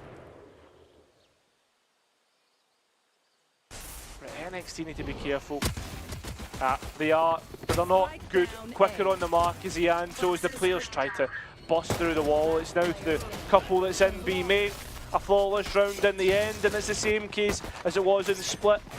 A tasty little bonus round to move in towards what is the final, well, could be the final one of the series. At least we haven't seen a bonus round being won yet, but we did see Requiem win the pistol on split, lose the force up, and well, it delayed things. I mean, Jenny's going to be happy with it, especially with just how some of those fights went. But, it's concerning that Ianto is just playing in that position on his own. Still manages to get free, which is crazy. But, again, at the same time, he only had a ghost. He's fighting up against the low buy. And Deck is just going. He doesn't give a shit, does he, with him just fighting. Goes into the grab net. And Toba's having a pop as well.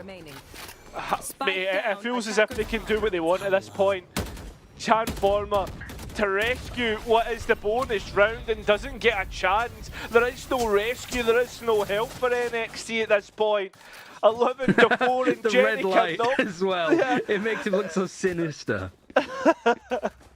It's like when the villain sees his master plan come together. Oh man. The hero's fallen for the trap. This is a bonus. And Toba just peeks up, gets a 4K and teabags them.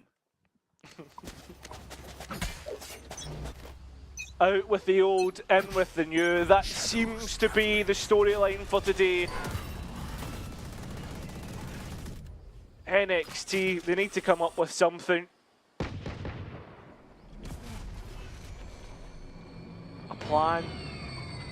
A winning formula. I mean, that's the thing, on the low buy, like you're almost forfeiting a chance at 12, stopping 12. Devil has a bucket. That's the only real buy apart from like Sheriffs. It's not even as if they're close to ultimates either here, Ryan. No, it's just, you don't really have too much to work with. And just the confidence is gone, right? When you've got Requiem, it's tilting too, to be honest, when you've got a team playing stupid against you like Requiem in some of these fights, and they're still winning out. You just, if you don't get a catch of your mental soon, it's done. Not only the series, but the year potentially for NXT. Timeout? I don't think there's any timeouts left, is there? 30 seconds left. For NXT, there might be another one. But you'd be doing it on 12 rounds. That's the issue.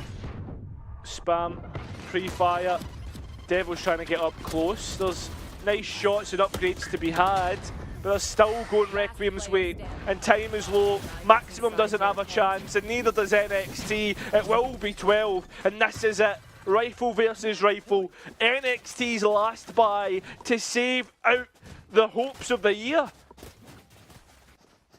It's crazy seeing this team just narrowly miss out on making it in stage 1 during the closed qualifiers. You sort of go, oh, that team is a play called Harambe, haha, that's a funny name, to top 4 in the region. And that could genuinely push the top teams, including Apex, I think. If they're not careful, if they're not aware, and now Apex have looked a little bit sloppy of recent weeks. Oh, It's the Odin against him, man. It's happening again. It's all falling apart. The year for NXT. Bullies at least get something back, but look at this. You go and try and react to one sort of pressure, it comes through in other forms. It's up to Transformer. From top of the table hopefuls to bombing out in play-ins. It's NXT to go out in Requiem in their first ever split of Polaris will make it to playoffs. Yeah, just the fresh green-faced players. More of a green wall, really, with the results that they have had. They've only lost against Apex and NXT in the stage, and they've beaten NXT. They've hammered them on Lotus. Even on Split, it could have been a dominant scoreline if it wasn't for NXT's clawback. And even on the scoreboard, it's all 5 players of Requiem with the highest ACS, and then NXT towards the bottom. It's the year over for NXT. It's a shame as well they miss out technically on playoffs for the second time this year. And I guess it's just more unfortunate that they had to play up against a Requiem here that was just completely on form. Like I said, this team could genuinely push the other 3 teams in playoffs if they're not careful. Finishing top 2 would give you something in Ascension to play for. The main event, of course, if you finish first, but also play-ins if you finish second. Requiem have a really good shot, I think, of making top 2, for sure. Yeah, 100%. Well, it seems if the sun has gone out and I'm almost in heaven. I'm sure Requiem are as well. But we'll have an interview to see exactly where their headspace is at after such an emphatic win.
Well, there we have it. 2 best of 3s have been played and 2 playoff hopefuls have been captured. That we have our 4 playoff teams. They've yet to play in the seeding match. But Ryan, what a day of Valorant that we've had so far.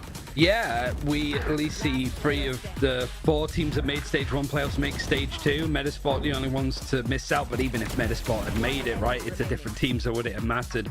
But seeing a team that came through Eclipse, the Tier 2 system, like when you have Premier, you have the Beacon tournaments, all of that, to then make top 4 in this kind of fashion against one of the most experienced teams in Tier 2 within Northern Europe, within Polaris, it's a testament. We sort of spoke and waxed lyrically about Requiem being great throughout Eclipse, dominating teams. You just don't expect them to do it in an event like Plains against the team that beat them earlier this year. Yeah, I mean, when we were doing the Requiem versus Sweet and Sour game, Hazza and I, we were talking about how it feels as if Requiem are on the same trajectory as Sweet and Sour in the way that like they're almost just a step behind. But like I feel as if maybe that's not the case. Maybe they are on the same level because right now they have a chance to actually go one further than Sweet and Sour and confirm Ascension play-ins. Yeah, I mean that's the other side of it too. I think Sweet and Sour, like, what Requiem bring is a lot more like structure, it feels like. Like, I think Requiem's just whole team setup is a lot more refined than we've seen from Sweet and Sour. So, like, genuinely, that as an Ascension play-ins game, to see who would go to that level, like, that's something that I would, like, absolutely live for. But I'd also love to see, like, OnlyFins give them a test, and obviously Apex look as good as they have been. Yeah, I mean, it's totally up for grabs, and especially, like, I came into today thinking to myself, do you know what? Anybody can win. I feel as if Metasport, they have the chance. It's just whether they have the perfect opportunity. Had to have the coach in. It is what it is. But I tell you what, enough about the playoff teams, Ryan. Let's talk about talk to one of our winners today. We've got Deck on the line. How's it going, mate? I'm good, thanks. So that's you from Beacon all the way to potentially Ascension. I think you'd be the first ever team to do it in one split. How does that make you feel? I mean, it feels good, obviously, but we never expected to get this far, so we sort of just came in and just fought our way through. I mean, the only question I have, like, rhetorically is like some of the stuff you do, like what the hell were you doing? What the hell were you on? Some of the fights that you took, even like on your bonus where you're just like TPing into them, like throwing their like deadlock grab and stuff. So many fights you took were like super aggressive and you just didn't seem to like give a toss, right? You were super confident. Like, was that the vibe today? Like, were you just like, let's go and take as many duels as we can, let's win as many clutches as we can? It just seemed that you had no respect for NXT today with some of the fights you were taking. Yeah, I mean, we've been practicing like lots of like Turkish teams, and you know they're well known for like just swinging. So we kind of stole them like out of their book because it was working really well. So we just, I don't know, just swinging. 100%, mate. And like, here's a question, right? Because you were like, I remember watching you guys all the way back on the Gathering. It was you and Ianto, right? It was back in the Gathering Major and the Beacon stuff. Like, what has it been like as a development journey over that year? Like, you've just entered your second year of Valorant competitive. Like, how has that been for you guys? And also on top of that, how has it been developing as a team for Requiem and Polaris? It's been crazy, to be honest, because we started from like the bottom, and then me and Iantos parted ways, and then we became just so much better. He had to like just pick us up again and get us back together. I mean, you sort of mentioned like with scrimming Turkish teams, like how is the scrims and the practice and the time that you put in like changed since you qualified? Because I remember like watching you guys like during the close qualifiers and stuff, and now managing to make it through with Eclipse. Like, have you been able to scrim like tier 1 teams, for example? Have you sort of like had a good word of mouth where people are like, oh yeah, this Requiem team is really good? Has opened up opportunities to practice other teams that you wouldn't have got to otherwise? Like, what has it been like on a day-to-day level for you since you've been able to not only make it to tier 2, but kind of dumpster a lot of teams in tier 2 as well? I mean, we can't do like any more scrims than we have been because I'm at school like most of the time, but I've broken up now, so we're going to scrim a lot more. And To be honest, we prac like a few tier 1 teams, but mainly just tier 2, and we just try our best. Yeah, fair enough. It seems as if your best is certainly working. Last question from me then, Dick. Out of Apex and Sweet and Sour, who is it you want more? Probably Apex, to be honest. We want to just see what we can do against them. Hopefully beat them. Go to Ascension. Rematch, yeah, exactly. You never got the chance to play them last time. I mean, that was unfortunate, but I'm certainly looking forward to that game if it happens. Yeah, I think the only question I had was, like, you've got playoffs, there's no more split as a base for you. Like, your map pool has been, like, really strong, like, even with, like, you know, Breeze isn't in the map pool anymore. Like, you don't need to reveal too much, but, like, have you been looking into Abyss recently, or is that more of a, we'll make playoffs and then we'll start to, like, scrim it a lot more and really start to put the nose to the grindstone, so to speak? We'll probably, like, look at it in a bit, but we're happy Split's gone, because we haven't pracked that in, like, a month, so we just decided to swing last game. Is that why it was a bit of a struggle on the attacking side, right? Because it was like, especially playing up against the Deadlock and Cypher on attack is a nightmare. Yeah, we just had no idea, to be honest. It was just shoot them and hope for the best.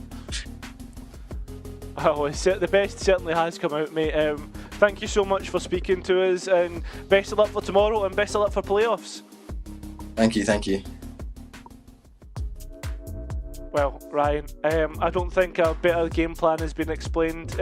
Just go and shoot them. I mean, it's a great plan when it works as well as it did, right? Because I think it could have easily gone to, like, OT that first map if it wasn't for just some of the crazy things that Deck was able to do, but also, like, Toba. The whole team just had their moments today. That's the most, like, effective thing. Sometimes you have, like, unsigned teams or teams that haven't been able to practice too much that might have, like, a good squad of 4, but there's, like, one runt of a player, you know what I mean? Like, it's just not keeping up. But everybody here is, like, genuinely a candidate to grow into a tier 1 player. And the fact that Deck is as young as he is and is as good as he is, I mean, tier 1 Ogs should definitely be keeping an eye on him. Maybe not for next year, but certainly in the years to come. Yeah, it's crazy when you're having an interview with, like, one of the star players of the league, and he's like, oh yeah, I still have school, but luckily enough we don't have that anymore, so we can scrim more, right? Like, literally the guy has just finished what, I don't know what the English school system is, but I'd imagine it'd be like 6th form or something like that, right? Yeah. So like the fact that he's like still doing that sort of stuff and playing as well as he is, like, fair enough to him, man. The world's your oyster. Yeah, I mean, it's a great age too, because you could defer going to university for a year if you really wanted as well to, like, go and try being pro. And I mean, the majority of, like, UK players that I can think of, like players like No Man, for example, I just, like, know from various things, like taking a year off, maybe going, like, it's just that perfect age to be in, to try and go into esports now in an ecosystem that's been around for a while. Like, Valorant's maybe not the crazy new game anymore, but the ecosystem to go pro, especially with stuff like Premier, is like, it's a perfect opportunity to be like, I've got all of this free time now, let's take this as far as we can go. But I guess it's nice for Deck that it'd be a shame if you just, you know, you're done for the summer from school and then your season is over effectively. So at least there's now a chance to just really, like, hit the game hard and go into playoffs with a genuinely good chance of making Ascension or play-ins at least. Yeah, exactly. Well, speaking of play-ins, let's remind ourselves of the bracket and what has actually happened today, Ryan, because there's been a couple of best of threes. Only Fins were the ones to come out on top against Metasport, and Requiem coming out on top against NXT. Both 2-0s, and both go head-to-head in the seeding match tomorrow. Who have you got to win that one? I think Requiem, really. Like, Only Fins, I often sort of overlook them in some cases. I'm definitely, just because we're so used to being able to watch them that we sort of know what to expect to an extent. But they have been playing a lot tighter Valorant. I just get nitpicky because really there's not too much wrong to say about that team effectively. But Requiem have been so much, like, fun to watch. I think they've had really good ideas and reads, but they're not afraid to sort of play meta stuff, but also play it really well. So it's only just a best of 3 for that one for seeding. I think it's you and Hazard that's casting, right? But I still think it's worth a good watch to sort of see sort of exactly what the teams are looking to try out realistically. yeah, it could be one of the repeat matchups. But before that, make sure you guys are following us on all our socials for any sort of updates to the play-ins game that's coming out, or even the playoffs bracket that will be coming out very shortly in the coming weeks. There's still lots to happen in Polaris, and yeah, it's been absolutely insane. Thank you everybody for watching. We went from 8 teams down to 6, and now there's only 4 to make it to a chance of getting to Ascension. Ryan, it's been a pleasure casting with you, and I hope you all have a great day.